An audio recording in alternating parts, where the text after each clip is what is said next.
Hello, folks. My name is Matt, and welcome to Worst of 2014. And I'm joined with my good friend Mike, aka OCP Communications. Hey there. Hope you guys are having have a good holiday so far.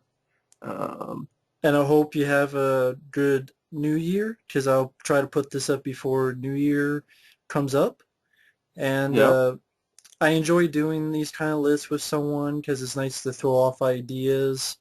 And well, more not really ideas, more of when you say it's nice to talk to someone about instead of talking to yourself. So it's always nice to do these. And you may see another video and a little bit of our best of hmm 2014. But Yeah. uh, start off is our worst of 2014, and we figured. Well, I decided to start.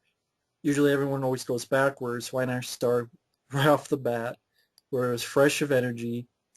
Before I get into my number one, I want to give a special mention to one thing.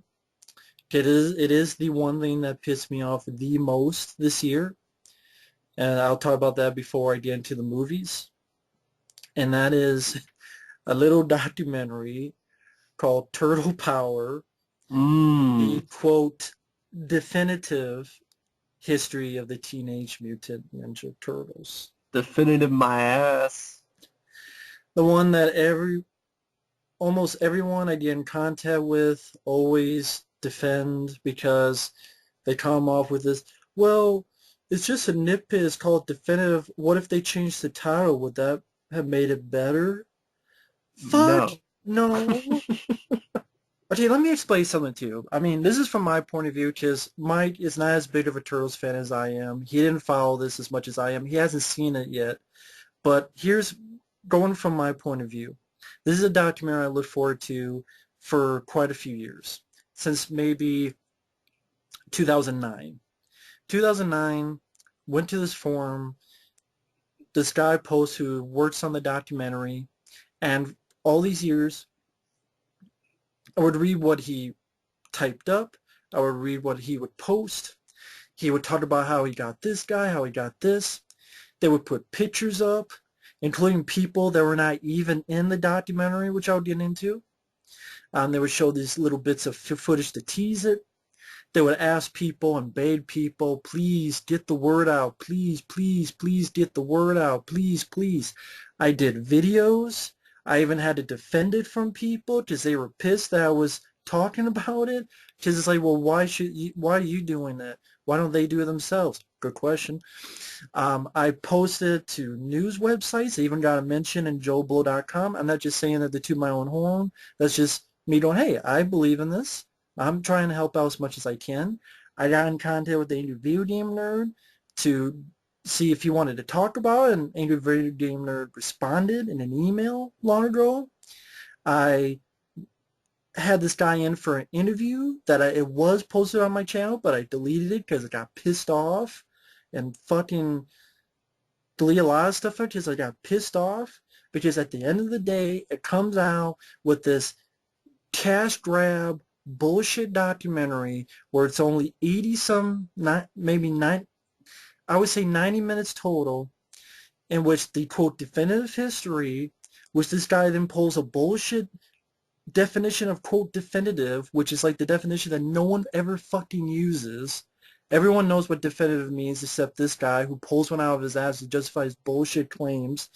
And you have, what do you have? You have the original comics. You have the first movie. Yes, I like seeing stuff on the first movie. Yes, I like seeing stuff on the first cartoon. But then that's pretty much it, because after the first movie, you get Turtles 2 and 3, 1 minute total. Ninja Turtles 2, it's just they made a sequel and the film sucked. 30 seconds, great.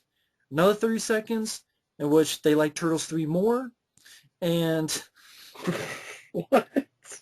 they like Turtles 3 more because they try to go back, they say they try to go back a little bit more of a, not as goofy as the second one. Not as goofy. And Spider wears a lampshade on its fucking ass. What the fuck? Wet willies and shit? I mean, I, help, a turtle and I can't get up. and that's all you get on Turtles 2 and 3. There's no mention of the CGI film. in 2007. There's no mention of all the films that could have been, like the John Woo wanted to produce one. Turtles 4. The Alternate Turtles 4 that was called The Next Mutation. And then also later on there's the TV show The Next Mutation. Even when something's bad, you can still get good stories out of it. Nothing on the 2003 cartoon, which pissed me off extremely because that's a show that lasted about 7 seasons. So 7 seasons worth, quite a few years, including a movie called Turtles Forever, and you don't have a single fucking thing on it. Granted, nothing on the new movie, nothing on the new cartoon. So literally, Did they talk about coming out of their shells? yes, for some reason. All the other stuff I mentioned is not mentioned, and other future comic books never mentioned. But who would want to hear about coming out of their shells over Turtles? More about Turtles 2, Turtles 3, the 2003 cartoon. I mean, even Next Mutation. I mean, who wants to hear more about coming out of their shells tour? I mean, for some reason. So 70% of the history is missing from this definitive history where it's a one single disc. There's no features on it. It was only released because Paramount worked with them to get it released. And then even with the first film, you don't have a single person who voiced any of the Turtles. The guy I mentioned who I saw a picture of was Brian Tochi. Nowhere in the documentary. Robbie Rist, they never even bothered. Why? I have no idea.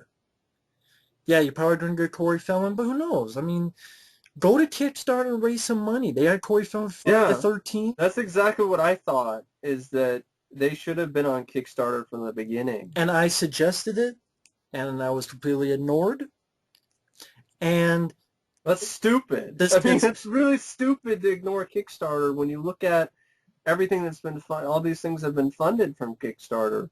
I mean, think about a lot of these fan films. I mean, there's one fan film that wasn't funded, but like stuff like the Hellraiser documentary, Leviathan, that got funded by Kickstarter, and word of mouth spread, and actual big names signed on. Nightmare on Elm Street book that I have got funded through. I think it was actually either Kickstarter or it was Indiegogo or something, but it was one of those campaigns. I mean, when you want more money, if you need more money, why not go straight to the fans? It completely makes zero sense to me that you would not use Kickstarter. And they didn't. I have no idea why. So many people, and upon so many people are okay with it because it's better than nothing. Oh, what? Come on. These only 4 or 5 guys. They don't have that much money. It's not like a big studio made this. Oh, yeah. Excuses. Why don't you They would have had more money if they went to Kickstarter in the first place. Exactly, but they go, well, it's only 4 or 5 guys. Come on, Matt. I mean, why don't you do it yourself? Hey, you know what? Give me the footage, and then I'll go on Kickstarter, and then I'll do it myself. How about that? Give me the stuff, and I'll do it so that, or better yet, if you're going to film stuff, here's my thinking. If you have they have certain stuff filmed that they did not put in there. Why? Why, if you're releasing something straight to DVD, do you care if it's only 80 minutes long? I have no idea. I mean, honestly, especially in comparison to the success stories of Never Sleep Again, Crystal Lake Memories, More Brains, the Return of the Living Dead saga, these are direct-to-video, in-depth, full, feature-length, hours upon hours long documentaries on these beloved franchises. And I see no reason why the Turtles couldn't have gotten the same treatment. But then they give that excuse, well, those were done by a bigger group of people. This was only a handful of guys, and it was, they did this independently by themselves. You should be lucky that this even happened at all.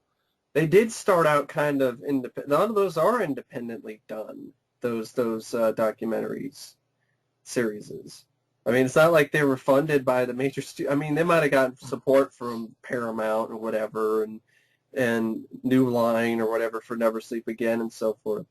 But I'm pretty sure a lot of it started out as independent, like the company itself. What is it? Red Rover Films or something? Is that what it's called? Red Rover Books is the other thing. I can't remember what the name of the 1428. 1428. That's not a major studio. See, I mean, yeah, that's sort of my whole thinking is that if you really want to look at Turtle Power and you really want to say that's good enough, then you know what? I want you to go back home and I want you to slip in Crystal Lake Memories. I want you to slip in Never Sleep Again, watch everything top to bottom, and then when you're done, you go, imagine the turtles like that.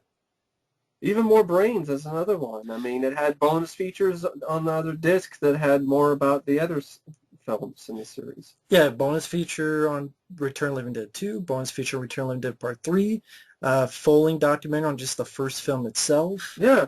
interviews with Dan Bam before he passed away. So my point is, I think they dropped the ball. I think people are given too much goddamn credit. And again, even the title alone, it shows how stupid they are. And you know what? I remember I explained on the forum. People were like pissed at me. I'm sorry.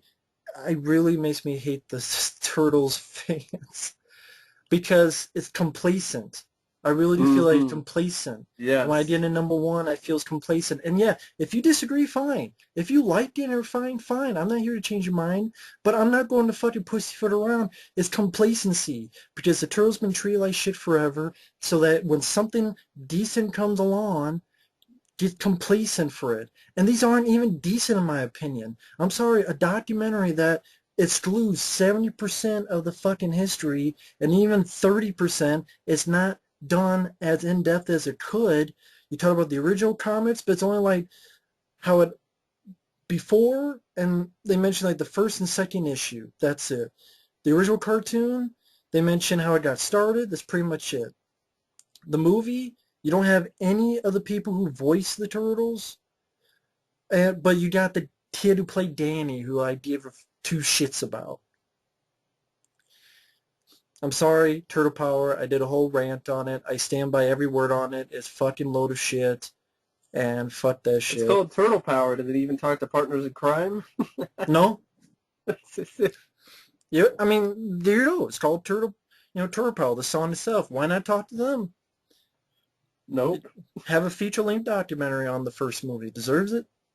Yeah. But hey, what do I know? I haven't seen it yet, but I guarantee when I do, I'm not going to be happy with it. But some people are happy Because, because they didn't know anything about it. Hey, I learned a couple things. It's well, better if than you didn't know nothing. anything about it, then okay, then this is a documentary for you. All right, fine.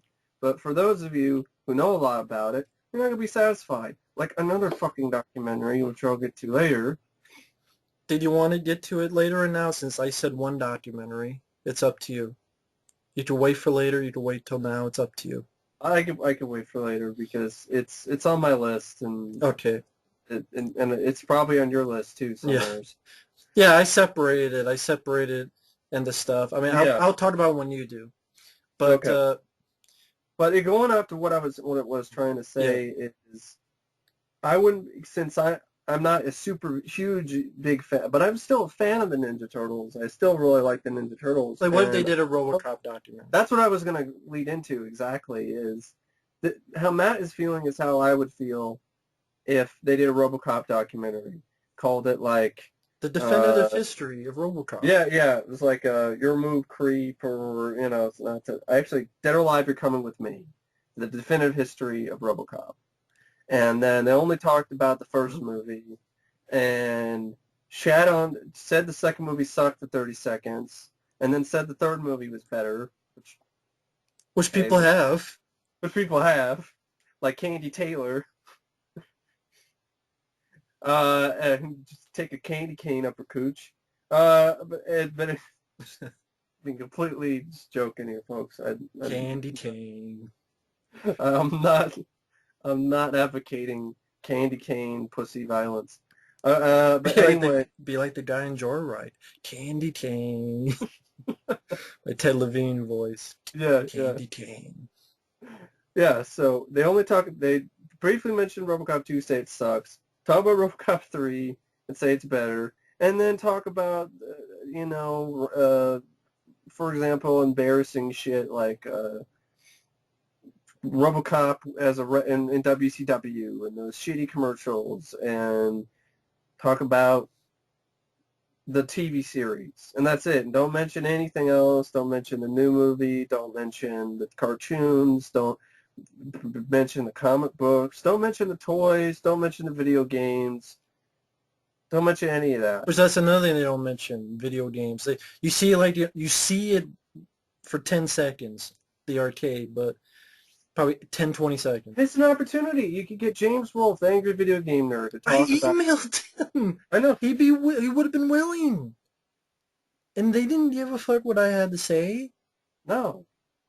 Because what do I know? Apparently I expect too much. I'm too greedy.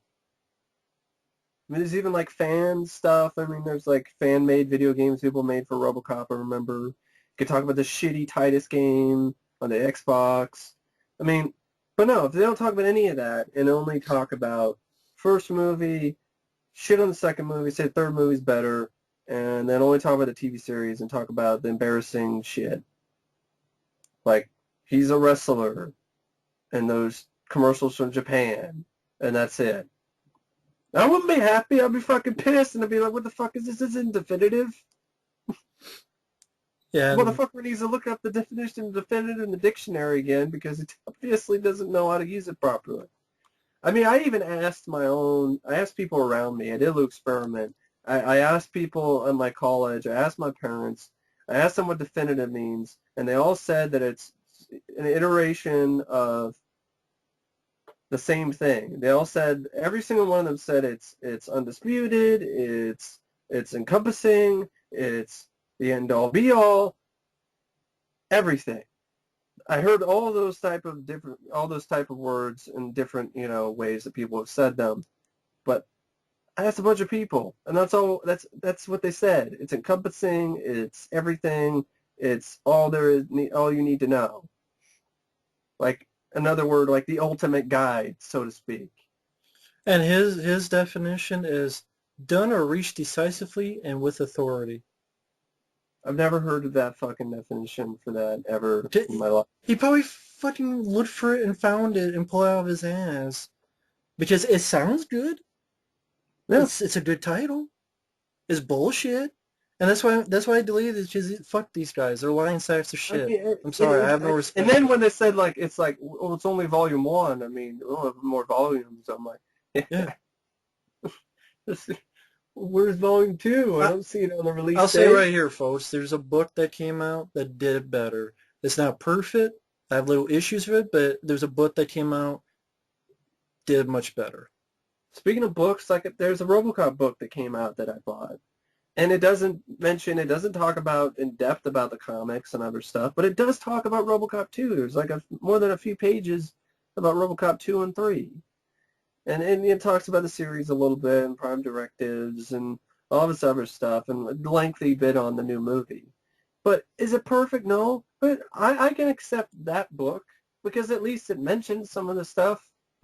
I mean, it's not in depth about some stuff, but like I really wanted to know everything I need to know about Alpha Commando, the shitty cartoon. Robocop has roller skates and is Inspector Gadget. But at the same time, it'd be nice to know. It'd be interesting, and I would like to see that if it was a documentary. With a book, I can kind of all right. But in a book's case, I'll be willing to kind of let a little bit slide. With documentary, no. Because I think a book, sometimes there's just not as much information. They couldn't get enough information about some of this stuff. I don't know. And people say, well, money and stuff. How much is it to, hey, you have Kevin Eastman, you sit him down, hey, you were involved in exploitation. What happened? There you go. How much money does that cost? Just have a guy looking at a camera talking. You don't have to be that fancy. I'm sorry. No, and there's some actors that would have totally talked. I mean, like Brian Tochi probably. He was there. There was a picture with him on the set to be interviewed. And then... and he's not in it. Definitely Robbie Rist. I guarantee he would have, but no. Just because. But anyway, I'm sorry. Well, Laziness. Just seems like a lazy, just cash grab. It's a perfect word for it. I'm tired of the bullshit excuses. And most of the fans are complacent. Yeah, it's fine. Yeah, A it's lot of fine. people are complacent. It's not just Turtles fans. It's Yeah, I know. a lot of the movie-going audience. Not everybody. I'm not saying everybody, folks. But at the end of the day, you don't like what you don't like, and I'm not going to get mad Yes. at people for liking I'm what they not don't going to like. get mad But at the same for you. time, this is how I really feel. And Yeah, if you disagree, then you disagree. We're not trying to be assholes. We're just being our honest opinion. exactly. If you're not going to be honest, then what the fuck is the point? Exactly. So I didn't know if you want me to do my number one, or if you would like to start since I talked a lot about it, or it's up to you. It's up to you. It's your Well, I'll go on my number one, and then Mike can do his number one, and I'll do yeah. two. My number one is Super Chuds. I'm not calling it Ninja Turtles. Super Chuds. One more can I say that hasn't been said in my fucking video that became 2 hours. Okay, real quick, like so it's not so that this doesn't turn to an hour alone. Okay, back in 2010 when I first heard about it, I actually was intrigued. Why? Because I actually Michael Bay films that I like, and I knew he was only producing this. There are Michael Bay films that I do enjoy. I enjoy Bad Boys 1 and 2. I enjoy The Island. I enjoy The Rock. And okay, he's producing that. Maybe get a budget behind it. Maybe get, I like action and some of the films Michael Bay has directed. So maybe he could bring that as a producer. I'm like, okay, we'll see. But then you had the whole thing. What do you have? You had all the bullshit with, oh, they're aliens. You had the script that they lied and said that it wasn't there, even though if you look through the original script, the way the turtles are described is how they became in here. That they were huge, the size, that they're steroided up, and the fact that the foot are more like military commando type. That was in the original script. Instead of Casey and April, here is April and Vern. But of course people were pissed, so that script, I guarantee, did exist. It was what they were going to use. Colonel Schrader was definitely William that was going to be Fichtner. the Shredder character. William Fichtner was going to be that character. Oh, absolutely. And then William Fichtner being cast as Shredder. Now, here's my thought. I don't like William Fichtner. I don't buy him as the Shredder. Hell, if you got a fucking white guy, then give me something believable. Hell, even if you had fucking Jeff Speakman or someone. Well, hell, give Mark... Keanu Reeves.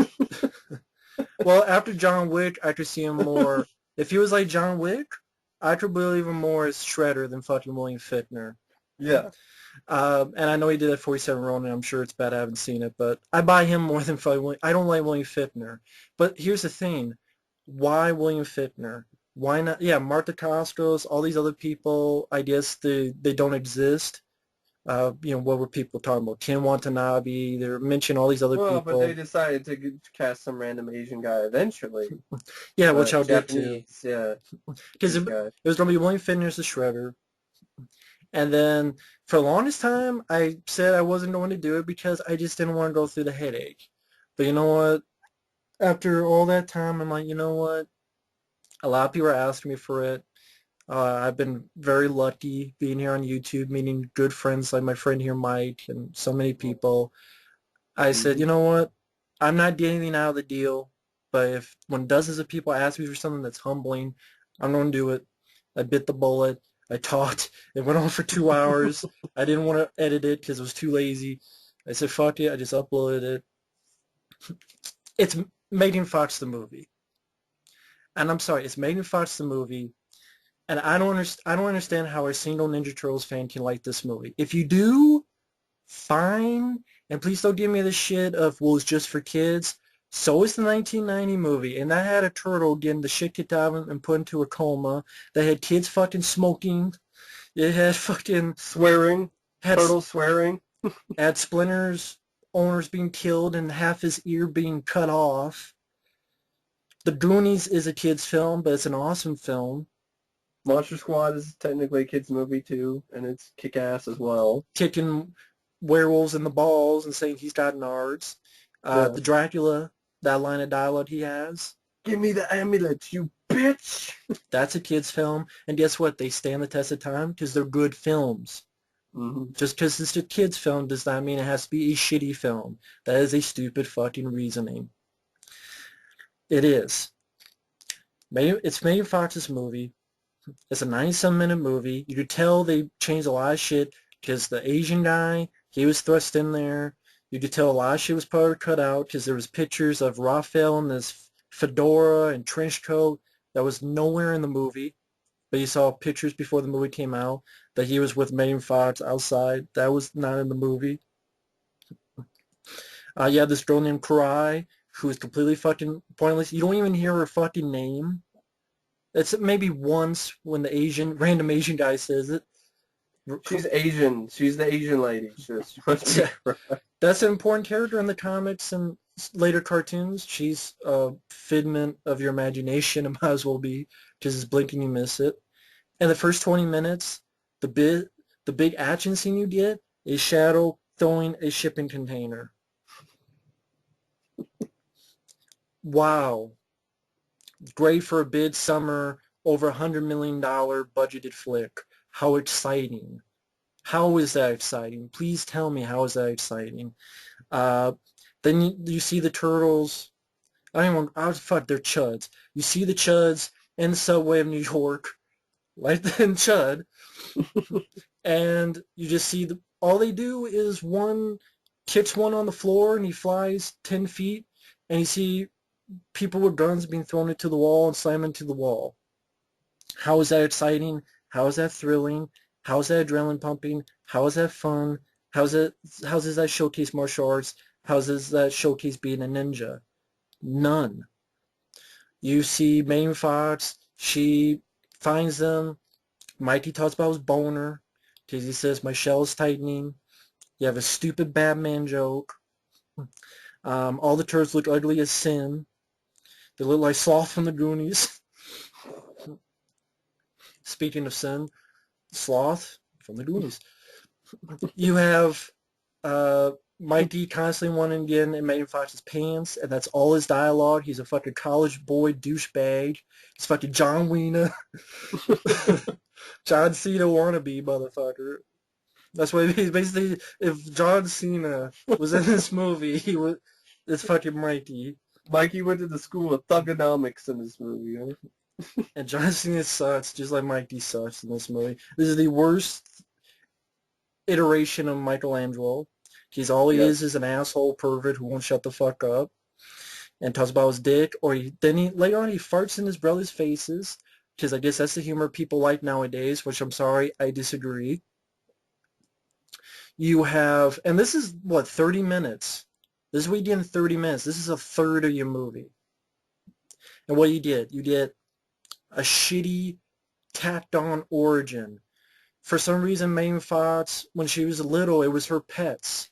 Because it's her movie. Renaissance. Because it's her movie. She's the one, it was the turtles were her pets. She's the one that her dad died. She then, for some reason, rescues them only to dump them in the sewer. As if that's a big difference. Then, they want to be ninjas because Splinter found a book. And he read a book. And then the book talked about ninjas. Mm-hmm. And there you go. The Chuds, when they were kids, watched Gwen Stefani. They talked about Crush Orange Soda. Yes, I know you just say, well, there's other Turtles films. This one was in your face. So in your face. Hey, I got Orange Crush. Like, literally, the Chud face-looking freak look at you in the screen talking about Crush. He might as well have held it up and drank it on camera. He does. He does drink it on camera. That's true. He does. And people say the action wasn't badass. People keep telling me that the Turtles were badass and the action was badass. Where? I don't remember it. So you have the scene where they go in to the Turtles' lair, the Chud's lair, Raph pushes a big fan. Whoop-de-doo. Leo You're gonna twirl. meet Michael Dudikoff underneath it, huh? No one's gonna get that. Leo twirls around. Mike uses his skateboard a little bit. It's mostly Shredder and the child abusing Splinter who lifts. When they got in, Splinter lifted Raphael's by the fucking neck. And I think that was on a forum. Someone tried to say, "Oh, he's not choking him." Pick someone up by the neck and see if they choke. A double dare you. Especially your kid. Pick up your kid by the neck and see if they choke. A double dare you. What happened after that? Oh yeah, for some reason they take the CHUD's blood, but they leave Splinter because I guess for some reason his blood doesn't work, even though that doesn't make any sense. The plot's fucking amazing. Spearman. The fucking, oh, here's this gas, and they're on top of a building, and they don't release it, and even a piece of the tower falls, just like the ending of Amazing Spider-Man. They leave Splinter there, and Raph and Megan Fox find Vern, and they go off. Raph hits like 2 or 3 people, and then gets his ass absolutely annihilated by Megatron. Megatron just rapes his ass with a dildo, literally. With all these blades, like a dildo that has like 50 blades that pop out of it too. Because he doesn't even get one blade dildo. I don't remember one more where Raph gets an actual hit or punch on Shredder. 2. I don't even remember that. I think he punches him a couple times and then that's it. I don't even remember that. I remember him trying. I just remember him trying and Shredder blocking it and fucking beating his ass. It wasn't much of anything. They just couple punches and that's it. See, I don't even remember the couple punches. It's pretty much like Matt Salinger and Captain America. Red Skull just hones his ass and sends his ass off on a rocket into fucking... The 1990 Captain America. Yeah. Then the Megan Fox is the one who saves them, not Raph. Megan Fox, because she hits a button that says adrenaline to make you know what it is. It says adrenaline, and she pushes it, and they jump out, and they act like idiots, and you get the fucking overrated. Everyone always talks about the scene, the overrated. They went down a hill. Great, nothing to do with ninjas, nothing to do with martial arts. And then people talk about, well, in the 80s cartoon, they didn't do martial arts and ninjas, so who cares? It's an ode to the 80s cartoon where they just, they didn't do anything in martial arts. I remember them doing a lot of kicks. And you know what? It's 2014. You want to be badass? You want to be kick-ass? And I interjected, and I don't even know if it recorded, where I was saying that, well, didn't they jump around and do kicks and punches and use their weapons? And if you saw it in the United States, they used their weapons. You saw it in the UK. Some of them might be using grappling hooks and shit. But. And it's 2014. We've seen a lot of movies, even comic book movies, superhero movies, where they use fighting, martial arts, and they're called Ninja Turtles. Sorry, excuse the fuck out of me that I think I'm going to see a new film that they're going to be ninjas. And ninjas usually, when I think of ninja, I think of martial arts. I know, shame on me, I'm not thinking of steroid abusing. Let me just run into a car and let me slide down a hill. Like the Hulk. And yeah, everything they did was like the Incredible Hulk. I'm sorry. When I think of ninjas, I don't think of the Incredible Hulk. Excuse the fuck out of me. You don't think of that for a reason, because it's fucking ridiculous. Imagining Incredible Hulk as a ninja is just laughable. It's laughable. And the why Hulk doing jump kicks and spinning around? And why do it? Why not have them do martial arts? Why not have them do actual choreography, like the stupid assholes making this film who kept mentioning The Raid? Really? If you think this film is anything like The Raid, you're a fucking idiot. And I'm not taking it back. I don't care. If you think anything in this film remotely is even a fingernail like the raid, you're a fucking moron and you're a fucking idiot. Plain and simple. And there is no ifs, ands, or buts about that. I That's should have just taken the page. Yeah, the that's the fact, truth. Jack. Should have taken a page from Guyver 2 Dark Heroes Steve Lang did. And that was You what? know? That was what, $500,000 budget? Yeah. I know, but hey. I mentioned Real guys in suits doing just some really kick-ass choreography in that movie.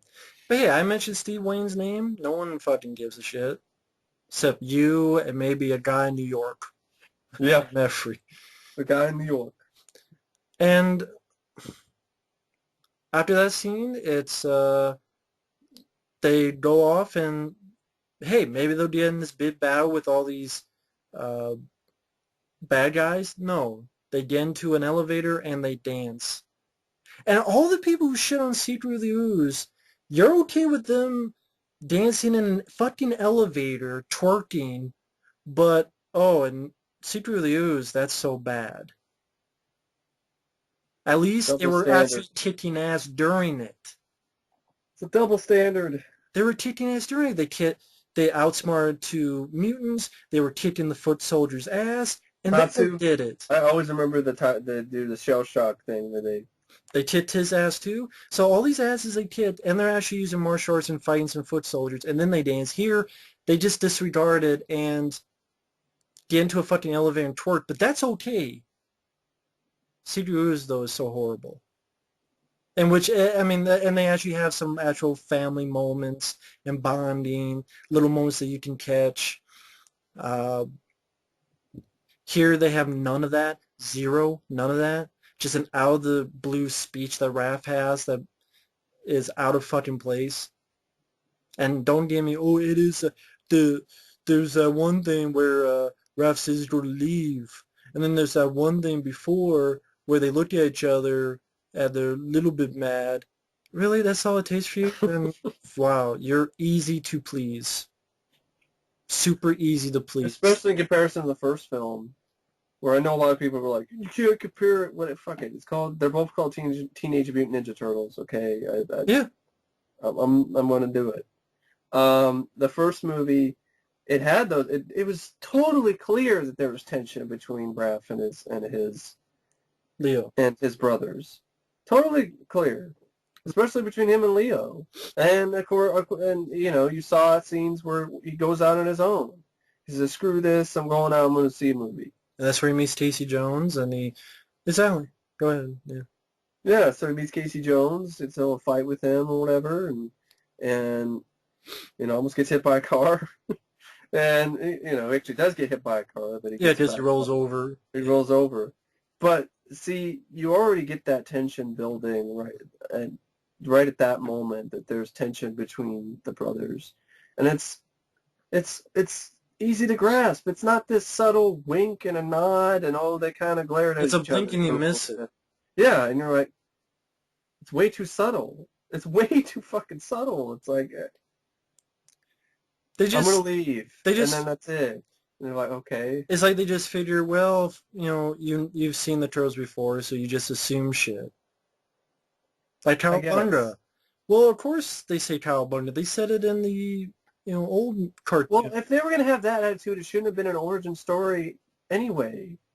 I mean, if they're gonna have this attitude, you already know this. Then why are you giving me another origin story? Why don't we start out with everything already established?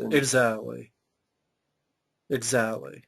So, and have it both ways. And shitty fight where they get their ass kicked 90% of the time. I know that was like that in the first film, but here you could do more. You could do more with the technology. You could do more because it's been decades after. You could do more because we've seen so many different kinds of martial arts movies. Well, at least before that they get their ass kicked by the Shredder, they kick the Foot's ass. Yeah. In the first movie, at least we have that. They did. They were the kid in the Foot's ass who went into their lair and then out into the streets. You at least have that. Here you don't. They twerk in a fucking elevator and then they get their ass kicked. That's all you did. Oh, they killed a car and they're going down a hill. Great. And Donnie snorts when he laughs. Yeah, because he's a nerd. This is the Revenge of the Nerds. And Megan Fox gets the final hit. I'm sorry. Splinter in the first film makes more sense because you know what? They actually have good filmmaking. They establish, hey, he got his ear, his owners died and his ear cut off. Yeah. And Splinter is actually part of the family. Megan Fox is fucking Megan Fox who sucks dick. She go back to writing dicks, which was her old job.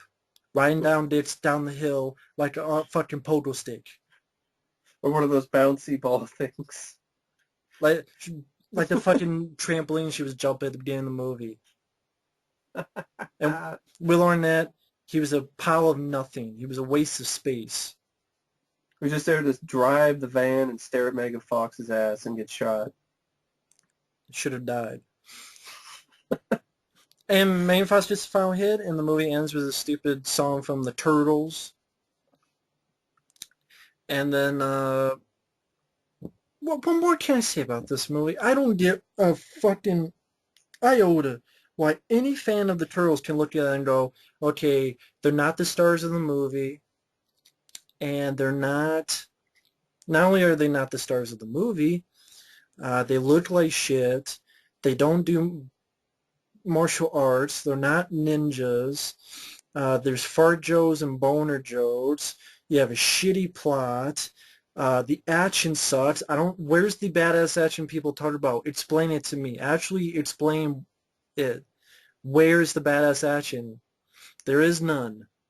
How is a shadow throwing a shipping container? Or, ooh, Raph pushed a fan. How is that badass action? Have you seen action films? Like, seriously, have you seen action films? Have you seen action films? I say that 3 times because I'm like, I can name you 100 action films. From True Lies to The Running Fucking Man. Double Dragon has more action and actual martial arts in it than this movie.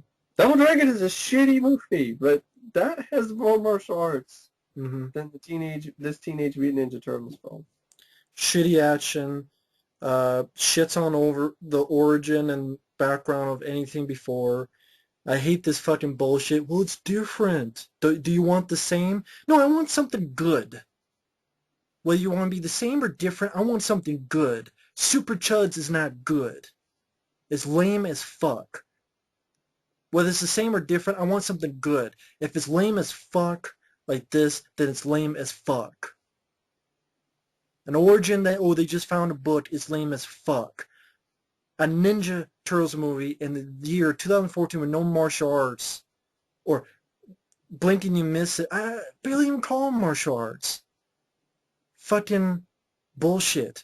Especially all this old the Ray talk. Kevin Eastman, you're a fucking sellout. Go fuck yourself.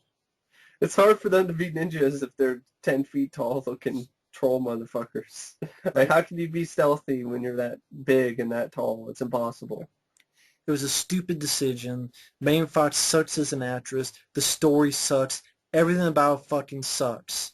I don't know how much more precise and clear I can explain. If you like the film, fine. I don't get it. I will never understand it. Of all 2003 cartoons still gets shit on to this day, and this film gets a pass as getting a sequel. A fan film with Raphael and the lead, and fan film called Banished. Nope, that doesn't get even nearly even a teeny bit funded. Totally abandoned now. But this gets a fucking $500 million worldwide gross, and it's getting a sequel. And you're going to have more of the Turtles in the background with no bonding scenes, barely any martial arts, and then being more super CHUDs. And people are okay with it. But And, you're going to have Bebop and Rocksteady, finally.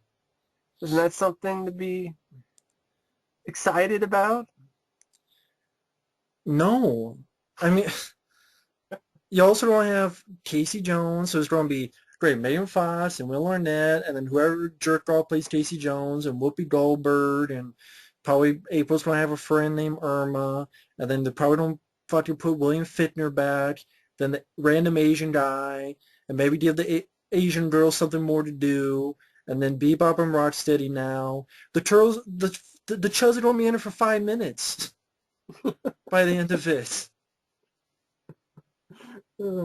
Great. So they're 5 minutes. They say two things. They do one or two things in the movie. And this is, hey, you guys paid for it, folks. This is what you get. It's not And what I some want. people only It's saw what it you get. because, oh, I want to see how bad it is. Then you know what? There are ways to see it without paying for it. There are, Exactly. like I did. And hey, people wanted me to see it. I saw it. I did it for them because I got nothing out of it. Absolutely zilch. And I didn't support it. I supported the fan film. Not many people did. It got abandoned. No one gave a shit about. People are complacent with a Turtles film that's nothing Ninja Turtles about it. Fine. Nothing I can do about it. But don't expect me to be happy about it. And that's why it's my number one. I know I spent a long time on it, but it's my number one, of course. Oh, this is my turn, right? Well, I don't know if you want to get to it when it's on your list, or you want to go with your number one. It is number one. So Oh, I'll go it's with mine now. I'll go for number one. I'll go for number one because this, this will be energy draining. So I might as well get this. yeah. And it relates to because the Ninja Turtles are Matt's babies, kind of. I'm not trying to say like, oh, there's babies, like he takes care of them. Now, what I mean is the Ninja Turtles are like his most favorite characters and his favorite characters. My favorite character is Robocop. Something like And cherish. yeah, I cherish the character a lot. It's a character that I really, really love. It's a character I've loved ever since I was a kid. And yes, I was introduced to Robocop through Robocop 3. But as I get older, I realize the movie's a piece of shit. But this is a character that has not had a good track record ever since past the year 1990. After Robocop 2, it was just down into the shitter. Now, I've watched a few episodes of Robocop the series, and there are a few that I can watch here and there, but other ones are just completely fucking ridiculous and goofy and silly. It's not as stupid as Alpha Commando, where he's rolling around on roller skates and has toilet paper rolls popping out of his chest and shit.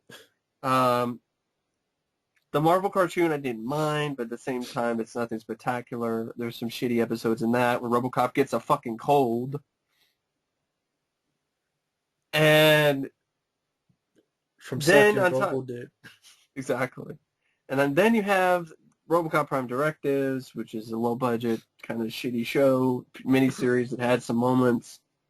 And this is a character that has already been dead, then brought back to life, then killed again, then has said he's been castrated. You understand? Yeah, he's a robot, doesn't have any balls, but what I'm talking about is at least his spiritual balls or whatever has been cut off after Robocop 2, because then he gets a PG-13 movie, and we know how well that worked the first time around. But didn't learn from that mistake because Jose Padilla and the folks at MGM, after they got out of their bankruptcy issues, decided that, let's remake Robocop. And I, of course, was not a fan of that idea. I wasn't even a fan of Darren Aronofsky's idea of remaking the movie, make it more human and so forth. But at least I probably like that more than this, because they hire right off the bat. I mean, even before the movie even came out, I was already on edge. Okay, I wasn't willing. I was like, okay, this is gonna suck. But I was like, okay, maybe I can try to give it a chance. Maybe they can do something with it. Here's the thing. I think Darren Aronofsky, I think he would have tried. Yeah. I mean, he wanted to do it R-rated. Yes. I'm not saying it'd be a good movie, but it would be a more movie I'd be interested in because the guy, whether you like or hate his stuff, you see there's a little something here. Well, it would be more interesting. It's just one of those things that I wasn't sure about it, but I definitely would take whatever. It could. You don't need to make a remake. No, RoboCop is one of the most highly regarded and most well-received sci-fi action films of all time. Critics really liked it when it came out. It's still ahead of its time. It still works now. We live in a corporate America where OCP runs the nation. So You that could makes it even more relevant. you could have done like a similar movie like that one movie that never got released that you saw. I remember you showed me a trailer. It was a The film. prototype. Yeah. Is that it? The prototype? Yeah, that was a cool idea and really practical, and it never got made. But this piece of shit did. But going back to the lead up to it, Mhm. okay, not a big fan. Okay, the director, he did these Elite Squad movies. Never saw them. They're probably better than this, but still don't have any desire to see them. He's a Brazilian director.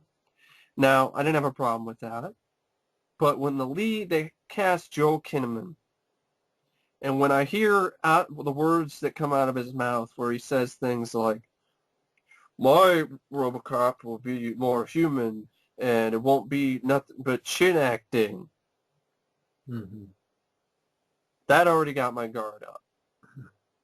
Because, and he starts off, of course, saying, I'm a big fan of the first film. I'm a big fan of Robocop. Peter Weller did a great job, blah, blah, blah, blah. But mine is more human performance, and mine won't be just chin acting. Which basically is a backhanded way of saying, I will do better than Peter Weller, who delivered such an amazing performance under all of this suit, and he's sweating, and he's losing pounds, weight all the time. He can't even barely see, and he delivered. It wasn't just fucking chin acting. That's disrespectful. Well, I mean, the guy obviously didn't see the original. You want to know why? You have all the time that you see his full face at the beginning of the film, and then you have all the time you see his face at the end of the film. Yeah. So you see his entire face, not just his chin. Maybe he saw Robocop 3. And if you saw Robocop 3, then I could understand. Well, then he's a Robocop bigger 3? idiot because he saw about Peter Weller, but then he saw the third one. That's what I mean. Well, even the thing about chin action, the first film, the whole beginning of the film, his face, because he's just, a cop. The whole Yeah. third act of the film, and the whole ending, you But see his even those face. moments where he does have his helmet on and you just see his Exactly. chin are it's an amazing performance by Peter Weller, especially in the scene where he is going through his old home and realizing memories are starting to flood back. And that's a powerful scene. The score by Basil Poledouris really helps it as well. But Peter Weller's acting, which I thought was so spectacular in Robocop, and I know I'm a Robo-Homer, so to speak, but A what? Robo-Homer, like a Homer, Homer is a term, you never heard of that? No. A Homer is a sports term where it's like, okay, you're a Homer for a certain team because, you're not super, you're really optimistic, you're super optimistic, not very objective, not very negative about anything. Mm. That's what it, I'm surprised you haven't heard that before. So, just think of Homer Simpson probably or whatever. But I thought you said something else with age.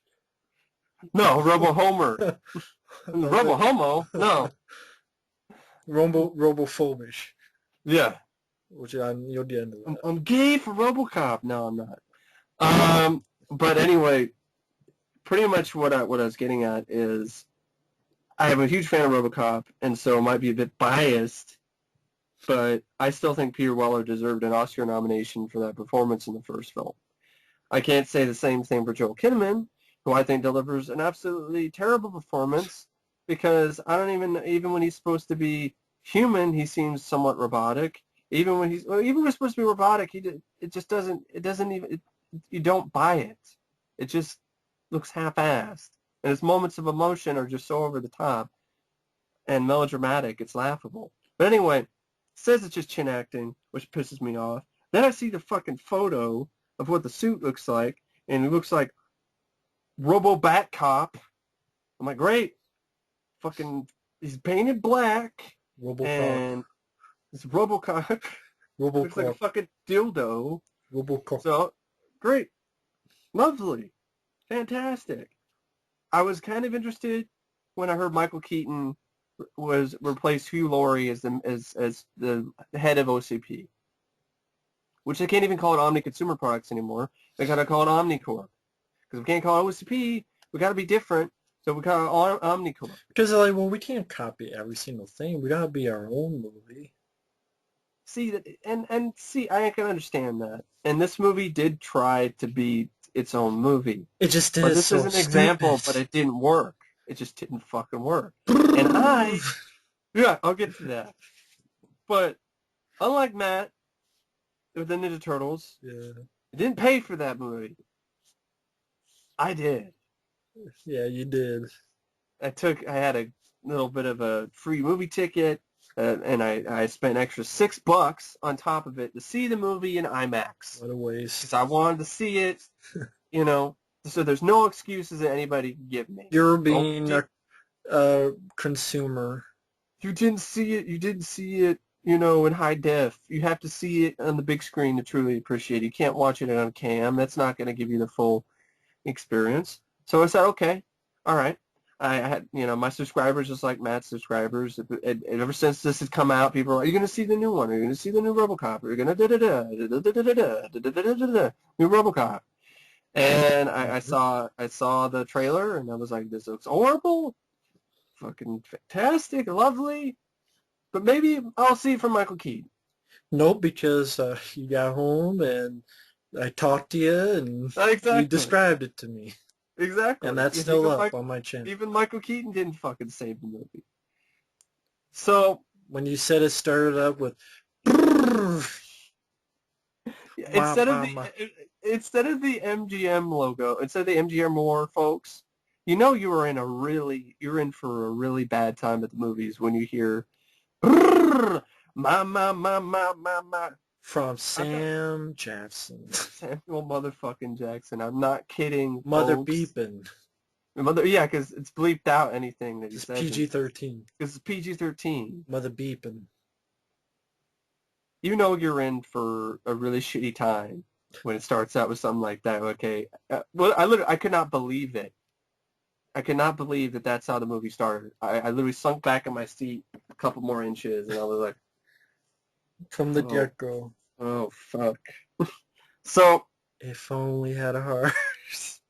God, fuck that Wizard of Oz bullshit. Anyway, so you cut to Sam Jackson. The movie opens up with him doing exercises to warm up his voice, and then his stupid rip-off on a Bill O'Reilly or some shit that I don't give a fuck about. And then you cut to the only time you hear the Robocop theme is a really shitty dubstep version of it. But it's during his show, the Novak Report. Yeah. It's like the theme song for his show. It's not the theme song for Robocop. You never see a scene in the film where Robocop is on the scene on the screen with the theme song. Yeah, that's true. What the fuck was the point of even redoing or using Basil Polidoris' score if you weren't even going to use it with a scene with fucking Robocop in it? Just yeah. It's a good question. You go from the Novak report, and of course, the Iraq thing with shaky cam. It looks like the director is getting his head blown on, his other head blown. Which looks like that's why his Elite Squad movies are filmed like, so I'm not surprised. Just bobbing up and down, shaky cam. The Ed 209s are used for war. And so you cut from that kind of stuff to you're introduced to Joel Kinnaman as Alex Murphy, who sounds like fucking Wigger.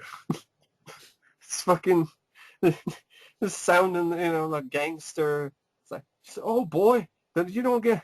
It's just really bad. It's like Mark Wahlberg bad. It's like, what the fuck is he doing? Like Mark Wahlberg and his Feel It days. Yeah, it's like new. It's just being he's trying to be hip. Yeah, it's like New Yorker type thing, and it just fucking sucks. He's trying to be hip, but he's square. Exactly. And you have a shootout, which is shitty. Like every fucking action scene in this movie is shit. And you, of course, introduce him to his family, and that's another problem this film has. It just throws every cliche in the world at you. Every cliche in the book just toss it out there and call it a day. Okay, his family, instead of the unique sort of feeling that you had in the first film, where that's not the focus, but it's still powerful. The moments that it does focus upon Murphy and his family, but here you don't buy it. It's just so cliched that it's just, who cares? I agree It's with that. cloying. It's cloying. It's like, please feel. You need to feel this. And it's And I'm also, like, yeah, it's also one of those things that I mentioned when I talk about the Chud movie, that they do change stuff to be their own film, and then that's like the excuse that people could go, well, what, did you want the same thing? They change stuff, but just because they change something doesn't automatically make it good. They no. just make it less, it's the point of a remake, you probably want to go forwards. But this one, just like Chud, Super Chuds, it goes backwards. It just makes it weaker. And I Exactly. don't mean it makes the first film weaker. Just what it does, it's weaker. So in the first film, when he gets killed, it's a horrific scene. Here, The it's car bomb. and he like And there's like du-du-du-du-du-du. music. And there's totally music that just predicts what's going to happen. Like it's a horror film, too. It's just a quick car bomb. He falls back, and then even the difference they put here, where they know from the get-go of what's going on, the family. They don't think he's dead. They know from the get-go. And it's like, okay, yeah, that's different, but it's weaker. It doesn't have as much impact. Yeah, it's less interesting. Exactly. It's You, boring. It's cliched. It's cloying. You've seen this type of thing many times, a million times before. you could be different all you want, but if it's less interesting, it's less interesting. And it was less Exactly. interesting. So It's just definitely less interesting. And of course, you get introduced to Michael Keaton's character, who I personally thought he overdid it a bit at certain points. I saw it on IMAX, so I saw it on the big ass screen, and Michael Keaton was right in front of me. So what I was tactical. seeing, he was acting a bit too much like Beetlejuice a little bit, which I'm like, rein it back a little bit, MK, rein it back a little bit. This is not, I just need one. Just give me that. This is what I want. Now get it. Just Make it tactical. make it tactical. Make it black. I don't know what the hell tactical and black. What does making it black? What that has to I do have with no being idea either. tactical? I have no idea either. I mean, that's a bit. That's one of many stupid lines of dialogue in this movie. You have that, which I'm like, don't you mean stealth? Or they mean like tactical, like SWAT team, which I just addressed in black. Yeah, I'm grasping at straws, folks, to try to understand this shit. And that's just one of the many stupid lines of dialogue. Like another one where it's all like, good cop, bad cop, Bad cop, Robocop. bad cop, Robocop. You're like, I'm literally face palming. I'm like, The writers like the first film, like the movie. I know. I swear to God, I think Ed Normeyer and what is it, Michael? I don't remember the last guy's name. This is a minor, right? But that was Ed Newmeyer, and I don't remember. Well, anyway, I know I should know, right, folks? But Oh I well. didn't do my research before. But yeah, Ed Normeyer and his other partner, they uh, they pretty much they liked the movie, but Richard Eden, who played Robocop in the TV series, he didn't like it. And Peter Weller, right from the bat, was like, "This is fucking pointless." Yeah, it is Michael Miner. I was right. Edward Normeyer and Michael Miner. And even Peter Weller and Nancy Allen were not for this. Peter Weller said in an interview before the film even came out that it's point. He pretty much just said it's pointless. I think Paul Verhoeven too. Right? Yeah, Just like Total Recall remake, but what do we know? That's exactly what this kind of. This is exactly what this was. Another shitty, fucking pussified version of a Paul Verhoeven film. They take Generic. away the violence, make it generic. They You know, take away the visceralness and they take away yeah. the soul. Exactly. on both of them. So instead of memorable like those older films were, it's so fucking generic. Generic, forgettable bullshit. It's like instead of a steak you, or like a burger you get at a great place, this is like Yeah, the dollar burger. It's like the dollar burger that you eat and it quickly shits out of your ass. exactly. That you did at White Castle. So But anyway, I mean, the movie takes forever to get going. That's another problem that it has. It's just like, okay, origin, origin, origin. He gets blown up by a car bomb. Then he becomes Robocop. But then he's all like, kill me. Ah. Well, of course, before that, he was having a dream where he's like, fly me to the moon. Da da da da da da. And it's like, it's so cliche because it's predictable because you're like, okay, it's a dream. He's not really, he's dancing with his wife. You know, I just burps. That's, I just, it's me and indigestion talking well, it's about this trying to shit. fake you out, but it's not a good fake out because you could tell he's in a dream. Exactly. The circumstances you could tell. And so I heard people saying like, oh, it's violent and it's gore bloody with the whole scene where you see his insides and his brain or whatever. I'm like, Not really. I mean, I never found it. I didn't either. They're like, oh my God, it was so squeamish at that scene. Man, they haven't seen the movies I've seen. No, obviously not. And it's laughable. That whole scene is supposed to be emotional. And here I am. I'm snickering because they keep panning at a shot where he just has this fucking hand. And It's just sitting there. there's actually a deleted scene that explains why there's a hand. Oh, like it fucking matters. Because my routine is like, my dad said that you should always tell a guy from his handshake. So make sure you keep one of the hands or something like that.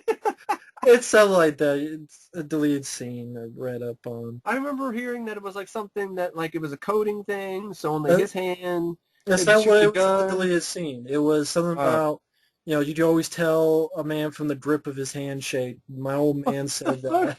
Doesn't make So any sense. I Oh, don't know. I didn't make the movie. I'm gonna quote Miguel Ferrer for the first movie. Lose the fucking arm. Lose the fucking hand. Full body prosthetic. It's fucking laughable. It's so laughable. That whole scene. And this is the theatrical version, folks. There's no deleted scene in this. So he's just sitting there, hand, and this emotional scene, and I'm like, this looks like the fucking brain that wouldn't die or some shit. What is it, an Ed Wood film? This is ridiculous. So, and his acting is absolutely atrocious in my opinion. The scenes where he's supposed to be emotional, I didn't buy it. I just thought it was overcompensating. It was just Right. that's what I want to see. I want to see Robocop crying like a bitch. I don't know.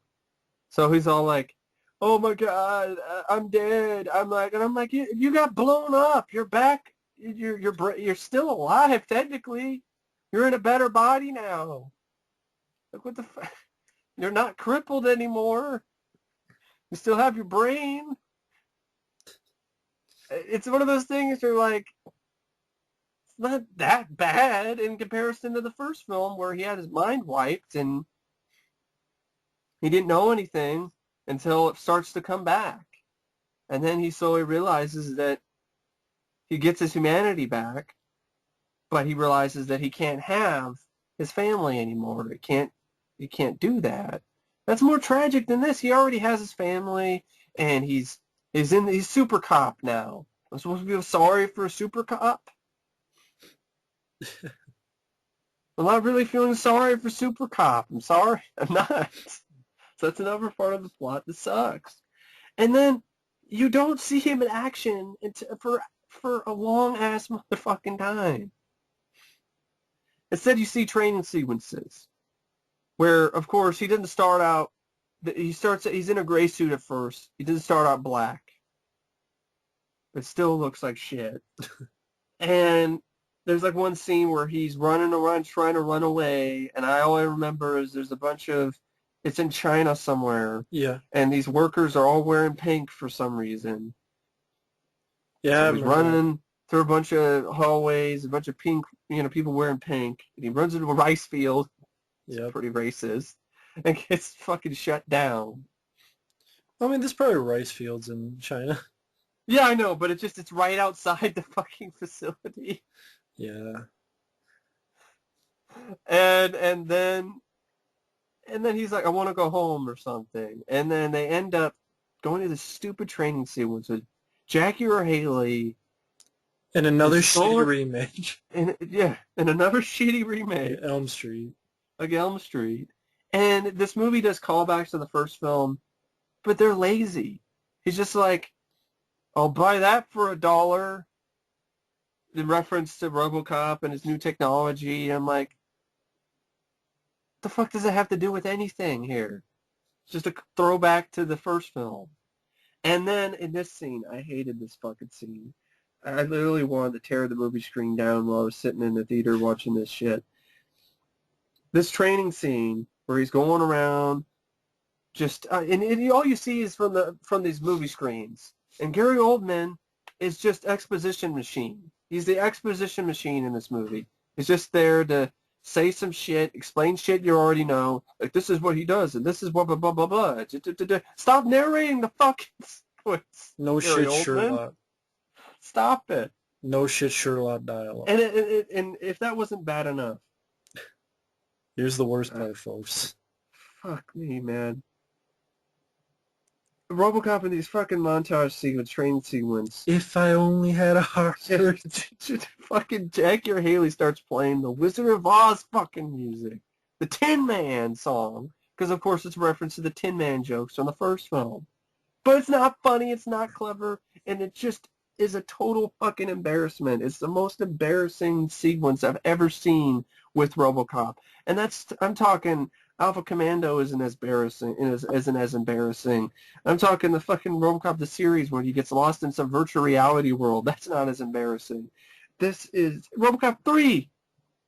Now the shitty scenes in that are not as embarrassing as this, because you have Robocop doing a stupid training sequence where he's not doing jack shit of anything except moving around, and it looks like a shitty video game playthrough, and we're hearing, if I only had a heart. Don't forget the second song. Oh, that one, that's really bad. The yodeling. Yes, but the fucking If I Only Had a Heart, Wizard of Oz fucking music, and Robocop. You go from a badass motherfucker who shoots motherfuckers in the dick Yep. to fucking doing PG-13, I'm going to incapacitate a bunch of fucking robots or fucking random ass, not even human villains, shooting just fucking blanks, and Wizard of Oz music in the fucking background. Yeah, because doesn't he basically just shoot a fucking taser? Yeah, For this a lot of it. This is my hell. This is that was my personal hell, just sitting there in that theater with the IMAX screen. That video we did. Definition. That video we did a long time ago. We go to hell. Just fucking Wizard of Oz music. Yeah. It's Robocop. So after that, then we get more montage shit. Okay, we get more stuff with the family, but I don't fucking care. And stuff with some bad guy who is supposed to be the guy who caused the car bomb. The movie doesn't give a shit about. Very inconsequential. So then we get, and this is like 50 minutes of the movie, folks. Robocop hasn't even gotten on patrol on the fucking street yet. It's not Origin, because they wanted to have sequels. They wanted to be like Batman Begins. It failed. They scale fuck. So then you get to the second training sequence. See, there's not one, but there's two training sequences. It's like, how many training sequences did we see in the first Robocop? None. Oh, we saw him shoot the target for a little bit, and then he went back out. Yeah, with a big fucking gun. Yeah. It's a big fucking gun. Fucking gun. You're gonna be one bad motherfucker. Mother crusher.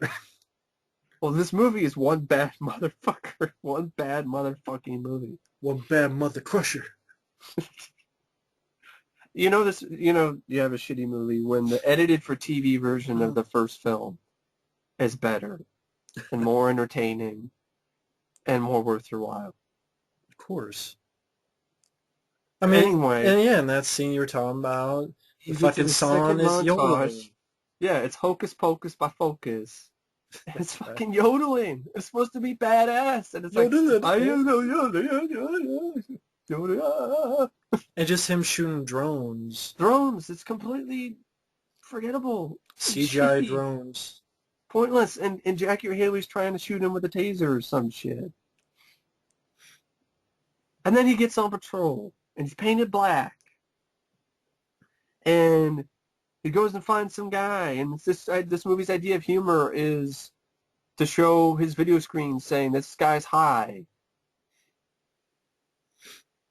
Yeah, that's true. No, it wasn't high. It was it high or was it wasted or stoned or Yeah, stoned or something. Very stoned. This guy's very stoned or something. it was something like that. Yeah, Really it's lazy. And then since it's PG-13, we have him going around on his bike, which I'm like, great, give me flashbacks to Alpha Commando, fuck's sake, because he was on a specialized bike in that shitty cartoon. In Robocop 2, he was on a fucking Harley. Okay? That's badass.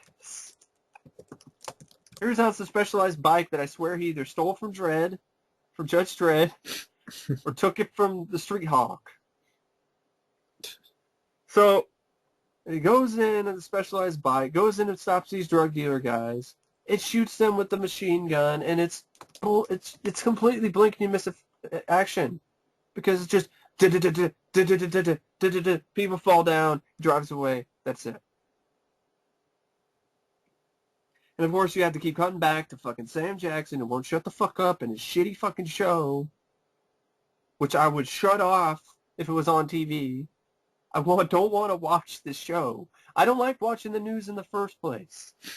And oh it's god, like, that's what it was. A person totally stoned. yeah, That's what it was. He was totally stoned. that's what I'm talking about. How bad the script is. That's And how on bad the screen of Robocop. Totally stoned. That's how bad So his. why would he do that? Why would it come up totally stoned? Is his program Phil Bill S. Preston, Esquire, or Ted Theodore Logan? Theodore Logan. Oh man. Sorry, go ahead. But this movie, it doesn't even. That's what I'm saying. Like this stuff is trying to be funny isn't funny. It's stupid. It's grade school shit. Whereas the first film was clever.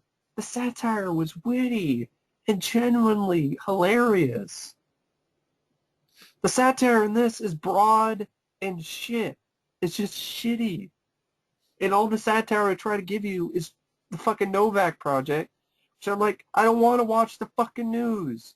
At least on Robocop, the first film, and even the second, the media break segments, they were different.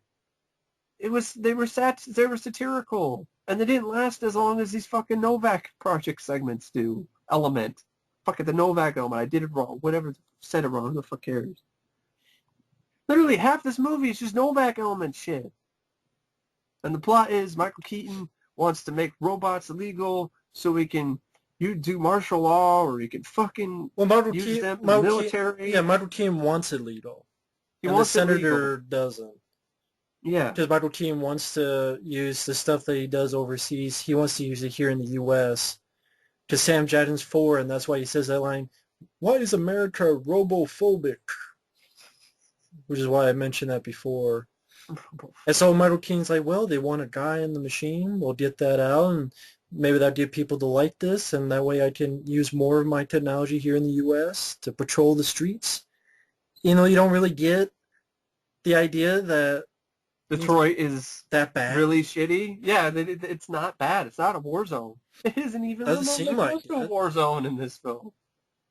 Not enough to have Ed 209s, or I'm sorry, ED 209s. It almost looks like fucking what is it?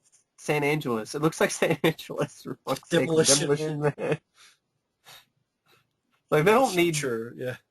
They don't need Robocop. And but I guess they do because they can't catch a fucking guy who's hiding in broad daylight. Fucking police. And that was their point, is that look, the other cops couldn't see him, but Robocop can. That's why he Well, that's some shitty a ass thumbs up. cops. Thumbs up your ass.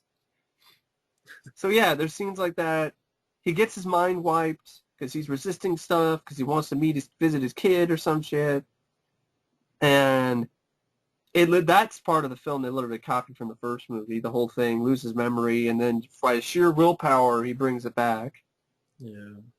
Because they put him on dopamine, make him all drugged up, some shit. I wish I was watching this shit. Prevent me from falling asleep, or it put me to sleep, so I don't have to watch it anymore.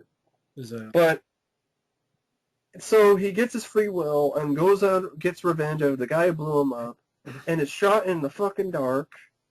Completely in the dark. Like, you can only see muzzle flashes and stuff. It's not clever. It's shitty looking, and he shoots the guy while he's still in heat vision mode, and just walks the fuck away. This guy set up the bomb that killed him, this Valiant guy, and there's no consequence. The film doesn't even act like it's that big of a deal. As compared to the first movie, where Boddicker, Robocop goes after Boddicker and throws him through a bunch of fucking windows. And then, tries to arrest him. Why? To book him. He's a cop killer. Here he just shoots the guy, walks the fuck away, and it has no impact. Just like everything in this fucking movie. It's not even mediocre. It's generic horseshit. Has no impact. It's just using the name Robocop. That's it. It's a shitty generic version of Robocop that's just using the name Robocop to get people butts in seats. This could be called Cybercop. It's only Robocop because they decided, okay, this is a popular character. Let's use the title. Let's make a half-assed, cash grab, piece of shit film and throw it to the masses and call it a fucking day. And it shows because there's no compassion behind this. The screenplay sucks. All these characters, you have the main villain, the villain. You thought it was the main villain, this drug dealer guy, Valiant. Might be Valium or some shit. Inconsequential. Inconsequential. All of this shit is inconsequential. And then finally, in the end, when Michael Keaton becomes the villain, it's only because, hey, they needed a villain in the screenplay, so he's it. That's it, because the Valiant guy wasn't shit. And so you get a climax that is also inconsequential. Because Robocop wasn't going to Ed 209s. It looks like a fucking computer game. It was a video game. No impact to it. There was one, I will never forget this fucking dumbass kid who was trying to argue with me over that this new Robocop is tougher and more of a badass than the old Robocop because he's faster and he's more durable. And then I saw this and I'm like, I got proof that he's not, you fuckhead, because he fell off maybe 2 stories of the Ed 209 and he lost a fucking arm. He's plastic cop. Well, to me, the way to prove that is him punching a hole through someone's neck with that spike. Yeah. I mean, that shot alone to the bad guy, you would think would be more than enough, but what do I know? Well, that's more badass than anything this guy does. Robocock, plastic cop motherfucker. There's even a scene where it's supposed to be badass, and he's teaming up with his partner, Officer Lewis, who is now not a woman. It's a black guy. Because, we got to be different. It's okay, all right. But this guy has nothing to do. It's completely forgettable. All he does is he saves Robocock's ass from Jackie or Haley because he's tasering him to death. And this movie's so pussy, such a pussified excuse for a Robocop film, that in the climax when he's going up to try to get to Omnicorp, he's tasering people. He's fucking tasering people. Mm-hmm. You go from fucking Auto 9, turning people, shooting them to shit, blood squibs and everything. You go from the Ed 209, turning people into fucking hamburgers, to this shit, which is just bringing me black flashbacks of Robocop 3, where he's getting his ass kicked by a fucking ninja. And here, it's just fucking tasers and shit. It's like Robocop the series all over again. How about I throw up a bomb in the air and I shoot it? How about I use some foam or whatever to stop you that makes you slip and slide because I can't kill anybody? Because Robocop has no more balls. Can't do it. The said Rambo used Nerf guns. Exactly. It's fucking stupid. Robocop and Taser should not ever be in the same sequence. Said Batman used toys from Mattel. I don't understand. People who are fans of the original, did they think they were going to get the Iron Man crowd when they did this or something? Is that why they thought this would work? They would get the crowd who liked Iron Man? That's what I'm thinking. I'm thinking MGM thought they had another Iron Man. Obviously not, because Joel Kinnaman does not have any of the charisma that Robert Downey Jr. does. But it wouldn't have mattered. It's a boring, cliched, shitty remake, and then it ends, and even the climax is just a limp dick. Michael Keaton has his wife, right? It's like, I could kill you. Yes, the wife and kid. Wife and kid, I can kill you and kill your kid, and there's nothing you can do about it. And he keeps bringing up this red asset, which is a total steal from the first film, but instead of calling it Directive 4, where you can't harm an OCP employee, otherwise it results in shutdown, here it is, it's a red asset, which does the exact same fucking thing. Yeah, which is something they took from the original. Exactly. They did a shitty job of it. And so the climax ends between the villain, Keaton, and Robocock. It ends with them just shooting each other and they both fall down. That's it. That's the thing. If you don't take something, do a good job with it. But when you do a shitty job, you do a shitty job. Exactly. And then it ends with he gets put back in his gray suit and it's supposed to be a triumphant moment. And I'm like, I don't fucking care. Doesn't look like Detroit needs much cleaning up in the first place. Man, I'll definitely talk about it more because it's on my list a little bit later too. But just, Robocop is my favorite character, and to see that on in IMAX was disheartening. It was depressing. It was a hellish experience. Yeah. It is without a doubt the worst theatrical experience I've ever had. And I saw it, yeah, it's on IMAX. It didn't fucking matter. The worst Robocop movie I've ever seen. At least in Robocop 3, he fucking has the jetpack scene. There's one scene, and it has some good music by both Basil Poledouris. And in the one scene where Robert John Burke takes off his helmet and it's supposed to be a little bit of decent acting, and he's just being himself instead of sounding like Robo Plumber or whatever the fuck, like Cold for Backup, sounding like a fucking short bus Robocop. Yeah. That one scene where he's supposed to be just Murphy, he runs circles around fucking Joel Kinnaman and as any scene that he is in as Robocop in this movie. That's pathetic. Because Robert John Burke only had one fucking scene in that movie. It's a pathetic movie. It's a piece of shit. I'm glad it's not getting a fucking sequel. It doesn't fucking deserve it. Or do another reboot. And I'm not the only one. I mean, my fan base, from what I've seen from Robocop Archive and other places, there were people who liked it all right, but there's other people who were exactly like me, who thought it sucked, it was terrible, and they weren't very complacent about it. So there's a lot of people who weren't really pleased with it. They weren't pleased and happy with it the moment they saw the fucking screenshot of him looking like a fucking Power Ranger. So I don't really know what else to say about it. I did a 2-hour, over a 2-hour-long rant on the fucking movie. Is that weird though? Each film that we were worried about, we ended up with over 2-hour rants. Yeah. And not even on purpose. No, I didn't do it on purpose. It's over 2 hours. Wow. You Shitty on Robocock, motherfucking me on movie. Super Chuds. Robocock. It's not Robocop. Robocop is a badass. Super Robocop. Chuds sucking Robo. Robocock. Robocop is a badass movie. Until Even Robocop 2 is a badass. Robobukkake. And fucking dumbasses who say, well, it's better than Robocop 2. How? And why? Please. That's a question I would love to see the answer to.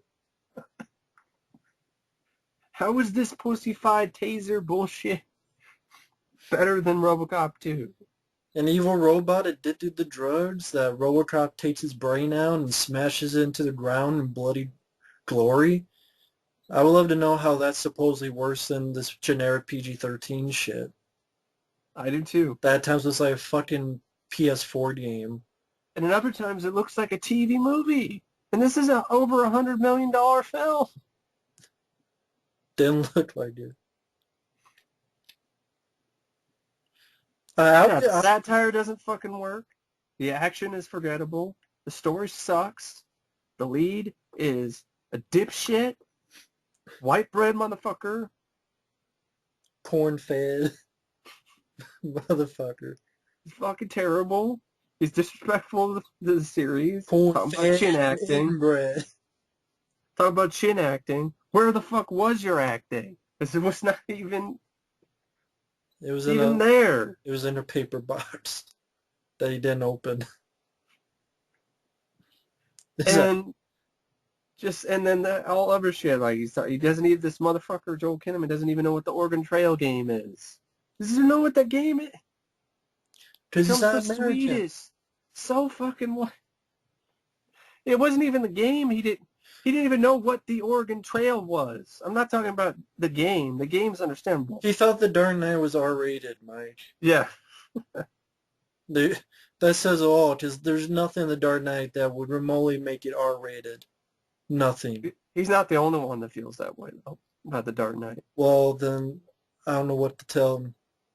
I don't know what to tell him either, because they're full of shit. Like everyone who says, people who say, like, PG-13 movies nowadays are more violent than R-rated films. Yeah, watch Robocop. From the 80s. No. Watch Total Recall.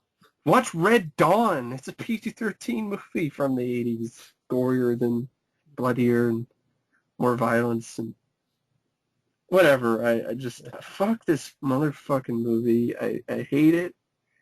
I hope I never have to fucking talk about it again or speak of its fucking name. That's the way it is. Exactly. Fuck this Robocock and get it the fuck out of my face.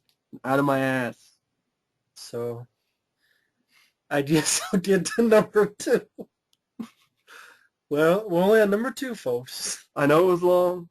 But mine was long too, so. Number 2 for me is Expendables 3. Fuck this franchise now. And I still enjoy the first film. There are people who don't like the first film. I like the first film. I know, but there are people out there who don't like the first one, who don't like any of them. And then there are people who feel like the sequels are better. Oh, so it's like the Universal Soldier sequel crowd. I have no idea. Expendables 3, I wasn't looking forward to it because a lot of Sly and Schwarzenegger's films recently, well, shall get into one later, I have not been a big fan of. From Bullet to the Head. I personally was not a big fan of Escape Plan. Expendables 2 was disappointing. Expendables 3 was the worst of the worst because this movie felt very long, and it is about 50 minutes of the film does not have the Expendables in it. It's Stallone and Frazier going on to get new recruits because for some reason they thought that they need a younger crowd, which to be honest, the younger crowd don't give a fuck, and if they did, they would just watch the movies that we watched.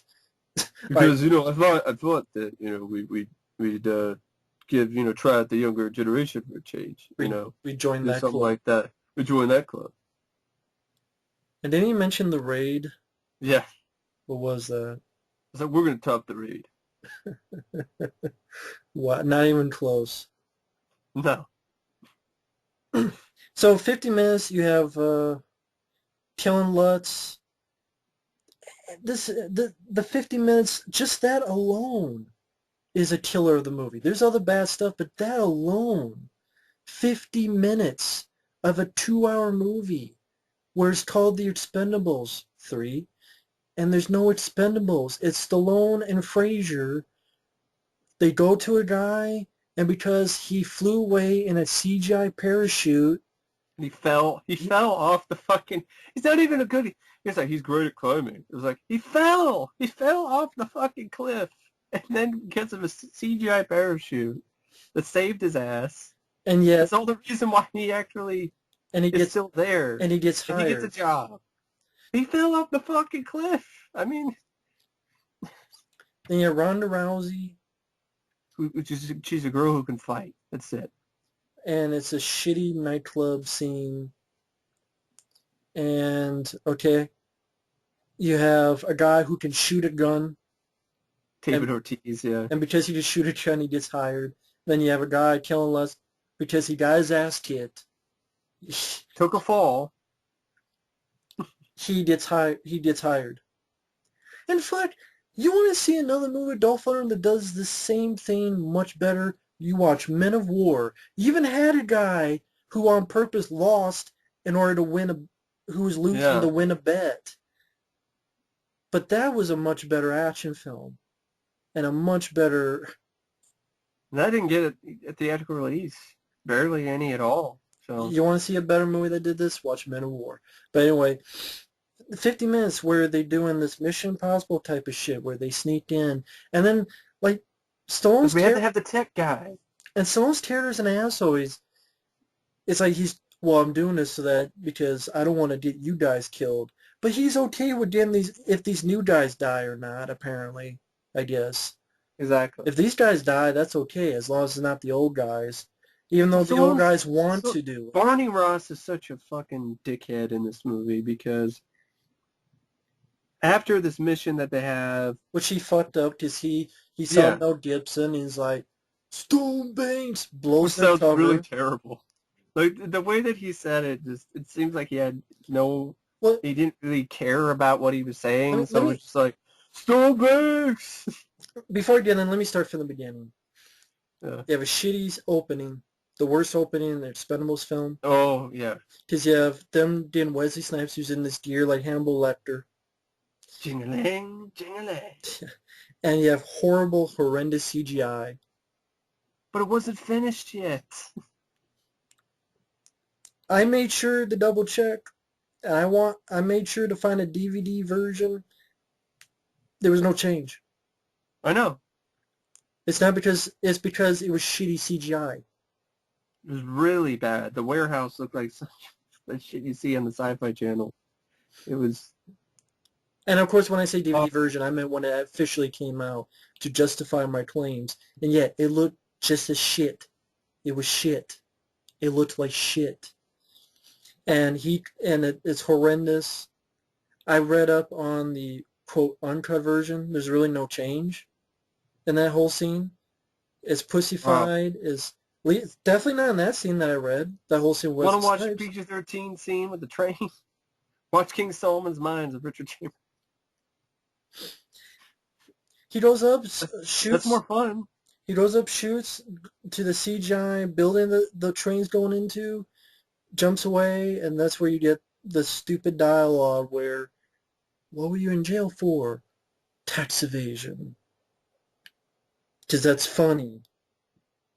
And of course the whole thing where he's like fucking with Christmas, what kind of name is that? You know, that whole sort of... The Night Before Christmas. Yeah, The Night Before Christmas. You're like, who wrote this shit? Like, really bad puns. Like, I'm the Knife Before Christmas. Yeah. Jason Statham. The Night Before Christmas. You're right. And then they go to see Terry Crews, and they're going... The mission, which they find out was Mel Gibson, that's where Stallone blows it. Stone Banks! in a chase scene that I barely fucking remember. Yeah, And it's I know a some people bad have started green to say, like, screen. this movie's the most violent movie of the year because it has the highest body count or whatever. And I'm like,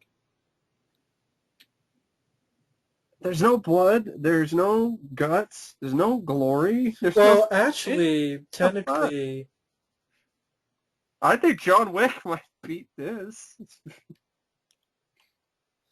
well, I guess technically, if you think about it, probably a Transformer type of movie since Yeah. entire cities get blown up. Yeah. So I guess technically 2012 is the most violent movie ever by Roland Emmerich, because the whole world, or Knowing by Nicolas Cage. Oh, yeah.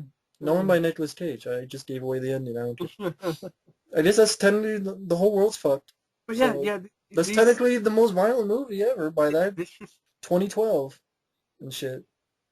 by that logic. But the action scenes in this, they're just beyond forgettable. Tame, There's so many, lame. they're tame, lame, and shitty. There's so many direct-to-video PM Entertainment films and so forth that are just so much better when it comes to the action scenes in this. Drive to Mark DeCastros cost $3 million, and the action scenes are miles better than this. It was depressing, really. Well, sorry, Rage with Gary Gary Daniels. Daniels. Some absolutely spectacular stunt work in that film. Same with Riot with Gary Yeah, Daniels. those are big budget. Nemesis with Olivier Gruner. When I would appeal to direct. You have what was I know there's some other PM Entertainment films. Last Man Standing with Jeff Wincott, I think, is another solid one. Yes, I enjoy that one. Jess Speedman, Daily Outbreak, which does a lot of shit. Fuck the haters of that movie. I'm sorry, when your lead in an action movie takes a shotgun and blows dude's balls off, it says, "You forgot to wear your bulletproof cup."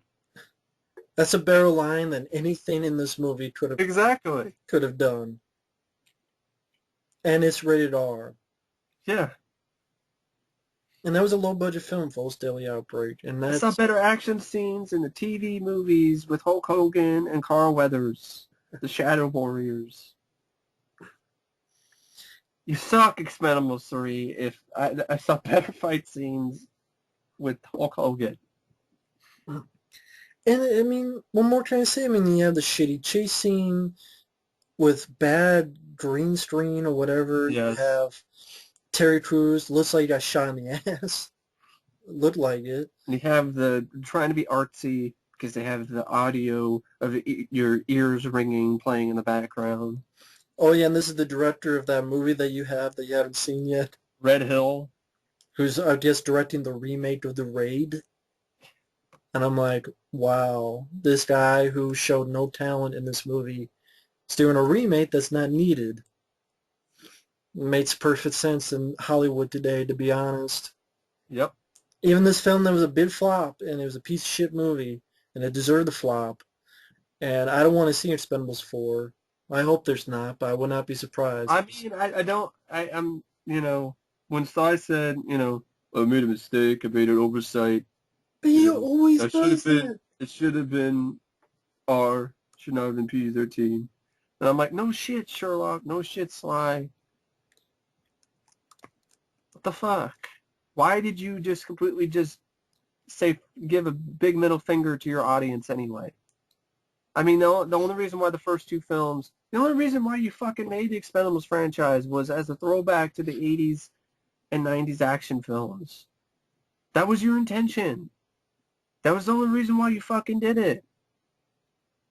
You need to watch interviews of yourself from back in the day. Where you're talking about Expendables, because it seems you fucking forgot what the full fucking point was. Are you going senile, Sly? But it's just one of those things where it's like, okay, you forget the whole point. Second movie, you decide to be jokey about it, talking about fucking whale ass and Chuck Norris jokes that are 5 years way too late. And who's next? Rambo by Arnold. And you don't want to see those type of jokes. I'll watch Tango and fucking Cash.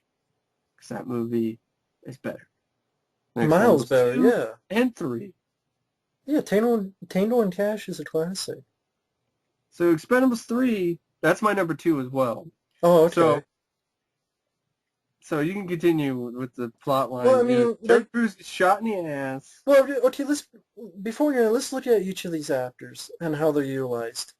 Stallone, yeah, I mean, he's usually the star. There's some moments where with him and Mel Gibson that work.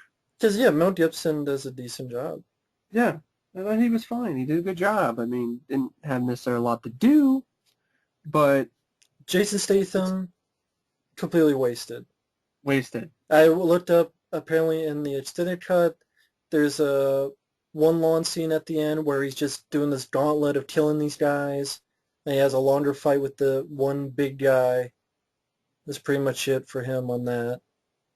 But even then, it's a waste of Jason It's Statham. PG-13 too, so you have a guy with knives. That's his main weapon. Yeah. Well, We I do mean, a shit ton of cutaways and shit. Wesley Snipes, completely, yeah. absolutely wasted in this film. And he looks like he's treated as a joke. That's even more embarrassing. Jing-a-lang, jing-a-lang. What the fuck is that? I don't know what that is. Yeah, he's totally wasted. It's like, why did you even have him in this movie?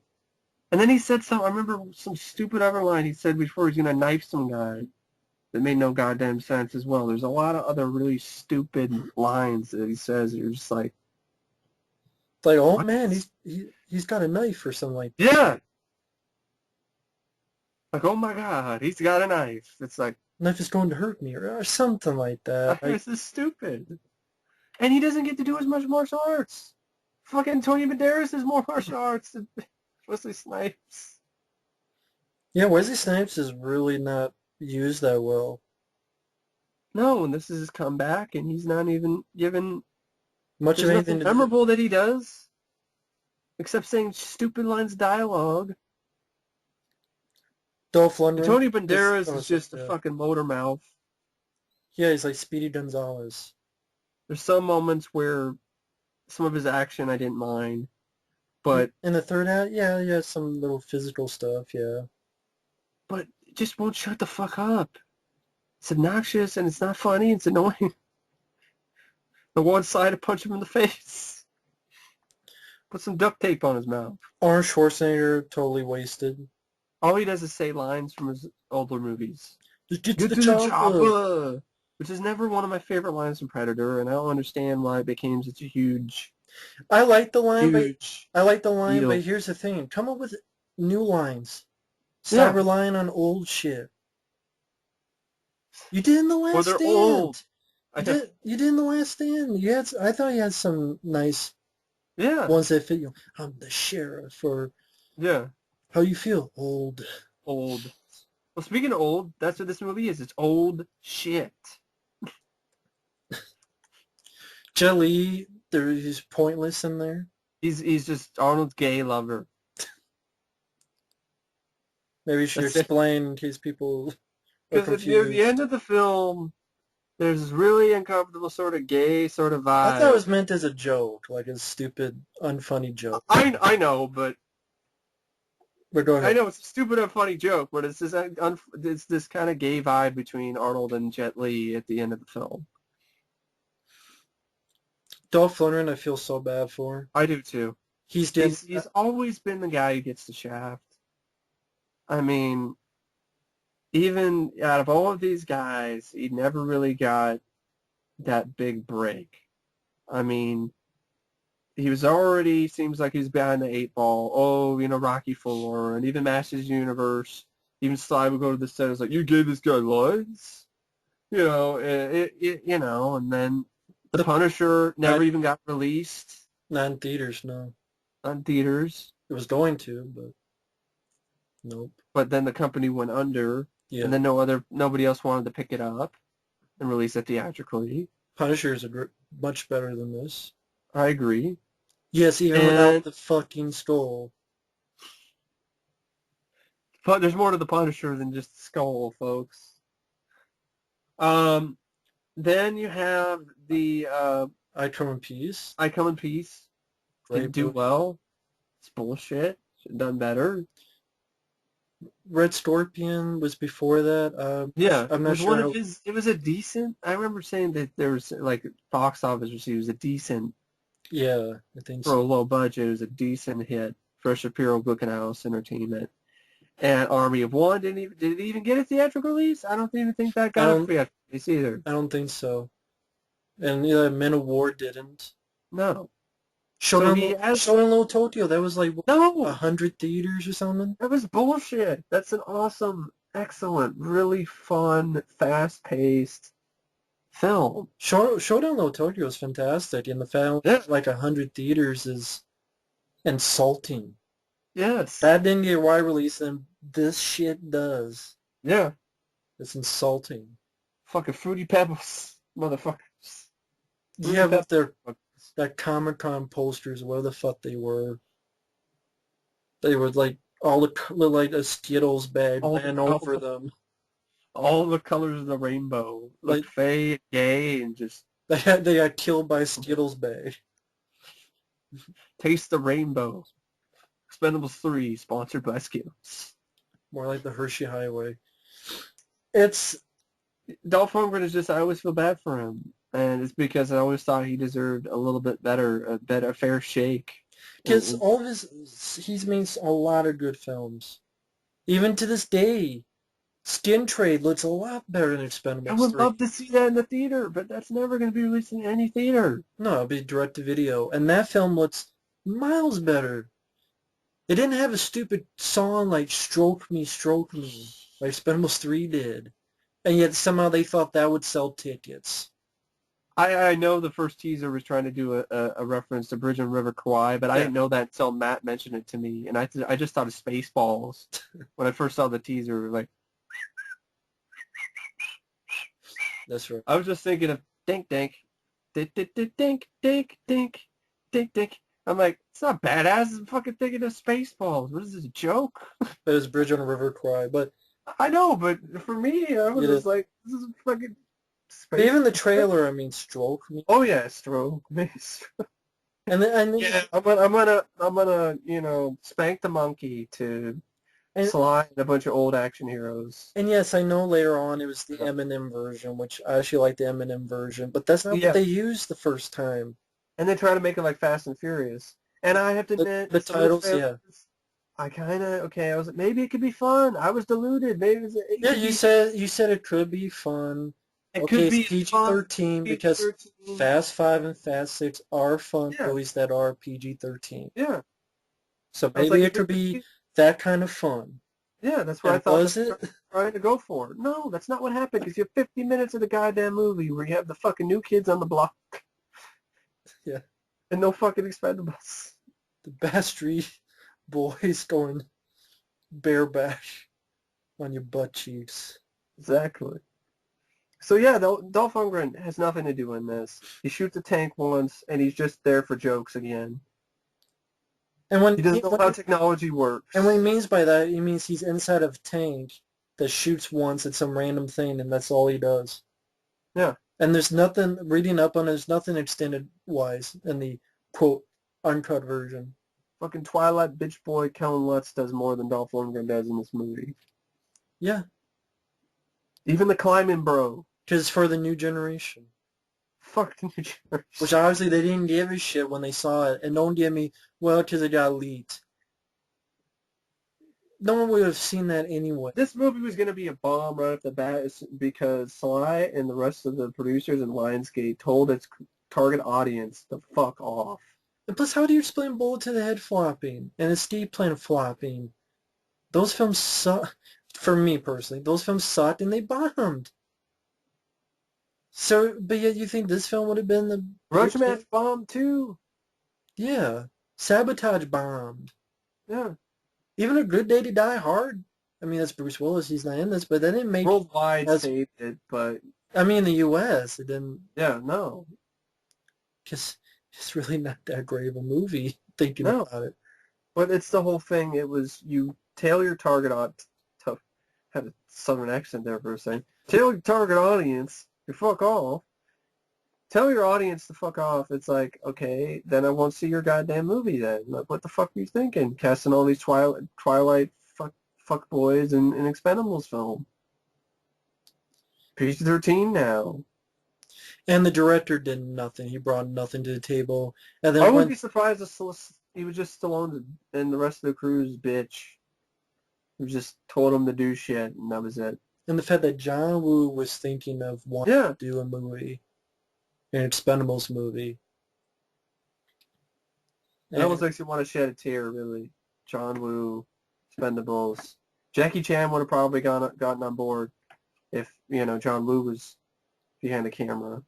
And all it was is because he couldn't do stuff in America because of some bullshit or something. Or maybe he preferred working in China because he didn't want to deal with the stupid Hollywood producers who are a bunch of shitheads. Who fucking cut down Hard Target and, maybe he just wanted to work in China because he probably likes being there. Yeah. Do it. Bring it to China or something. It doesn't have to be another fucking country that they're always in these Expendables movies. Well, they came up with some fucking made-up country in this one. Or whatever. I mean, why not in China? No. So we have the, Randy Couture didn't care for him anyway, but he has nothing to do. Harrison Ford, I don't mind. Yeah, I don't mind. But I don't, his fucking CGI helicopter horrible shit. It's awful. That's horrible CG, and that's horrible looking. Horrible. It is a helicopter duel. Awful. I've seen better effects on the PlayStation. Blue Thunder. Blue Thunder. You watch Blue Thunder and helicopter scenes in the fucking city, and that was not $100 million budgeted flick. It's fucking Airwolf. Watch the TV series Airwolf as better helicopter. The TV series Blue Thunder. Yeah.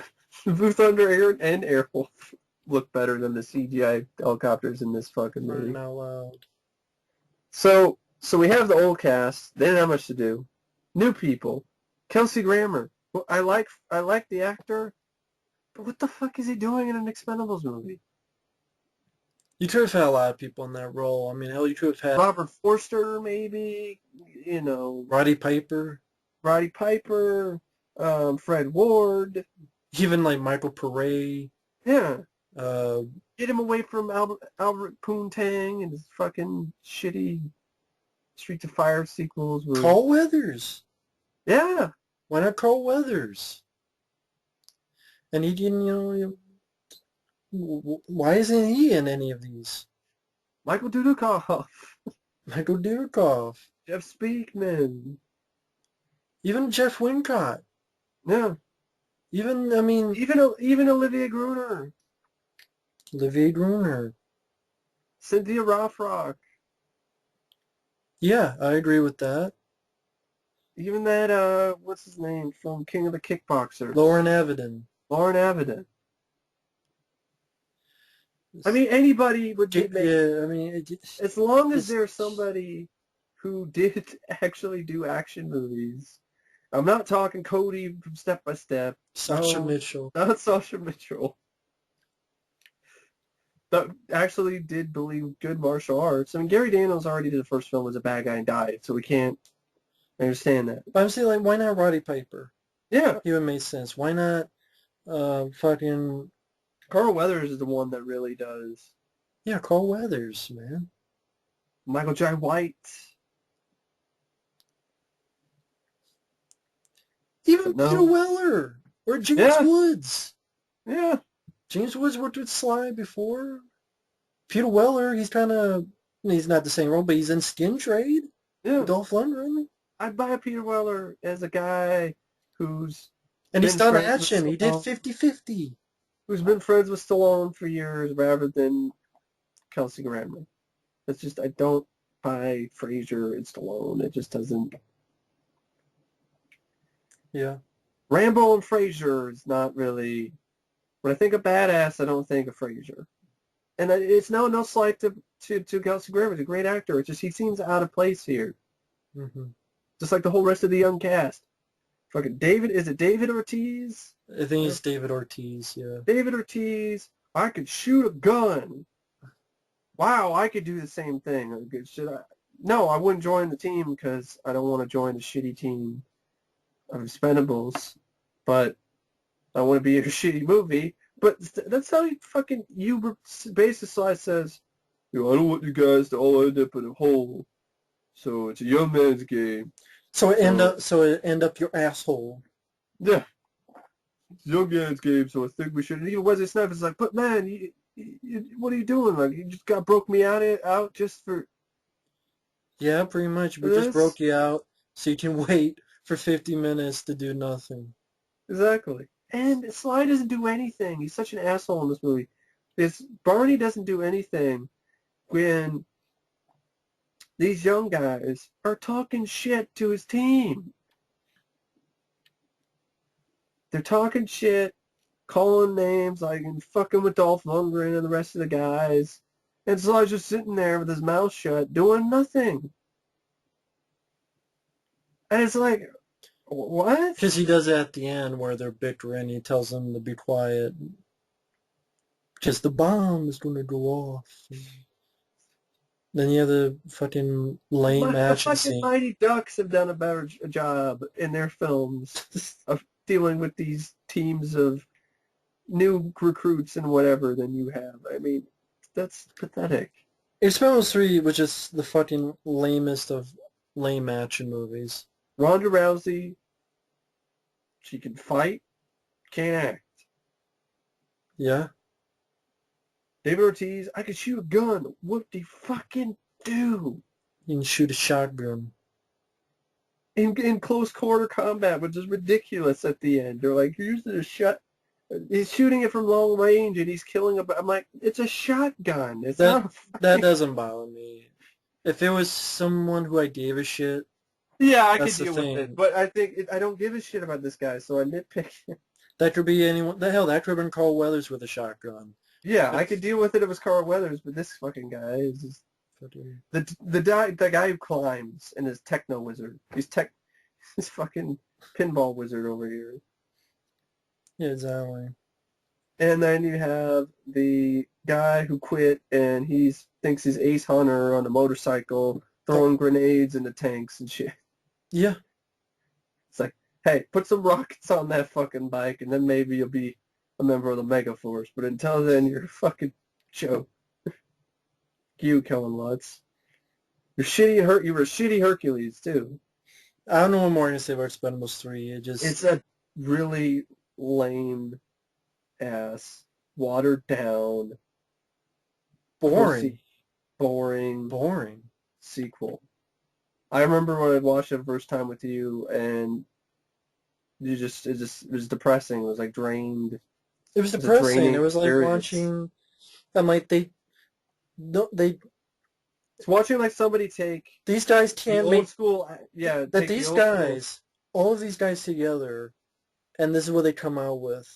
This pussified, lame dick of a movie. The guys who were part of Cobra, The Running Man, Rambo films, and Blade 1 and 2, and people who were part of, Men of War, I Come in Peace, all these people, Indiana Jones, for fuck's sake, they get together and they make this lame fuck of a movie.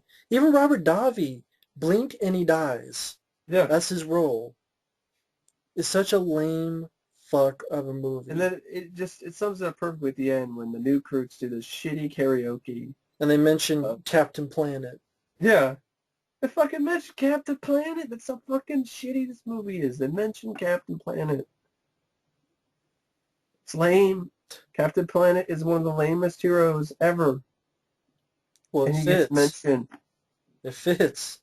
It does. It fits for this lame ass If movie. it fits, it fits. Pretty much what happened. What this film is like. An experience of watching this movie is watching the physical representation of the old school action genre get taken in some fucking back alley somewhere and getting shot in the fucking head. It's not a fun experience. It's depressing. It's sad. And it's pathetic. And it's a sad fucking way for this genre to end or to die. I think it is. This is it. this is the end game for that old school genre. Because Expendables was the thing that resurrected it. And Expendables 2, I haven't seen in a long time, but I kind of had some fun with it. This And then and I'm not a fan of shot it, Expendables 2, but this is shot way it in the back of the worse. fucking head. And I'm not a fan of Expendables 2, but this is way worse. Way, way worse. I want to hear people say, like, well, if it had, like, even if it would, what, if it had blood? Does it need blood? Is blood the only thing that you want? 50, Is it, what, when we talked about 50 minutes of no expense on an Expendables movie, we never mentioned blood. No. When we mentioned shitty dialogue, you can have fun dialogue. Watch older movies. Here's Sub-Zero, now Plane Zero. Plane Zero. We remember it because it's fun. It's fun to listen to. It's fun to repeat. Not Well, one ugly motherfucker. You bring the chainsaw. I'll bring the bring beer. the beer. See, you want to do that. You don't want to do anything with Expendables 3. Tango and Cash, I would have loved to have the writer of Tango and Cash write some dialogue for Expendables movie. Because Tango and Cash is, I think it has the best one-liners in an action film. And they're kind of self-referential too, so they could throw in the movie lines and they'd be more clever than, Arnold throwing out Rambo out of nowhere. To me, because the Tango and Cash is a lot better. It's like, Rambo's a pussy. Yeah, that's true. But anyway, when we talk about this movie, we just want to talk about better action films. Exactly, so... Shows you how shitty this movie is. And this was your number 2 as well? Yeah, it's my number 2 as well. Well, it's definitely number 2. It's a piece of shit. You want to flush down the toilet. Forget about it. Don't want to smell it again. Don't want to see it again. And I said a lot already, interjecting in between, so I don't have much to say. So did I. Yeah, this movie... Expect Expendables 3 makes me want to puke. It's a terrible fucking movie. It's a lot worse than I thought. I thought it was going to try to be like Fast 5 and Fast 6, but as much as advertisements tried to make you think it was going to be like that, it didn't. It wasn't anything like that. And once again, people defend it. I don't get it. I never will understand it. So, action sequences are just, they feel overlong, especially near the end. When they appear. The train scene, you have shitty CGI and cutaways. And it's obvious, too. It almost looks like they did try for an R. And then just fucking cut the shit out of the movie. Just cut this out, cut that out, pan this way, go this way, da-da-da-da-da. It's uncomfortable and painful to watch. Especially when you bring force-fed these fucking wannabe Expendables. Mm-hmm. Who don't do anything to make you think that they deserve to be on the team. I shot a gun. I can climb, but I really don't climb very well. But I know technology. Anyway, we'll move on. Yeah, because I just repeat and repeat and repeat. Just like this fucking ad nauseum. Expendables 3 fucking sucks. Makes me nauseous. So Expendables 3. Okay, let me get to my number 3. My number 3 is one that was, it's the reason it's number 3 because I actually looked forward to it, and it was a mistake. And it's goddamn Zilla. My number 3 is goddamn Zilla because it's goddamn awful, and I goddamn don't understand why it gets the praise. And once again, I've said this countless times. If you liked it, fine. I have seen every Godzilla film. I've reviewed every Godzilla film. I'm not saying that because I think I'm an expert on it. I'm not saying that because I think I know everything about it. I'm saying because I have seen them all, and I think this is one of the worst Godzilla films ever made. Because I have never seen another Godzilla film that was as big of a gigantic cock tease as this movie. This movie was a gigantic cock tease. It was almost 40, 50 minutes of the first 40, 50 minutes are not even a Godzilla movie. is a Bryan Cranston, his boring son, and Mutos, the You mean movie. white Mike Tyson? I might tell you. Fucking Aaron Taylor Johnson. Johnson. That's the first 50 Ford minutes. Brody. Yeah, that's his Ford. name. Because of Harrison Ford and Brody, Cheap Brody. Because it's supposed to be like Jaws. This movie's like Jaws. It's nothing like fucking Jaws. Okay, well, I'll people get to that later. here. Okay, people. They say this film it goes back to the spirit of the original films. I disagree with. Here's why. Number one, people don't realize a lot of those older films they were only 80 to 90 minutes long. This is over 2 hours. So when you see less of Godzilla in those older films, you're also seeing a lesser movie, as in lesser, as in not as long, as in not as much running time. If you see 5 minutes of Godzilla in a 20-minute movie, and then you see 5 minutes of Godzilla in an 80-minute movie, there's a difference, right? Same thing here. When you have 80, 90-minute movies, and then you have an over 2-hour movie, and this shows less than those older 80-minute movies, do people not understand that that kind of affects pacing? That is not what some people happen to not want? And doesn't mean you want wall-to-wall 24/7 Godzilla. That would get boring after a while. It really would, because it just looks like you're just watching a marathon of just punching and fighting and whatever. And there's nothing to it. But even older films, the first Godzilla, even from the beginning, it was still about Godzilla. Even when he wasn't on screen, it was about Godzilla. It was, what did Godzilla do? We hear Godzilla did this. We heard Gojira did that. Here, Godzilla did not do anything in the first 50 minutes except you briefly see him in a blink and you miss it opening credit during opening titles. The first 50 minutes are not even about Godzilla. Oh, the opening credits, it looks like they stole from 1998 film. Roland Emmerich's Godzilla. It looks like they stole footage from that movie for the opening. This one. And the thing is, even newer Godzilla films from the 90s, you watch GMK with the Undead Godzilla. You watch Godzilla vs. Mechagodzilla 2. You watch some of these movies, not the 90s, the 2000s, because GMK was 2001. They have tons of Godzilla doing tons of stuff. And those are much lower budget films than this movie. So you tell me, how can they do it, but in this movie, you only see, you're about ready to see it, and then it cuts away. He's about ready to fight. This is after the 50 minutes where Bryan Cranston dies in a shitty way, and you're left with a boring lead, and his boring wife, and his boring son. All his three are shitty boring. accent. Shitty accent. Yeah, boring lead, boring wife, boring son, boring characters, boring job, bomb. He's a bomb expert. Which I don't think he actually stops any bombs.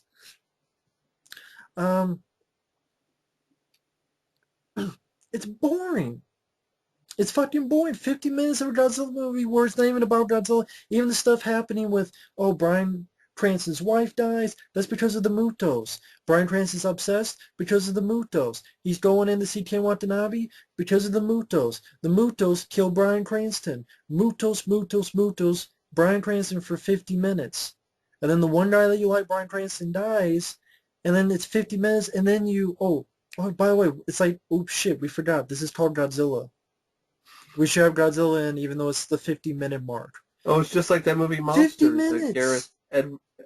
Monsters, yeah. Edwards did, right? The director. The same Gareth director. Edwards.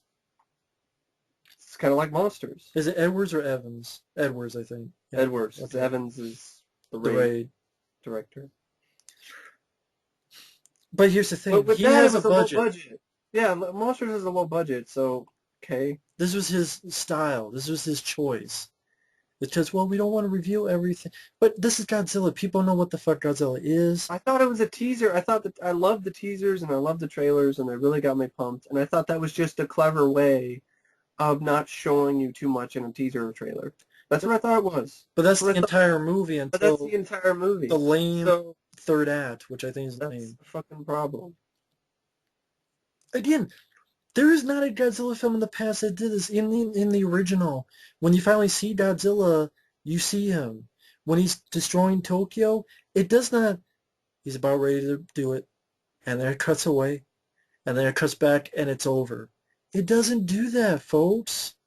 And that's not a movie that's over 2 hours. That's a movie that's 80, 90 minutes. So you have a shorter running time, and you get Godzilla doing more.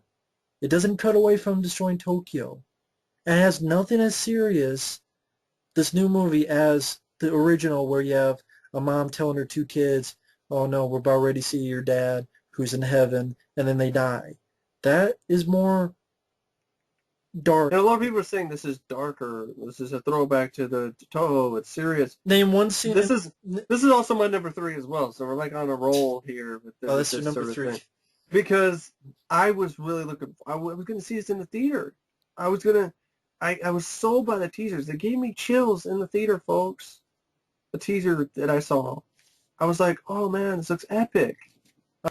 I was bored. It was Borzilla. It wasn't Godzilla. It was, and yeah, afterwards I was like, God damn, Godzilla, you suck. And that's the thing, when a movie that I'm looking forward to ends up being this bad and still gets, and I'm fine if people like this movie, no problem. I don't have a problem with that. But there's just so much praise for this film that I don't understand. I'm not an expert on Godzilla. I've only seen a few movies here and there. But is there something wrong for me wanting to have a movie with more Godzilla instead of less Godzilla? We're in the year 2014. Can we have more Godzilla? Is there such a thing? Is that a bad thing? Is anybody complaining? You know, if you have too much Godzilla, that's a bad thing. That's really awful. Too much Godzilla is not a good idea. Fuck no! People want more Godzilla. It's fucking Godzilla. And Godzilla is barely in his own damn movie. He's the Mutos, the fucking Muto Puto motherfuckers have more screen time than Godzilla does in his own film. People want more Godzilla. Is there something wrong? Does anybody complain? Is anybody really going to be bitching and moaning and saying, oh man, there's more Godzilla. I wish there was less Godzilla in this movie. No! I doubt it, yeah. Nobody would be saying that shit. So the amount of defenses this film gets boggle my mind. If you like the film, that's fine. But the shit I keep hearing that it's like the old Toho films. I'm like, I'm not a huge expert on them, but I like the first film. I've seen it. And the first film, it's more gritty and it's darker. It's a throwback. And I'm like, the first film was a way for the Japanese to find a way through a monster to showcase the devastating impact of the atom bomb. Godzilla was an allegory to the atom bomb. And that's why it was a little bit more serious in nature. Here, we have this gritty, pretentious, serious-ass fucking tone, and there's no need for it. The movie does not have any fun with itself. And like Matt was saying, it's a goddamn cock tease. The teaser, I thought, was just a teaser. I didn't think that was all. That was most of the film. That was most of what I was going to see was Godzilla. And it doesn't cock tease you only once. Doesn't only cock tease you twice. Cock teases you 3 or more goddamn times. And if you don't have that least amount of time with Godzilla, you better have people to give a shit about, and you don't. You don't. So this Except shit Bryan I keep Cranston, hearing, who dies. Exactly, and that's The another lead cock is tease. horrible. That's another cock tease. The trailers teased you and made you interested because Bryan Cranston was billed as the lead. Not Aaron Taylor Johnson, not lick ass, Kiss ass. kiss ass. I gotta get to the train. I gotta get to the train. White Mike Tyson for Brody. So when he gets killed off, I'm already like, what the fuck? Bryan Cranston, yeah. Bryan Cranston is like missed opportunity. His character is the most likable and the best actor in the film. Ken Watanabe does all right too, but he has nothing to do. There's another character, you don't give him jack shit to do except say Gojira every now and then. Say like, we should let nature take its course. Ken Watanabe didn't do anything for me. All he did was stare. That's what I'm saying. He had nothing to do. That's what I'm saying. He had nothing to do. If he had more to do, more to say, other than Gojira and stare. And that's the people who defend this is like, well, it's about Godzilla, but you don't get Godzilla. It's Well, not then it's about the it. characters. Well, the characters suck ass. So They what are do. you left with? Boring guy, boring wife, his boring kid, and then just random glimpses, and then more boring guy. Yeah. And then Mutos and Mutos and Mutos, which are, to me, a boring fucking design for monsters. Boring designs. I'm going to rip off the Cloverfield monster. Yeah, kind of, yeah. But even then, they're just boring design. Nothing unique, nothing interesting, nothing intriguing. Probably one of the most generic of Godzilla's villains. It's more about the Mutos. It even starts out more about the Mutos. Really, the first 50 minutes, it's about them. It's instead of Godzilla, it's Mutos and featuring Godzilla. Special guest star Godzilla. I have never seen a Godzilla movie where it's 50 minutes when it's not about Godzilla at all for 50 minutes. For folks out there, name me another Godzilla movie that did that. Unless you want to talk about that shitty one where a kid imagines he's fucking... which is considered the worst one. So other than that, name me one, folks. Come on now. Godzilla's Revenge? Is that what that one was? Yeah. Even the ending, all he does is three things. He gets his ass kicked, he kills one with his tail, and he uses his breath twice. One that doesn't work and one down the throat. Cool. When he blows down the throat, fine. But then you have people like, oh, they were clapping and cheering and applauding, and there was applause, and I went, it wasn't that good. Why? It wasn't that awesome. He got his ass kicked. He killed him with his tail. He tripped over his own fucking tail one time. He fell down like a... He fell down like 2-3 times. He looked overweight. And Steve Seagal. Yeah, Steve Seagal. Who can't do his fight scenes like Godzilla. No. He needed a stunt double. That was a thinner Godzilla. Well, I've been eating too many cheeseburgers and shit. I didn't even like the design when I saw it. I'm like, Godzilla looks a bit too fucking chunky for my tastes. It didn't bother me as much if he did something. Well, I mean, if he did something, but when he falls on his ass a couple times, it just makes me think he's a fat ass, he's out of shape, and he's old? Is it old? He's been old eating man pieces. He's old man Godzilla now or some shit? He's Potbelly. Trailer trash Godzilla. Trailer trash Zilla. But, I mean, the boring characters, and that's why I don't get this repeated, it's like Jaws. What the fuck? How do you watch this? Films like Alien and Jaws have something... And then say, this is like Jaws.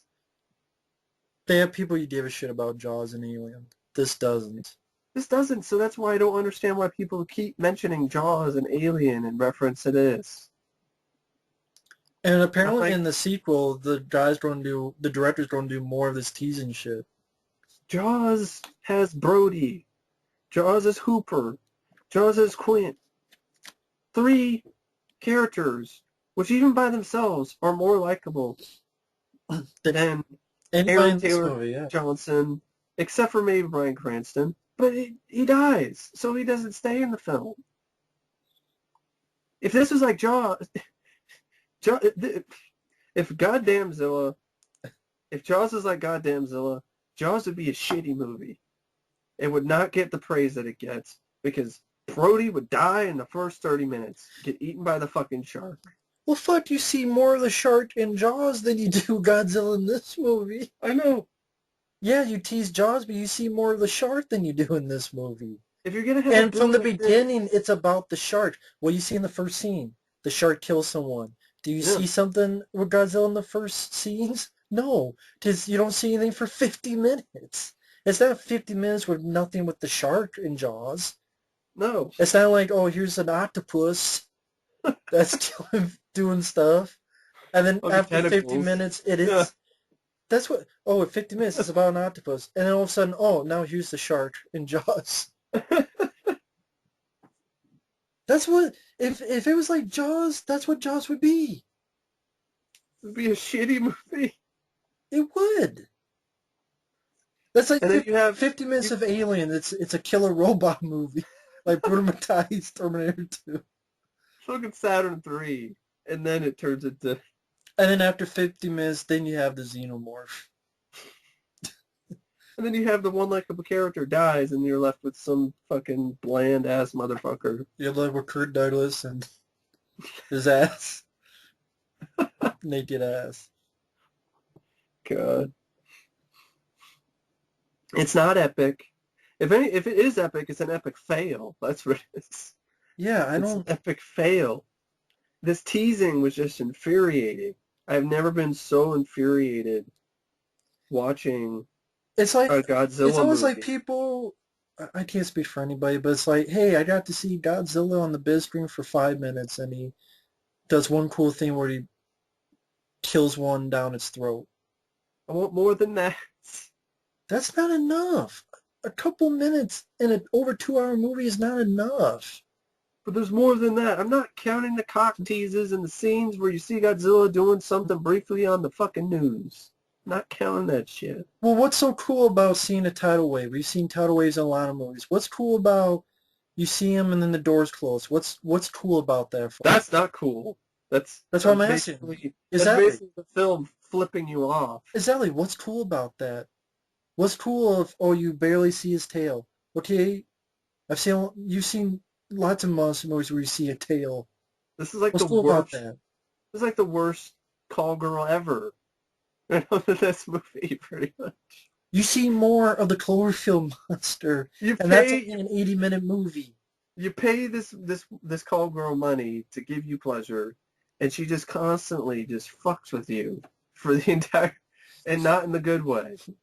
Cock teasing you, not giving you any, and then finally gives you like a half-hearted blowjob at the end, and then wants full price. Didn't someone do like, they said it was only like total of 7 minutes? Yeah, or something like that. And yeah. most of that's, of course, at the end when he actually does fight. Because there's nothing of him in the first 50 minutes of this over 2 hour movie. And he gets the pass. If you like it, fine. You know what? You can get We're the not pass. going to agree. Get the pass, the gas from my ass. So I can get That's all I can say about goddamn Zilla. Fuck goddamn Disappointing. Zilla. And I look forward to it, folks. I did too. I really did too. It's a disappointing dreck of a film. Lame. Another lame ass movie. Disappointing piece of shit that I had my hopes up for. Overrated piece of shit. Definitely overrated. Very overrated. Constant and defended. So just, I understand if you like it, but some of the defenses people have, I'm sorry, bullshit. It is nothing like Jaws. It is nothing like Alien. And it's Please nothing like the original. Stop bringing that shit up. And it's nothing like the original. You want to know why? The original starts off about Godzilla. Even if you don't see it, it's about it. Here is 50 minutes where nothing about it is about Godzilla. It's about Mutos, fucking Putos. Don't put the motherfucker. That is a big difference. Yes. And it's like 30, 40 minutes shorter, the original. And that's also a big guys difference. Who saw all the Godzilla movies, but some people still gave him shit. It surprised me, even though he saw all of them or reviewed them on his channel. And a lot of them I liked. And I think this is one of the worst ones. You need to see the other older Toho films to appreciate it. And then Matt's like, I did see them, you moron. And a lot of them are better than this movie. Even, the ones you barely see, like the second one, that movie sucked. A lot of people said it wasn't that great, the second one. But anyway, goddamn Zilla, I'll move on. Goddamn piece of shit. So my number 4 I won't have much to say because I just reviewed this recently. Dumb and Dumber 2. It's because I'm a big fan of Dumb and Dumber. This was really one of the most unfunny movies I've seen in the longest time. And it was sad because Jim Carrey made a fool out of himself, in my opinion. The Farrelly brothers showed that they have no talent anymore. This movie was done way too late. It was incredibly unfunny. There's not a single joke. Well, there's one joke that worked, but most of it was insanely unfunny. From the beginning, where Jim Carrey's faked all this time that he was in a coma, not coma, but he was Yeah. Coma. And this tube's in his dick, and Jeff Daniels is pulling it. Catheter. Opening credits. That's where the credits start rolling. It's an Joe's image of... like putting a hand into a woman and pulling it out, and there's dust. Or the being assholes to the blind guy. Just complete and utter douchebags, which they did not do in the first movie. Just like, at least Jim Carrey was being an absolute dick. Like, hey, you see anything lately? Ha ha ha ha. Complete douchebag, unlikable jerk off. Yeah, you say he might have been unlikable in the first film, but he was more innocent. It was more about just them being dumb. This is more about them being assholes, like they're remnants of Jackass. I swear this movie tried to be like more like Jackass than Dumb and Dumber at times. Yeah. The whole plot, it was just a take off the plot of the first film, and it wasn't really that interesting. You have another dream sequence where you have crazy stuff happens with Jim Carrey, and it's not that inventive. It's not that creative. You have, I can't remember most of the movie now. I really can't. I hated the movie. I did rant on it. I talked about it. Dumb and Dumber 2 was just a pile of shit, and Jim Carrey was not funny. He wasn't inventive. It was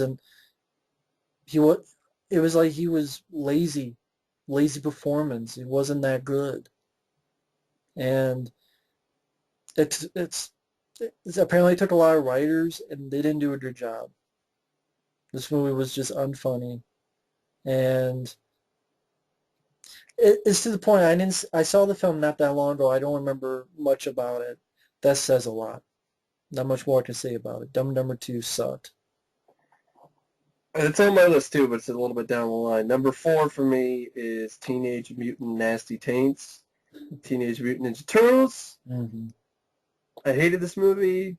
It's not, like you said earlier, I mean, you eloquently said all that stuff. I don't even know if I can come close to even matching any of that, but it's not a Ninja Turtles movie. They're the fucking supporting characters in their own fucking movie. I'm tired of this fucking disturbing trend of this shit.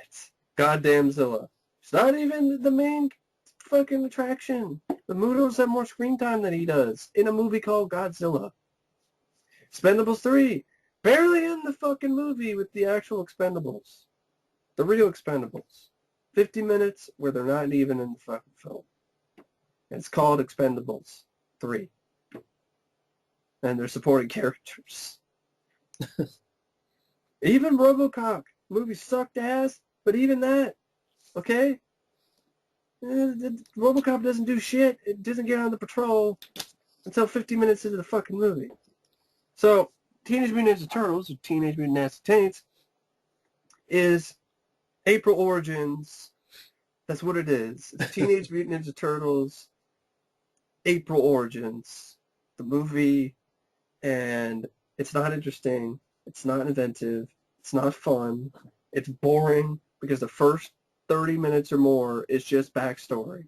Developing fucking April O'Neil and her past and just fucking shoehorning her little hot ass into the fucking storyline of the Turtles. And making it that she's the one that had them and she named them and she was part of this project with her father called Project Renaissance. Should have just had a sex scene with Mikey like Wolf Cop. The movie, it wouldn't go there. The movie Yeah, wouldn't dare. But Wolf Cop is awesome. This is a piece of shit. It's not fun, and I'm a fan of the Ninja Turtles. I love the first two films, live-action films. I was never the biggest fan of the cartoon series because I didn't grow up with it, but I could watch it. I still haven't seen the 2003 series, but I've seen a couple episodes, and I liked what I saw. Next Mutation was shitty, but even that's better than this because it stars them, first off. it stars them, and also there's martial arts. There's martial arts, and the design, the look of the turtles. If I want to see turtles who look like they're a little bit more buff and are wearing fucking do-rags and shit, I'll watch that.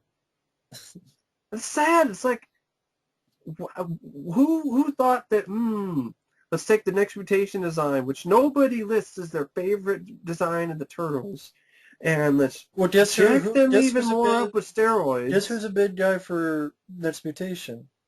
Kevin Eastman? Yeah. Because people there you go. That. There you go. Eastman is a little before that, so. I'm surprised Venus wasn't in this fucking movie. Surprised Mikey didn't bang her. Well, it's Megan Fox. No, Megan Fox. Yeah, exactly.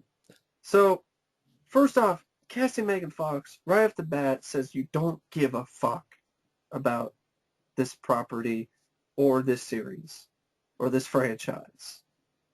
Because if you cast her as April O'Neil, you don't give a fuck. You don't care. You can hire some chick who should be riding dicks and sucking dicks I just for a living. Because I made instead of money. I know. Instead of a capable actress who you can believe is a reporter. At least a decent actress. A decent actress. Megan Fox isn't even a decent actress. I can't even buy her as a reporter. It's like Tara Reid as a scientist. I can barely buy her as a human being. Yeah, I can't do it. I can't buy Tara Reid as a scientist in Alone in the Dark, and I can't pay fucking Megan Fox as April O'Neil. And not only do you have her as a pretty useless fucking character, who they shoehorn to make her the main character for some goddamn reason, which annoys the hell out of me, you also have Vern, who's played by, Will Arnett. Yeah. And I liked him as the voice of Batman in the Lego Movie, and I liked him in a show that he did with Christina Applegate, which is no longer on. But he's fucking waste of space here. He's a fucking chauffeur. He drives chauffeur, whatever. It's chauffeur. Yeah, chauffeur. He drives around. He just drives around Megan Fox and Raphael at one point in the movie. Gets shot. Says things that aren't even funny. There's literally a scene where he's thinking about wearing a hat, and then he decides, oh no, I'm not. I just didn't wear it because I look gay or something. It's completely stupid. Completely useless character. You could cut him out of the film, and it wouldn't hurt the movie. He's completely useless to the plot. Yeah. April O'Neil, she's just shoehorned in there. William Fichtner is just there to say big speeches and exposition. Yeah. And half the time I'm just so bored that I don't even pay attention because I don't give a fuck. So I missed the whole thing where the mutagen is supposed to heal people, and that was this whole plan, was to spread this gas to poison people and then sell the mutagen to people and make millions. It's like, why don't you just sell the mutagen by itself without the fucking killer gas? If it's that powerful, if it's that helpful, you already have a monopoly on it. This is stupid. This is even dumber than the end of Amazing Spider-Man. This is an even dumber plot than that. Where the lizard's like, I'm going to turn everybody into lizard people. This is bad. He's just crazy. This is crazy. That's... I mean, you movie, because he's a fucking lizard man. This is something else. The movie, you suck ass when you have an even dumber plot than the Amazing Spider-Man. And you stole it. You stole that whole origin story for the creation of the Turtles. They even had to explain shit that we don't need explained. Like, why do they like pizza? Because Megan Fox fed when she was a little girl, fed the pizza when they were little turtles. It's like, yep. So, No one gave a shit. No one gives a fuck. No one cares. No one gives two fucks. And the whole origin story is just, you've seen it before. I don't need to see it again. Just No, you haven't that's why I seen like. this version before. Well, I did. I saw it in The Amazing Spider-Man. I did see it before. Yeah. But you didn't see I Turtles in this. want to see. I like the 1990 Ninja Turtles film because right off the bat, the live action film, they don't do the fucking origin story. We know who the turtles are, And they appear like 5, 6 and they minutes appear in. 5, 6, or even earlier than that. About 5, 6 minutes in, and then they're Yeah, the stars. yeah. They are the Here stars. it's like 15, 20 minutes, 30 minutes, dicking around with the Megan Fox storyline. I want to be a respected reporter. Good luck with that. Whoopi Goldberg laughing at her ass when she's trying to say it's like Vigilante Turtles. It's like, you really think I'm gonna air that shit? I'm gonna air that on the national? Get out of here. And then, oh yeah, Raph or somebody throws a fucking shipping crate. That is the most that shadow that was amazing thing. A $100 million film, and the first time that Ninja Turtle does anything, he throws a shipping crate. Mm-hmm. You want to do that kind of shadowy stuff better? Once again, take a look at the 1990 live-action film. And before anybody calls me a fucking nostalgia tard or some other fucking bullshit. Oh, that's right, yeah. Fucking, it's just nostalgia. I'm sorry. The 1990 film is a damn good movie. This is a piece of shit, okay? And that's not nostalgia talking. 1990 film is a better Ninja Turtles film. It has the heart. It gets the heart and soul of the characters better. I don't understand why people say that it gets the spirit right. Where? In this movie, I have no idea. The most half-ass fucking way imaginable at the end, where Raph says, "I love you guys," and then the record skips at the end like it's a it was just a joke. Just like this It doesn't movie. get the spirit right because Mikey is the worst version of him I've ever seen. He's a fucktard. He's an asshole. He's a douchebag. He's annoying, and he's a fucking pervert who wants to fuck April. He's living for his brewskis. He's Colin Farrell in Friday Night Remake. He's Colin Farrell in Friday Night Remake. He is. Exactly. He's a fucking douchebag. Down to brewskis, bro. I was waiting for him to say that. Yeah, brewskis, bro. He's wearing fucking puka shells and shit. Like he's fucking some surfer dude in fucking Cali. And then he's supposed to be a surfer dude. In today's age. Great, he's a prick. Good on you. And I like Mikey. It's one of my nicknames, Michelangelo, from my cousin, because I dressed up as Michelangelo when I was a kid. I gotta cut in. People who, I should have said this at the beginning, so in case someone says it in the comments, I'll just repeat it typing-wise. Anyone who uses that nostalgia card, you've already lost the war. You've already lost the battle, because that means you can't think of anything remotely clever and remotely on subject, because that's a useless and easy thing to say. Well, you just did nostalgia. No, I just want a good movie. I'm sorry that you like a shitty movie. I'm sorry that you like movies that suck ass. I like good movies. If you like shitty movies, good on you. Yeah, and another thing, like a shitty movie. Another thing with nostalgia argument is, so... And also, how is it... You're not nostalgic for anything? And also, like, I can speak for myself.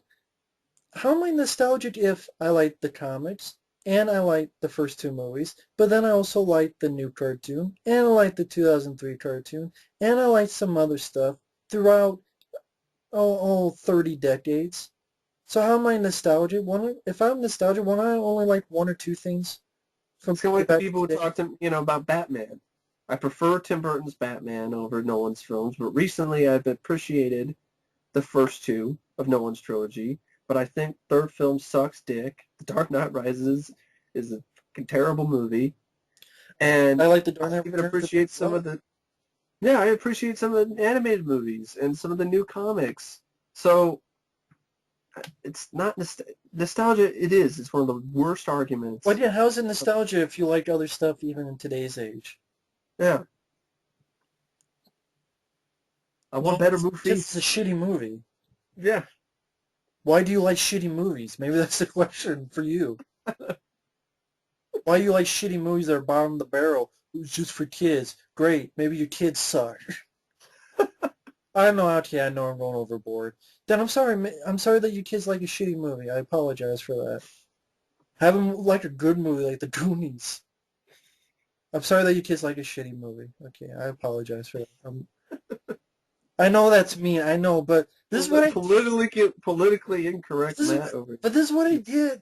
This is what I feel when you get these jagoffs who come out of the woodwork, even when we give an opinion that Yeah. we always have gone. If you like the film, fine. At the beginning of videos, and people are like, well, it's the nostalgia card. When you perfectly explain why that's not the case. Exactly. It's just they don't have room to fucking go. And who gives a shit if we like the movie and you don't? And It's our fucking video. It's not just for kids. I'm sorry, that's a shitty excuse too. It's a kids movie. Just like the Goonies, the Monster Squad, Pixar films. The original fucking comic books had the turtles kill. Yeah. And blood. So don't give me that shit either. If it's just kids movie, then you haven't read the original comic books. This isn't Power Rangers, okay?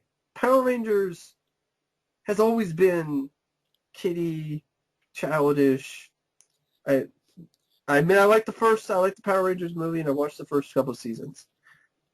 But that's always been meant for kids. Even Turtles it didn't start out that way in the comics. Even the cartoons. I can show people out here 5 episodes of the 2003 cartoon. I'm showing an episode where Baxter Stockman is obsessed with April O'Neil because he keeps thinking of his mom and his fucking body is decomposing throughout the like entire Fly. episode. Yeah, because he made himself a clone body and because all that was left of him was a fucking brain in a jar and he had to clone himself and the clone body is not computing, so it's dissolving and falling apart. I can name you another episode where Splinter kisses Agent Bishop and there's a hook. You see a shot of a hook and you see silhouette that the guy went into the hook. Shredder gets decapitated, right? Yeah, and granted, he gets back up, but that leads further on as to how that happened. But you see, swing a sword, and then you see in the distance, there's the Shredder's, the helmet pops off of the body and slams to the ground, and the rest of the body falls to the ground. Yeah. There's an episode where it's in the alternate future, and everyone dies except young Donatello and older April. But you see all the older turtles die. So it's like Ninja Turtles' version of X-Men Days of Future Past. In a way, yeah. In a way, yes. Interesting. Probably would have been, I would have seen a live-action version of that than this. And for those who want to know, it's called Same as It Never Was. So there you go. That's episodes of a fucking cartoon. That was on Saturday morning. Was everyone like that? No. It was a lot of goofy stuff this Saturday morning. But they could do that and push it, which this movie doesn't in the slightest. No, don't get me. It doesn't. It's just for kids shit. You could do that on the cartoon. Well, even the 1990 film. It was for kids. Kids came and saw the movie and loved it and watched it, but it had an edge to it. And it had so much of an edge that the parents bitched and moaned and complained and took it away for the second film. They had to cut it back because the training scene that someone died. Tatsu. Yeah. Yeah. Cut it back. So don't give me that shit. Fucking Splinter's half his ear gets cut off and his family is dead. Yeah. Gets murdered. But it's just for kids. Rat is sitting there with half his ear cut off in his hand, and rest of his. I mean, this is a stupid argument. His master's dead. And kids read a lot of Batman comics. Tim Batman started out as kind of a, kids reading Batman comics back in the day. Adults might have done it too, but that's like saying, well, only Batman can only be the 60s Batman. Yeah. That's stupid.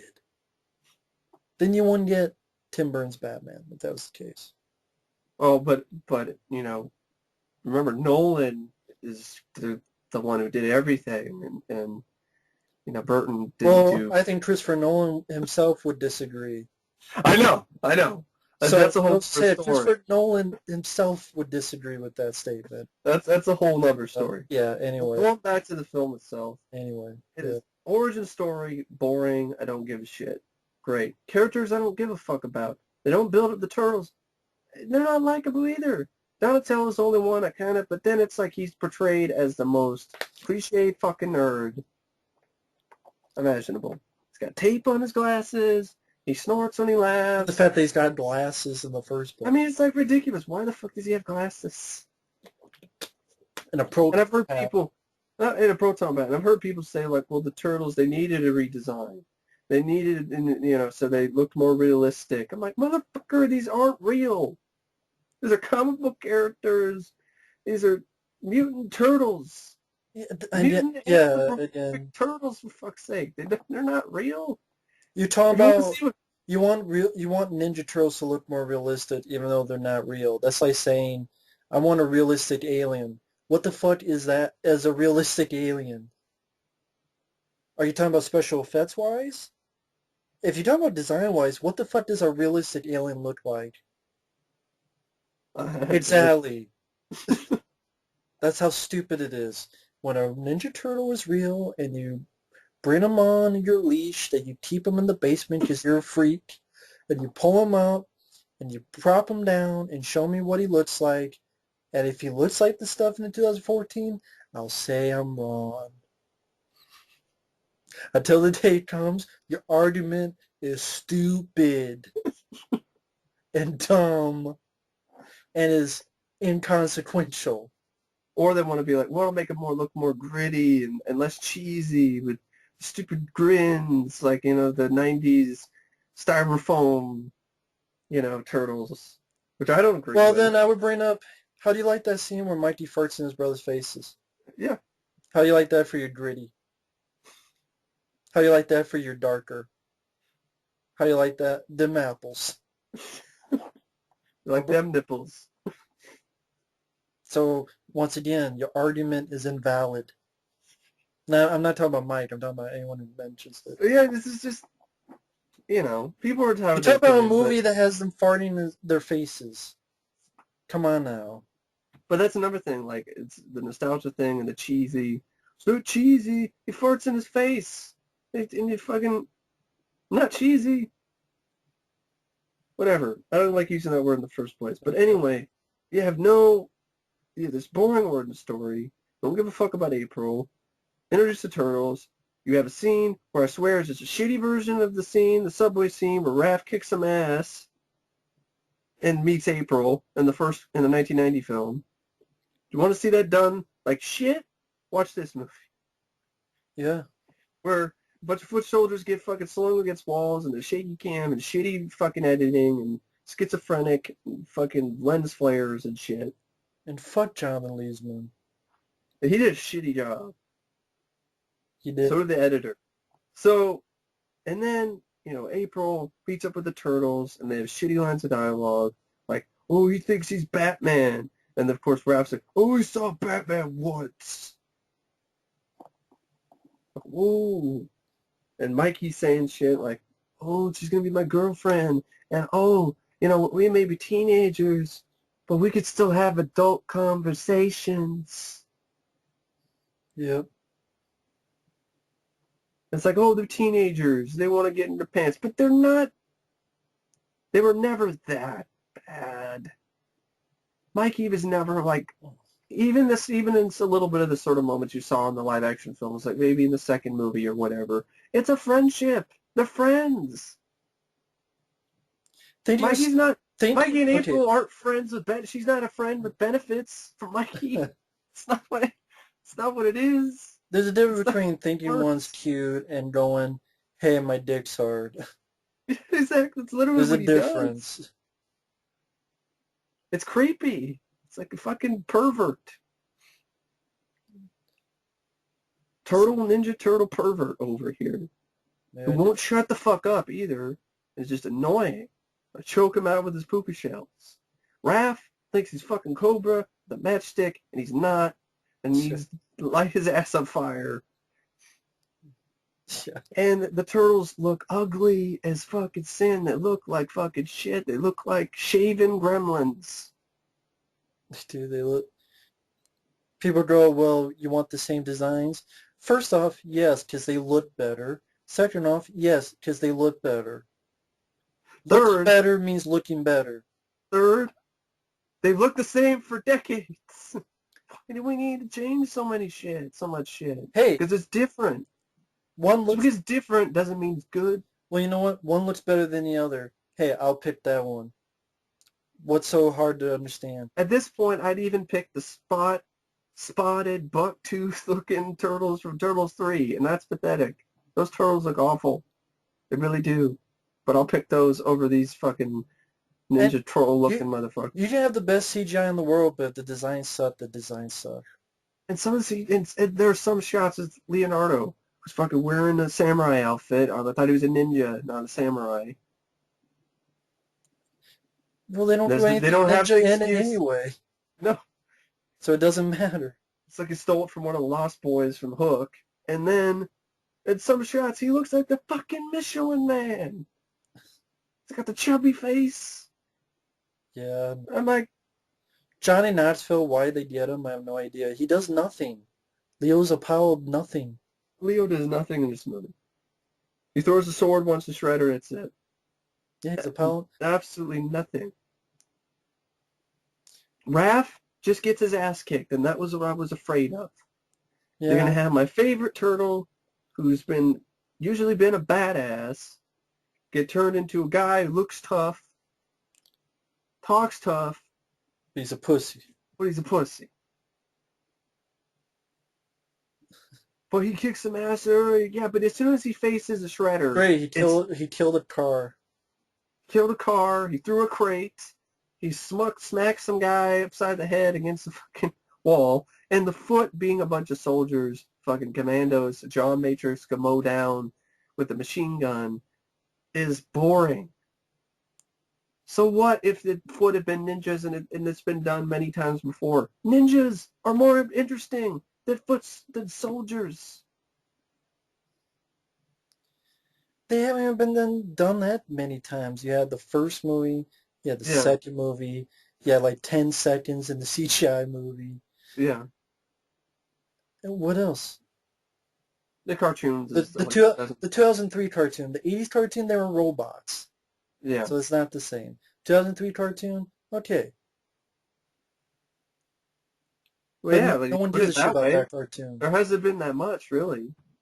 And you have the new Turtles movie, and it's like, why not have actual ninjas? Foot ninjas. Why do we have to have this attitude of, well, it's new, and it's the year 2014, so we got to make everything different. So we got to make the Turtles look like steroid-ridden, steroid-abusing. And it's worse. That's the thing. And we got to make the ninjas, foot soldiers with guns. And we got to make Shredder into some fucking giant 10 feet tall transformer with fucking blades coming out of his ass. It looks like a Swiss Army knife from hell. Honestly, I think it's because they have a hard-on for the 80s cartoon. Because the foot soldiers would shoot with blasters, and Shredder would do this, and the Turtles then use tons of martial arts. You know what, the 80s cartoon, and they don't know what BRC, that's why they want to be the 80s cartoon. I'm sorry that I prefer other stuff. I like the 80s cartoon. But then you want to be the same, but you want to change the Turtles' design. It's like, make up your fucking mind. Exactly. Anyway, go ahead. Sorry. And so all just change all this shit. It's like a Robocop. Let's paint him black for no fucking reason. We'll make up some excuses. It's tactical. We'll make Lewis a black guy. It's just what is the point of all this? It's just for the sake of being different. That's it. I guess you can be different and do a better job. Yeah, do better. Do good. Good remakes like John Carpenter's The Thing and David Cronenberg's The Fly. And I know this isn't a remake, but I'm just saying it's a reboot, and you could do a better job. So this is the bare ass of the Ninja Turtles. I said that in my rant, and I mean it. This is the bare ass of Ninja Turtles, farting in your face. It's not pleasant. It's not fun. And it stinks. So we have these turtles, and not much character development. We see a little bit in the opening credits. It looks like they ripped off Sin City and done in a bad way. We get introduced to April in the origin, where she dumped the turtles in the fucking sewer. She's like, Sure. couldn't have taken them home. Have them as your pet. Thought you cared for them and loved them so much. If you cared for them and loved them so much, you wouldn't dump them in a fucking sewer. Well, it's because Megan Fox, she's an idiot. He's an airhead. So, Bubble brain. fucking bimbo. Bimbo April. Great. That's exactly what I wanted April O'Neil to be. She's a cunt. Sorry, I mean... And then Shredder, this Shredder is the most ridiculous version of Shredder I've ever seen. Even Super Shredder was more, I thought was less ridiculous. It's a fucking meat grinder. Yes. All the jokes that Mikey was cracking at Shredder in the 1990 film, they wouldn't be jokes with the Shredder. It would be true. He is a cheese grater. Yeah. And he's a Transformer, and that's shitty. So he looks like a souped up version of the Silver Samurai from Wolverine, which I didn't like that movie either. I can't buy a 10 feet tall Shredder doing martial arts moves and shit. It looks fucking ridiculous. If he was a Transformer, okay, but it's a dude in the suit, and then fighting other Ninja Turtles who are giant, hulked out motherfuckers doing martial arts. It's just something wrong with this picture. There's something seriously wrong with this picture. Can I change the channel? Can I turn it to something change it to something different? Can we do something better than this? So there's not very many scenes of the Turtles, and when you do see them, there's not much to it. Not much to it at all. The fight scenes are not memorable because I don't remember it. Do you? Maybe if you like the film, can you really tell me a fight scene in this film that was like, oh yeah, I remember that fight scene. Can you really tell me, even if you like this movie, can you tell me a fight scene in this entire movie that was memorable or on par with the best martial art films or the best action movies? I'm not even the biggest fan of Christopher Nolan's Batman, I like the first two. Not even big. I hate The Dark Knight Rises, but I even have to admit the fight choreography in that is better than the fight choreography in this. And this is the movie that has ninja in the fucking title. Yeah. Yeah. Something wrong with the picture. It gets the pass. And so not only, I thought, honestly, the Turtles were not done properly. Mikey's a douchebag. Donatello is even more of a stereotypical nerd than he ever was. Raph is a fucking badass who is actually a pussy. He's a closet pussy. He's a badass, but in reality, he's a fucking pussy. And Leo, what? What do we ever learn about Leo? He's the lead. And people who say, well, the first film, do better. Do better. Exactly. Do more Do better after the first time around. decades. That's the point of a reboot, right? To, quote, try to do better. And they didn't. No, they gave you the bare ass. The bare minimum. And Splinter, out of all the characters, him and April, I think, are the two characters that are just, and Michelangelo are the two characters. So Raph, too. I mean, everyone. All the Turtles.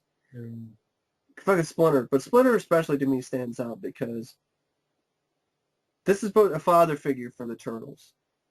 And this movie interprets him the wrong fucking way. He abuses his kids, and he fucking tortures them to get information. What the fuck? And people give that a pass, too. Like, oh. Name one instance in the cartoon, if you're trying to be like the cartoon, name one instance in the cartoon, the 80s cartoon, where Splinter is abusing the Turtles. Choking them with his tail, smacking them around, torturing them with pizza and making them stand on their heads and do this other shit and hold fucking things for a long-ass time to make them break so he can get information out of them. What the fuck is Splinter in this movie? Laurence Olivier and Marathon Man? You start going to torture them and be like, is it safe? Is it safe, Michelangelo? Is it safe? Come on. Is it safe? Yeah. You never saw that in 80s cartoons. So if you're going to be like the 80s cartoon, then stick with it. But no, they just throw random shit out. And even the 80s cartoon wasn't dumb enough to have the whole way that they learn ninjutsu be from a book they found in the sewer. As the stupidest, laziest ass bullshit I've heard in a long, long time. So that's how they learn. They learn their style and whatever from Gwen Stefani, I guess. Because I ain't no hollaback girl. Like, okay, great. Yeah. And so they have jokes that are outdated, which I guess is supposed to be funny, but it doesn't fucking work. Mikey talking about, I missed the ending of Lost. I didn't get it. Who the fuck cares? And there's so much product placement, it's distracting. I'm orange. You can have some of my orange crush. And Hornet's like, well, I drink one in front of you. William Faulkner wears a shirt that says Under Armour on it. And there's literally no reason for him to be wearing an Under Armour shirt while he's giving this big speech at the end, other than, we're sponsored by Under Armour, so wear the Under Armour shirt. And Skype, and all this fucking other products. Skype, yeah. Which source? Skype source. But It's just distracting. It was the worst example of product placement I've seen since Man of Steel. It was that distracting. yeah. And then you have Shredder, who's some Japanese guy who doesn't have much to do. He does a shitty Darth Vader impression. They try to do a homage to the 80s cartoon by saying stupid lines like, tonight I dine on turtle soup, which is stupid. It's a stupid line even for the cartoon. I don't think you knew that at the time. I didn't know that at the time. Like, somebody else mentioned that to me. Yeah. But see, I'm still mentioning it here. But it's still stupid. And then you have the fight scenes, which not a single one of them are memorable. And what? Fall down the hill? Woo! I've seen that James Bond movies much I've better. seen that James Bond movies, Triple X. With Vin Diesel better. Willow. When Mad Mardigan and Willow slide down the mountain on a sled and fight off a bunch of people. See, that's better than this fucking scene. It felt overlong. And when Leo's hanging off the cliff and the turtles are hanging off, I didn't give a shit about the character, so it was like, fall off. Yeah, just fall. Just fall off. And then Wood Fucking Reserve's Expedition. Would have been a better movie, to be honest. That way it would have been Raph, Don, and Mikey, and that's it. And maybe do more serious and badass. But yeah.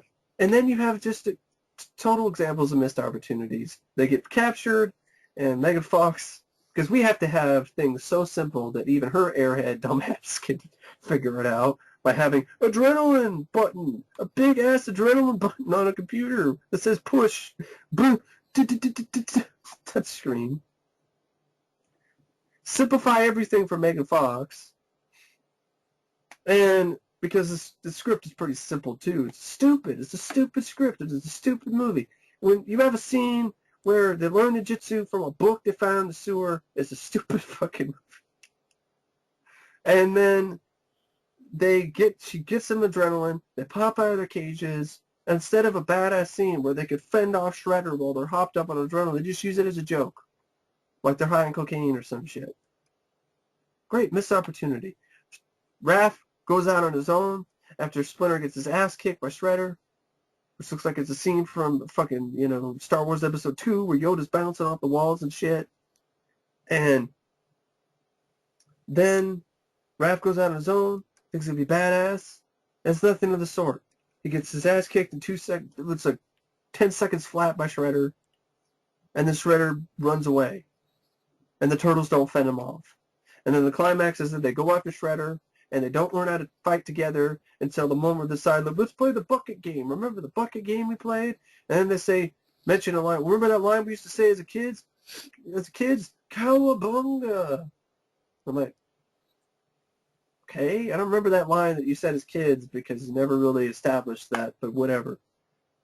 Whatever. Just from They the fight, 80s cartoon. they fight the Shredder, and it's a shitty fight. It's not memorable in the slightest because all they do is jump on each other, do leapfrog, and punch him in the face one time. He falls off fucking tower, and then Megan Fox, of course, Leo, they're holding on for dear life. Leo throws a sword at Shredder. Megan Fox kicks it into him when he falls off. And when they're hanging on top of the thing and they're holding on to each other, it gave me flashbacks to Jingle All the Way.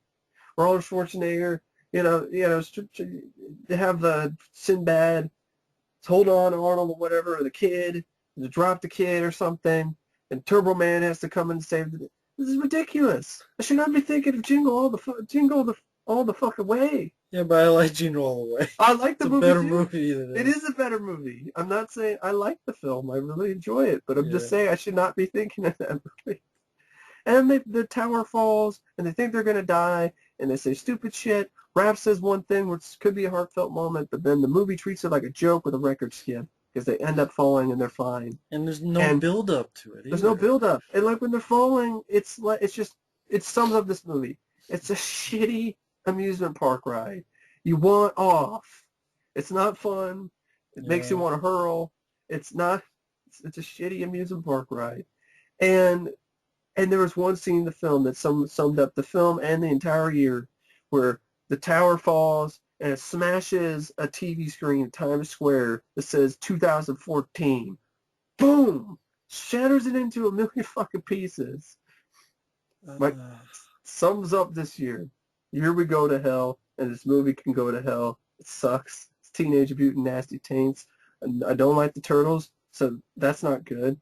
I want them to die. That's not a good thing. There's barely no martial arts in a fucking movie that has ninja in the title. And Shredder is ridiculous, beyond ridiculous looking. And William Faulkner is useless, just there to sponsor Under Armour. Vern, who the fuck cares? Hey, Vern! You're there to get shot and say stupid jokes that aren't funny. You're here to waste space and waste people's time. Megan Fox, you suck dick. Go back to sucking dick. Please get the fuck out of the movie. This shouldn't be about her. That's what it is. It's all about April. Yeah. So fuck this movie. It fucking sucks. And I don't have anything else to say. Fuck There you it. go. So that was my number 4. Number 5 for me is Sabotage. I hated this movie. I was on the Sausage Factory. Apparently almost everyone else on there likes this movie except What? me. I said apparently everyone else likes that movie except me. And this guy named Cole. He didn't like it either. But everyone else liked it, and I don't get it. Maybe I don't... we dump some ass. I don't know. What? Wasn't that dump? It was just like, who dumped ass, right? Yeah, who dumped... Here's Sabotage. First off, it had a trailer that lied. By the way the trailer made it sound like, it made it look like that there'd be a time where Arnold's family is taken, and Arnold would gear up, get his family back, kick some ass, take some names. That's not the movie at all, because in the first minute, his family's dead. You find this out. It's a murder mystery where the mystery doesn't work, because you don't give a shit who's being killed, because you don't give a shit about any of the terrors, even Arnold. Because everyone's either a jag-off, or jerk-off, a dickhead, a fuck-face, or an asshole. There's more cursing in this movie than every single Rob Zombie movie combined. Fucking fuck. I'm gonna fuck you in the fuck, and then I'm gonna dump your ass in the fucking fuck, and then your pussy lips are gonna be on my fuck stick, and then you fucking... Everyone who toss like their trailer trash to the 10th power. Arnold Schwarzenegger has, it seems like only lines he has is like, shut the fuck up. Shut the fuck up. And you understand why he's saying that. It's a murder mystery that's not interesting because you don't give a shit about any of these terrorists who are dying. So who gives a shit about what the mystery is? The plot drags. Okay, yes, it has some practical gore effects. I give credit to that. Not enough to save the movie. You have this FBI woman, I believe she's FBI, who her character, She's a bitch. very strange character. I mean, I don't know, you're supposed to root her, but it's hard to do so. And then it Because seems she's a like, bitch. not too long after she gets in bed with Arnold, it She's seems. saying really weird shit. That's all I remember. She's a weird bitch. The action scenes are pretty few and far in between, and when they happen, they're pretty lame. Some of them are artsy-fartsy with really kind of weird editing. Look at her backwards editing in one scene, I remember. Yeah, pretty much there's no reason to like these people. I mean, they go in and right from the get-go, they're doing this to steal money. They get one of the guys killed, and then the money's, that they stole, they blow up the entire stack of money, but somehow, some way, someone still figures out that they stole money, which I don't know how they could figure out with how they blew that whole shit up. Makes no damn sense. And then they realize someone within the team stole it. And then someone just picked up one by one, like 10 little Indians. But if you don't care about anybody, then what's the point of the mystery? If you don't give a shit about anybody, even Arnold, nothing to his character. I mean, you just say there's something to his character. There could have been. But the direction they went into, which people say, well, it's different. Again, just because it's different doesn't mean it's good. This was a shitty direction to take it. Where he really took the money, even though I'm like, well, okay, if he took the money, why didn't he just leave? Because by the end, he just fucking leaves. Why didn't he just leave at the beginning? If that's all it took. He could have just fucking left anytime then, if he has the money. Obviously, he's so far gone that he doesn't give a shit. Why didn't he just do it in the beginning? And go off and do it? Well, hell, why didn't he ask his people, hey, yeah, help me out here. I have the money, but I need to use this. Well, if they don't give a shit, these people, these characters are so much assholes who don't give a fuck. They would be the type of people who would just go down Mexico, fuck up the police down there who are dirty, and go in and find the people who killed Arnold's wife and kid. They don't seem like the type who have morals. None of these people do. So why the fuck wouldn't they do that? And That would just be a better movie. fuck up it and then give the money and then fuck up the cops and then keep the money and just go across the border, and who gives a shit what they say? They're liars and they're dirty cops and they're in Mexico and they're back in the U.S. You know? That wasn't the point. That they didn't want to make a good movie. So Oh, of course. Sabotage.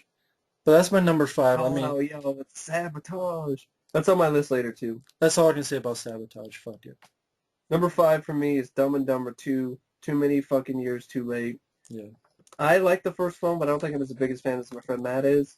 But I even have to admit, this was a tired, sad sack, pathetic piece of shit. It's a terrible film. Did not deserve to make as much money as it did.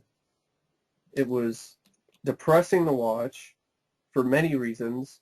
Not only for the fact that Jim Carrey, it just literally looked like he just wasn't even trying. It literally looked like he was doing a bad impersonation of himself. Yeah. It was hard to watch. And he's been doing that lately whenever he tries to channel that manic energy.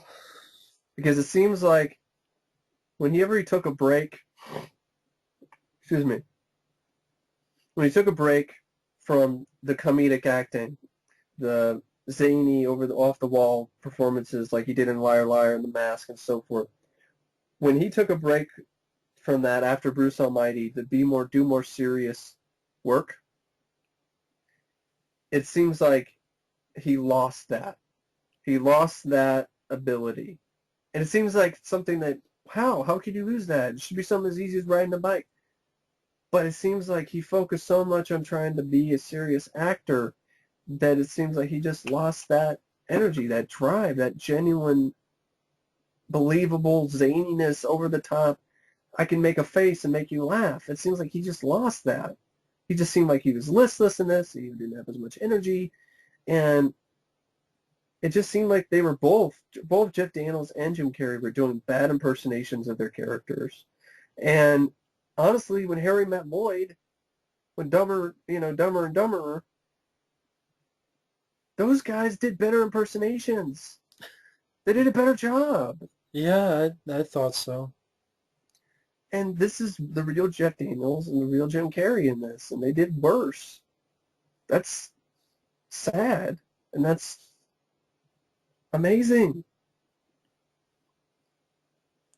Not Amazingly surprising. bad. Not surprising considering this year. I mean, stuff from back then, I mean, Robocop, I didn't like the trailer anyway. Turtles. I saw the trailer for Dumb and Dumber 2, and I was looking forward to the movie, but I saw the trailer and I was like, they just look they're off. They looked off in the trailer. You know what I realized? I looked at each one of these that we've said so far. Ninja Turtles, something from back in the day. Robocop, something back in the day. Expendables, the stars that we grew up from back in the day. I said Sabotage, Arnold from back in the day. Dumb and Dumber 2, Godzilla from back in the day. They're all stuff from back in the day that they try to make in today's age that just doesn't work. No. Same with Dumb and Dumber 2. It's Yeah. like what worked back in the day, they try to put in today's age and it doesn't work.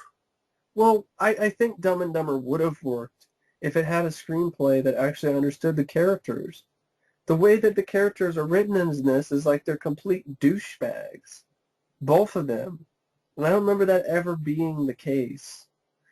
And I don't remember... Not to the fact this movie, no. No, I don't remember Lloyd being so much of an asshole. I don't remember him also being, going to extreme lengths of just being in a coma for a year for a joke. I don't remember that sort of side of him either. And it wasn't funny. If it was It wasn't funny, funny. maybe. It was a stupid, ha, gotcha, and then the opening credit sums it up perfectly, where he's getting pulled by his catheter. Jim Carrey's dick he's getting dragged around by his dick, and then opening credits. That's you. That's all you in the audience. You're dragged by your dick for an hour and a half. And there's even a line where Jeff Daniels says, "Wow, what a nut punch." Yep. Dumb and Dumber 2. What a nut punch. Punching you in the nuts over and over again till you cry. It's a lazy movie. Just lazy. It's very lazy. And it's even more depressing when you see, not only do you see these two, Jeff Daniels has done an amazing job for The Newsroom. And he did a good job with his performance in the first film. And you just see him slumming in this, and it doesn't seem like it doesn't seem like any of them are giving their all here. And you have even lazy cameos. Bill Murray's in it as the guy that makes meth, but you're like, you wouldn't know it's Bill Murray unless you kind of recognize his voice. Or you read it on the internet. Or read it on the internet, that's it. I had to read it on the internet. I didn't know it was Bill Murray until somebody said it was Bill Murray, and I'm like, oh, okay, now I can recognize his voice. But yeah, Jim Carrey and Bill Murray, and they don't even share a scene together. They share a scene, but they don't really interact. Exactly. Why couldn't have Bill Murray been the villain or something? That would have been interesting. No, instead we get Rob Riggle in one of the most fake-ass looking wigs I've seen in years. Some other chick who just wants to bang him, wants to kill her father or whatever, and get some money. So that's not a cliche. It's just a repeat of the first film. We go on a road trip and we need to deliver something. And the whole idea, you need to find Lloyd's, Harry's daughter, who is also a dumbass. She's a bimbo. She's a ditzy dumbass. Great. But then she's not really his daughter, you find out. You find out it's not really his daughter, which is okay. She's the daughter of, a pea stain or something. Something like that. A friend of theirs that died or whatever because Lloyd was a dumbass and stole his helmet, basically traded his helmet or traded his bike or something, some fucking bullshit. Pretty much killed him. And Ha ha ha ha ha isn't ha that ha funny? ha. Ha, And ha. there's a scene where a cat eats all this blind kid's That's birds, right. and then the cat farts feathers. That's right. I And completely forgot about is that that. hilarious? Uh, The audience seems to think so. yeah. Yeah. And they were just predictable jokes. You could see them out coming a mile away. Okay, what's in their hand? It's embalming fluid. Yep. Oh. Oh, Jim Carrey's in the back of a hearse. So they're showing the back of a hearse. Jim Carrey's going to show up. He's going to look like a zombie or something. Yeah. It was just a tired, shitty version of the first film. You want to watch a better version, better film than Dumb and Dumber 2? Watch Dumb and Dumber. I mean, because it has a lot of the same fucking shit. They go on a road trip. They say some of the same lines. Like Lloyd says, I like it a lot. Yeah. And I agree with the Jackass thing. They do the fucking firework thing on Rob Riggle, which seems more like a Jackass thing. They fart in his face. Well, that's an ode to fucking. Well, maybe not that, but like when they had gave the peppers to the guy in the first film. Yeah, but it seems more of a Jackass type thing. But I mean, Than, it's just a repeat of like they yeah, did something and it's not creative at all. it's a bad repeat of the first film. Jokes like Jim Carrey puts his hands up some old woman's snatch and pulls out dust.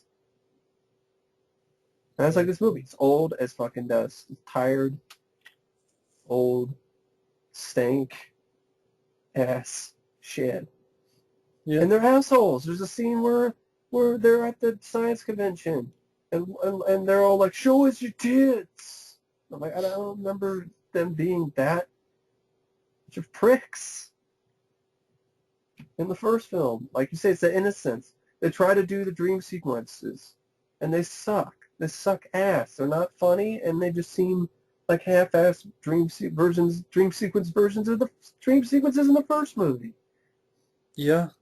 Just rehashed, tired, old shit. Bullshit. It's Dumb and Dumber 2.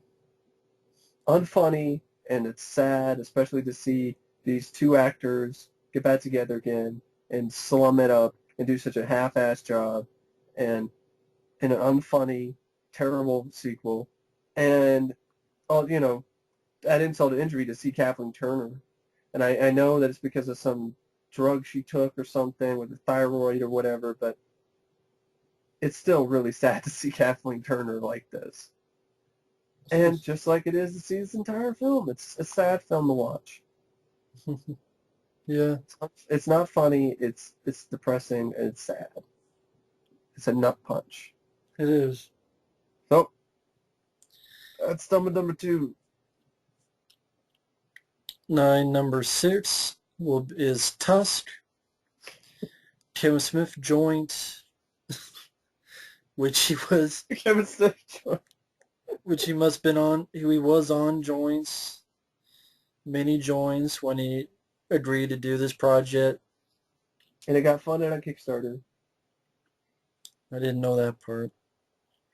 Pretty much, this was because of a podcast Kevin Smith did with Scott Mosier.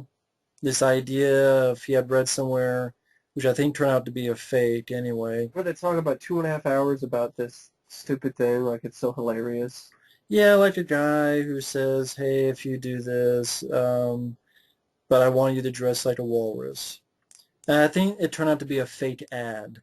Like it was. I'd laugh at its absurdity for maybe a couple minutes, if that.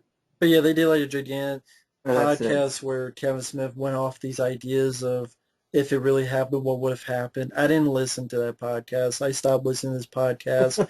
I stopped listening to this podcast, honestly, when he began doing weed after Zach and Miri Make a Porno flopped. So that's the one thing say, Seth Rogen, damn you. Yeah, because you broke Kevin Smith. He introduced him to, especially to weed, and when Zach and Miri flopped, Kevin Smith did Wake and Bake, a lot of Wake and Bake type stuff. And ever since that, he's been a big weed, marijuana guy.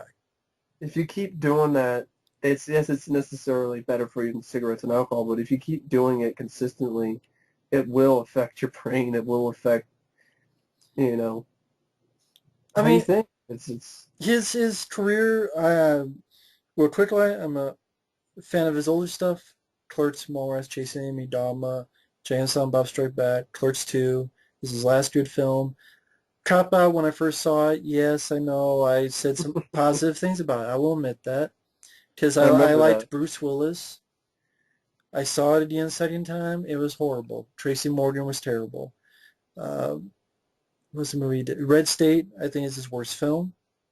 This is his second worst film. Okay, he tries to do horror. He does a bad job with it. It's a stupid idea. Didn't he try to do horror in Red State? Yeah, that's the worst one. That was a very boring film. It's kind of horror, but not really horror. This one is trying to be like a horror comedy, and it's not scary, it's not disturbing, and it's not funny. Justin Long and Haley Joel Osment are podcasters on a podcast called Nazi Party. Like Nazi Cola. Exactly. They're laughing because there was this video that was uploaded by someone that they have found this That's other really video. shitty CGI, you know? Yeah, it's a kid messing around with a sword who accidentally cuts his leg off, and thus he's called the one-legged Kill Bill or something like that. And it's meant to that this really in this reality that this really happened, but like Mike said, it's done in piss poor CGI, which I'm like, why didn't you just hire a guy with one leg, put a fake leg and have it cut off, or Do do something like Robotin did for John Carpenter's The Thing. You know, the doctor gets his arms bitten off. It's actually a guy stand-in who has no arms. his alley. But then the effect is a lot more effective than some shitty CGI where you're like, Even when it's supposed to be something that really happened. And because then, if it was just laughing at shitty effects, then okay. But but no, this is supposedly happened. These two assholes are laughing about it. So you don't like these characters. You're not meant to. Well, whatever. It's a shitty decision. It's a shitty direction. I don't like the idea of watching assholes be assholes. So he goes off and he goes, hey, I'm going to find this guy, put him on the podcast. He goes there, finds out the guy committed suicide. And he's more of an asshole. Just like, why didn't you just asshole wait for 2 more days? More of an asshole. He goes in a bar. Apparently in Canada, all the cliche stereotypes are there. People will say a boot. People who hate Americans. If I want to watch that, I'll watch Rick Moranis. And I'll watch, And Dave Thomas, yeah. Strange Brew. that's right, movie fried my brain. Strange Brew. Much better movie than this. And pretty much she reads his ad, goes up to Michael Parks. Michael Parks gives these long, drawn-out speeches that are fucking boring. And pretty much the rest of the film is knocking Justin Long out. Oh, he's missing a leg. Oh, and more long, drawn-out speeches. Once it goes back to Justin Long's girlfriend. It's Allie. That's how exciting it is. That's how exciting it is. Johnny Depp, for some reason, is in this. Well, he's in it because his daughter and Kevin Smith's daughter went to the same school. And they're in the movie as well. And they're getting another movie called Yoga Hosers, which I'm sure will be very shitty as well. And I know he was doing and he's doing a Moose. It's about a Jaws with Moose. It's like yeah, I'm Kevin like, Smith is doing that Kevin as well. Smith, stop smoking the reefer and the weed Stop passing the joint. and Stop smoking the blunt, please. retiring or something. Retire for a little bit. Get straight. Retire. I would Do say retire. Clerks 3. Honestly, then, no. I don't want a Clerks 3. Like your Expendables 3. I think it yeah, would be like that. yeah, I know, but I'm just saying, like, if he could get sober, which I don't know if that's even a chance of straight. He's gonna get straight. Stop smoking the weed and people, stop funding his weed dreams. Because Uh, that's how Tusk got made. People kickstarted that fucking thing. And even when I first heard about this idea, I was like, this is so stupid. it is because the rest of the movie, folks, is just a guy being turned into a walrus, and yeah, the effect is not bad. You just look at a picture on the internet. There you go. You It's saw not the enough for a movie. feature-length film. It's A not, and it's short film. boring. For a short movie, For a short okay. 15-minute movie, Yeah, fine. like a segment on Tales from the Crypt or something. For an entire mirror movie, no. No, And it's not John, enough there. All it is just a synopsis that turned into a feature-length film that was drawn out. I haven't seen it yet. I know exactly what I'm going to fucking see. I'm going to see a I just short told you the synopsis movie. of a man Literally, who's a dick I who gets told, goes to this guy's place, no, gets literally, turned into a I walrus. told you the whole movie. The only Yeah, thing is Johnny Depp and an annoying French accent playing a kooky character who's a fucking idiot. and Michael Parks' long speeches to Yes, drag the film out even longer. yes, That's that's the why I have movie. no desire to see Tusk. I have That no desire at all because I watch your review, I hear what you say, I read the synopsis, I've seen the fucking movie. I yes, you don't need to did. watch. I'm sorry, Kevin Smith. Human Centipede beat you to it.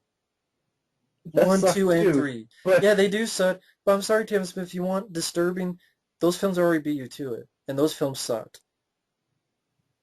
exactly. A mouth being sold into an asshole is more crazy than a guy being turned into a walrus. It's ridiculous. I It's just love stupid as well, stupid. but if you're going the disturbing out there mark, someone already beat you to it, Kevin Smith. So Oh, and Serbian film beat you to it too. yeah, that film sucked as well. My point is, why did this is a waste of money? Can't Stop funding these pot dreams. can't get a Stupid. Raphael fan film R-rated? No, let's fund this shit with a guy just turned into a fucking walrus. Uh, There's nothing more I can say. That pretty much sums it up. My number 6. Number 6 for me is Ride Along. I This have that on my list. Yeah. piece of shit comedy. It's not even funny. I don't laugh one time. Hmm. And this is a movie is one of the shittiest buddy cop movies I've ever seen.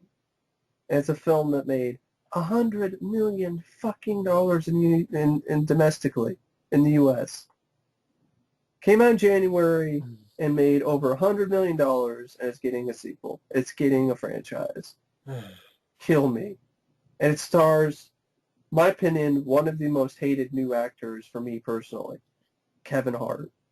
And it sucks for me because I like to stand up early on. I have to admit I did. But his movies suck. He's not he's not genuinely, authentically funny to me. No. He's not. He thinks he's Eddie Murphy early in his career, but he's nowhere close. He's nowhere near as charismatic, and he's nowhere near as funny. It's just actually funny. It just screams try hard. It's Kevin try hard. I'm going to try to make you laugh. Heart. And they Kevin, I'm become going to try to make you laugh hard. a lot of them And then, become hits. So obviously yes, something's people really like Kevin Hart. I don't get it. I don't understand his mystique. I don't understand his appeal. Mystique. Yeah, appeal. Yeah, Mystique. What Mystique? Well, I'm just saying it's mysterious to me. Yeah. Okay. Yeah. That is. I will say that is Mystique. Yeah. It's Some just Jedi mind tricks. convincing everybody that he's the funniest guy Jedi mind in tricks. So. Hollywood. I have no idea what is there. He's annoying. His jokes are all the same. I'm too short. I'm short, so I gotta do stuff to make myself taller. I want to act tough, And but it's a joke. Ride Along was Like so. down, And Ride I Along. scream. And Ride Along was so Ah, fucking forgettable. it was a forgettable movie. Ice Cube, nothing, did nothing. Is Lawrence Fishburne was the only character. The only thing I remember about the movie is Lawrence Fishburne playing an okay villain. And John Leguizamo said it, and Brian Callen said a couple funny things, and then they turned out to be villains. And I remember shitty jokes, and Kevin Hart just being annoying as fuck, and the movie just being a waste of fucking time. And it's made $100 million. Yeah. It's a shitty buddy cop movie. You want to see a buddy cop? It's a buddy cop movie with no fucking action sequences. What is up with this trend of buddy cop movies where the humor is first and the action is non-existent? It's just a straight up comedy, and it's a buddy cop movie. Even The Heat, which I like with Sandra Bullock and Melissa McCarthy, there's not very many great action sequences in that. No, there's not. I mean, I like it because I think the comedy was a bit better than this. But if you have just because you have explosions, some gunplay, doesn't mean that it's a good buddy cop movie. And I didn't buy the chemistry either. That's another thing. Well, you know, it was directed by Tim Story, I believe. Fantastic Four. Yeah. And I bought the Brotherhood and chemistry more in those movies than in this. I think he also did like Beauty Shop or Barber Shop or some of those fucking movies. They just didn't like each other. That was the shtick. They don't like each other. And then have to learn to work together. Hell, I'll think of a funnier buddy movie Ice Cube did. It's this film called All About the Benjamins. That's a very funny movie to me.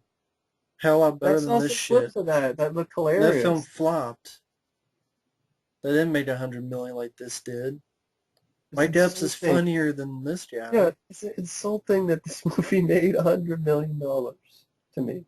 Yeah, I don't... Probably, isn't that more than what Beverly Hills Cop 2 made in the United States? No, I think Beverly Hills Cop 2 made over $100 million. I think. Okay, good. But it made more than The Golden Child. Yeah. It's not really a buddy cop movie, but it's still a better movie than Ride Along. I mean, I don't know if it would have with inflation, but... I'd rather take a ride along with my tongue on a fucking tow truck than watch this shit again. It's painfully unfunny, annoying, obnoxious, shitty excuse for a buddy cop action. There's no action in this, and Kevin Hart. No fun in this either. And it's not fun. It's boring. It's completely forgettable, and I don't get it. I'm like, what is so popular about Kevin Hart? I'm not going to bring out the race cards because that's just, but it can't be just that. No. No, I don't think it's that. Is he blackmailing people or some shit? I mean, mind control? I don't know. But either way, Ride Along sucked dick. I'm not looking forward to Ride Along 2. And it's one ride I do not ever want to take again. No, there's no point. So that's my thoughts on Ride Along. That's my number 6. My number 7, film I saw recently, Mike didn't see this. The whole 2 hours and 45 minutes. You saw Transformers 4? Tranny 4, yeah. Oh my god, you saw Tranny 4. Alright. It was a film, folks, that for the longest time, Matt and I delayed watching it. Like, we were like, we're going to watch it together sometime. We're going to sit down, we're going to watch it. Because 2 hours and 45 minutes. Yes. I decided to give it a watch because I knew this was coming. I hate these Transformer movies. I really do now. Fuck these movies. You're going to get more, Matt. More of Marky Mark and his Funky Bunch. Okay. These movies can kiss my ass. And yes, that is a reason because the new Ninja Turtles Super CHUDs movie. But I watched this movie and I go, wow, this is 2 hours and 45 minutes. It did not need to be that fucking long. And $1 billion. Yeah, that's how much it made worldwide. Yeah, I know. For some reason. Made a lot domestically, too. It was the first film that cracked the $100 million mark over the weekend. Pathetic. This is a movie that everyone was saying, this looks like shit, it's stupid, another Transformers movie, Michael Bay. And then people... Just like Ninja Turtles. Made money. I don't know why. They didn't get my If the money. movie looks like shit and you think, oh, don't do this, like, oh, hey, I want to see it because I want to see how bad it is. Don't give that movie your money. Then you'll just get more of it. It I would be honest. If a movie looked like shit, I probably didn't pay for it. I'll be I honest, paid for folks. Robocop. I paid for Robocock only. That's funny. That's a funny word. This funny pair of words. I paid for Robocock only because And I didn't pay for Tranny for. I paid for I Robocock didn't pay for because trannies. I did it for my subscribers, for my fans. Yeah, I know. But yeah, Tranny 4, go ahead. I don't like Mark Wahlberg. Don't like Marky Mark? What? No! The plot is fucking stupid. This whole thing of it's in the same universe as a sequel to the other films because they mentioned Chicago, which was It's I like, think fuck the part three. Transformers. They're dangerous. We need to Well, yeah, make our own okay, Transformers. okay. You have just hold off. Let me try to explain this. But just hold off for a sec. Okay, sorry. You have because this stuff in Chicago. There's this Black Ops team that the government doesn't really know, led by Kelsey Grammer, that want to get rid of both Decepticons and Autobots Right, Kelsey because Grammer's it's yeah, the second shit. because it's us versus them mentality. So, and there's this not really Autobot, not really Decepticon, sort of a bounty hunter type, Lockdown, I believe his name is, who helps them. And not only do they hunt Decepticons, they're hunting Autobots, and Ratchet gets killed in the first 10 minutes. I think that's the medic one.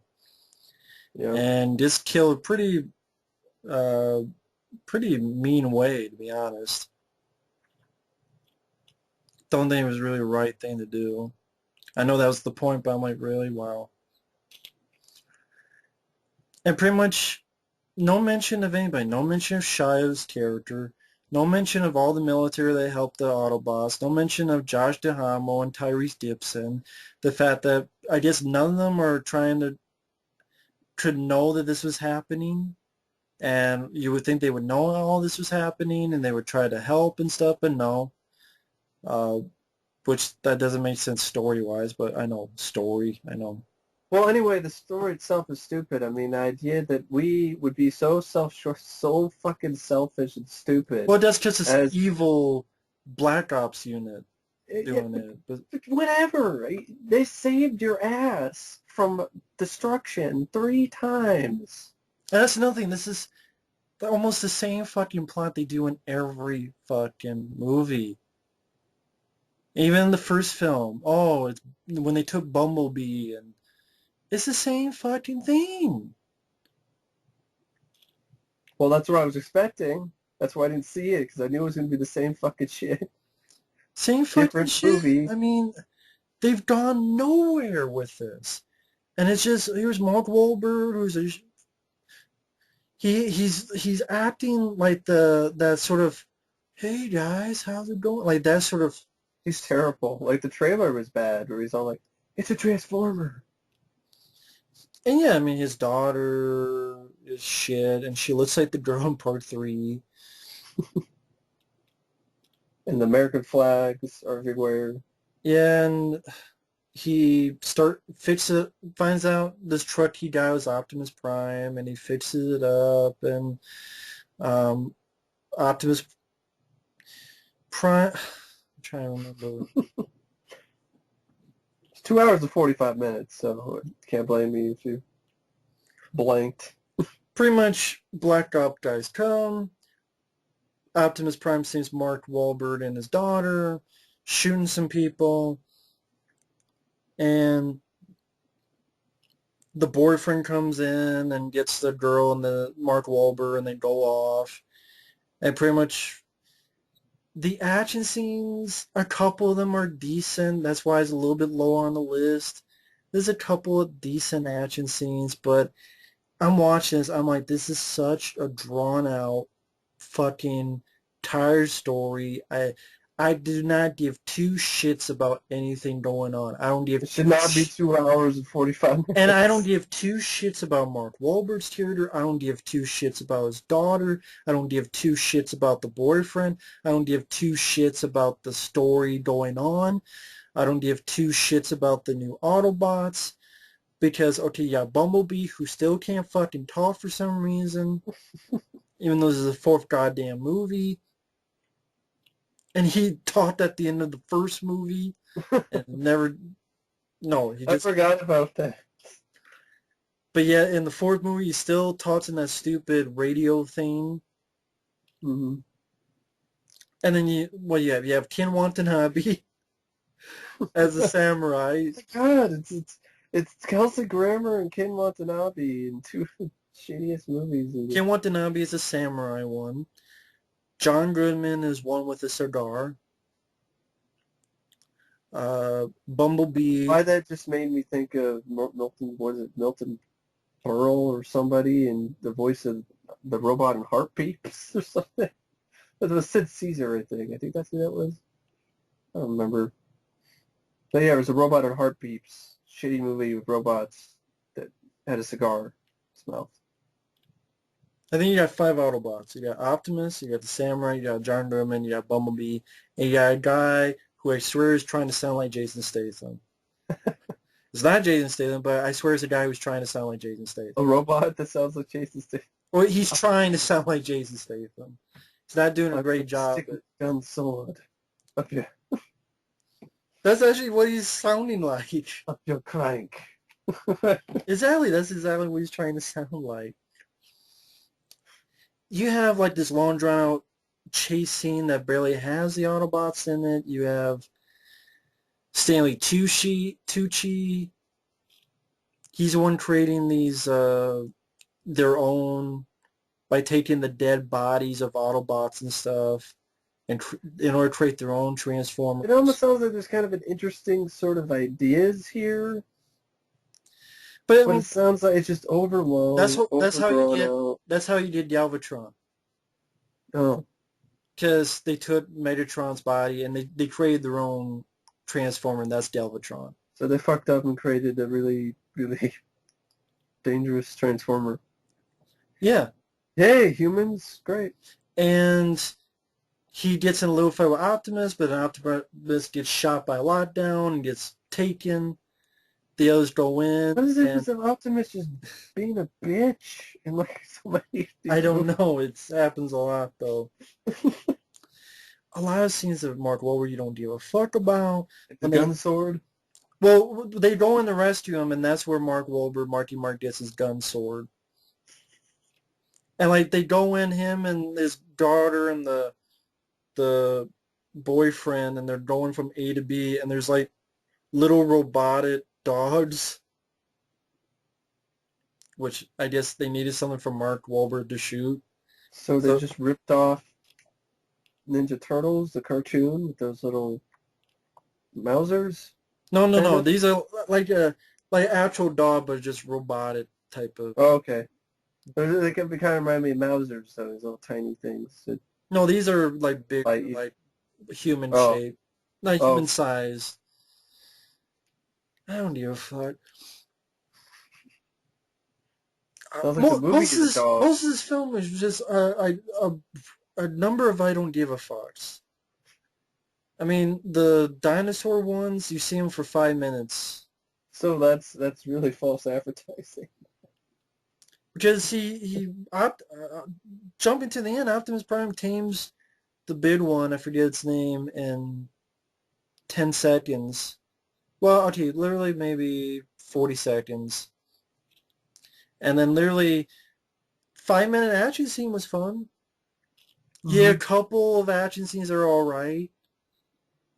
That's really it. I mean, it doesn't make it worth sitting through a 2 hours and 45-minute long movie. Galvatron escapes. So we had a sequel with more Marky Mark and his Funky Bunch. But I mean, Galvatron doesn't even get in a fight with Optimus at the end. It's because Yeah, I was saving talking it for... it's fucking Optimus and that lockdown guy, and then Mark Wahlberg's fighting him because Optimus got stabbed, and then they help Optimus get the sword out, and then he kills Lockdown. And I just say these movies fucking suck. Doesn't sound like much of anything to me. This movie was just a waste of fucking time, and it just I'd rather listen to a Europe album. and the Probably story. be a better idea. I don't know why the story just irritated the piss out of me too. Just What kind of really, did give me the idea it's that... kind of like they're repeating the first movie, or they're repeating. Yeah, it's like, what's down with Transformers? Just now, They that saved your ass. just here's another thing that pissed me off. The way it ends is Optimus tells them he's going to go. Apparently, he was being taken because these creators. He flies off out of Earth, and he gives his monologue of how he wants to send a message, leave Earth alone, because I'm coming for you. And I'm like, why didn't we have that movie?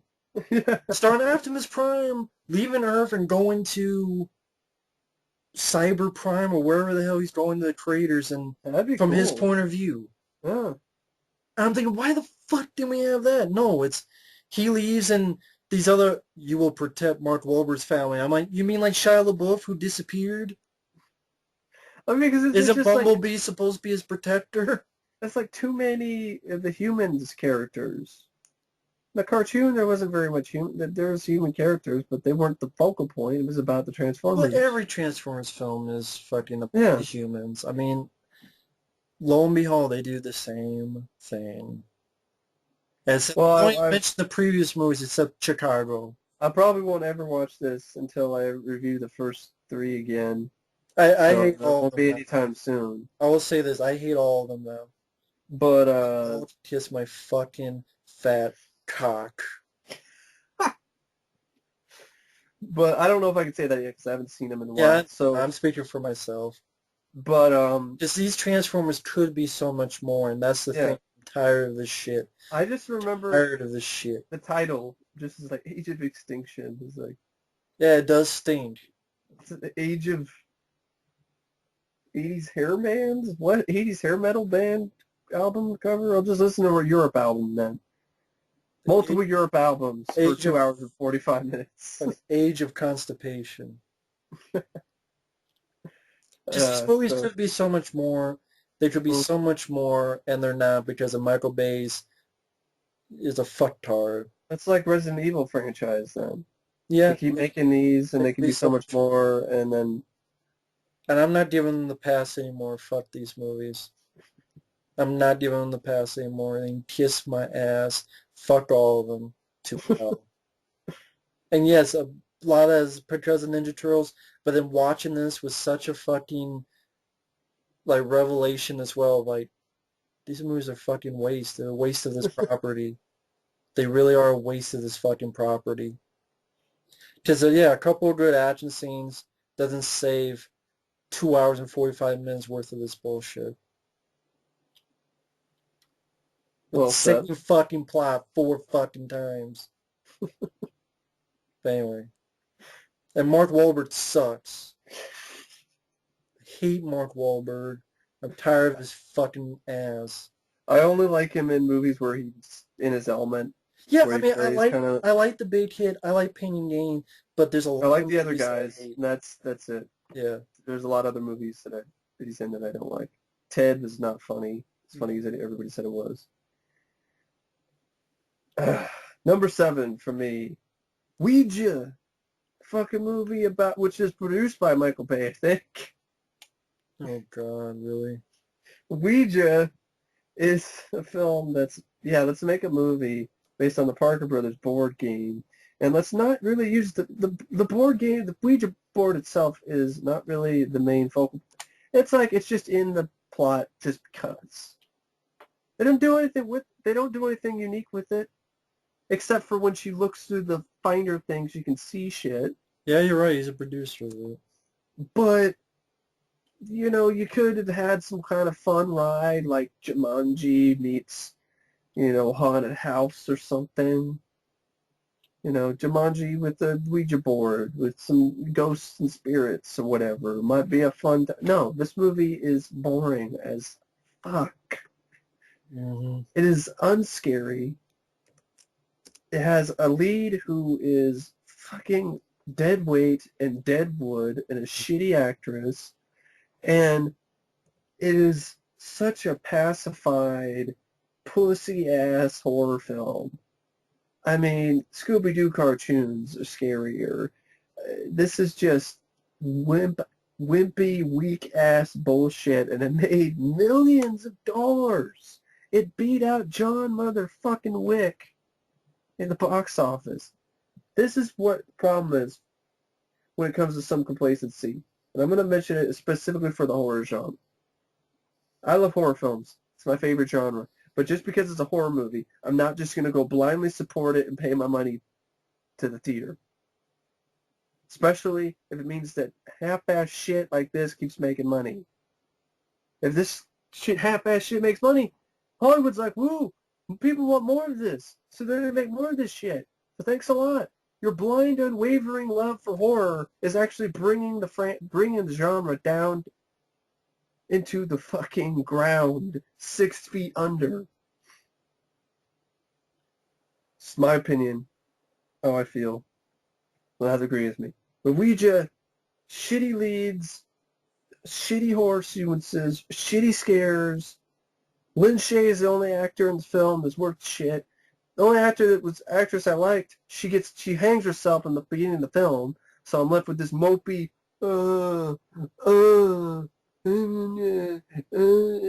lead.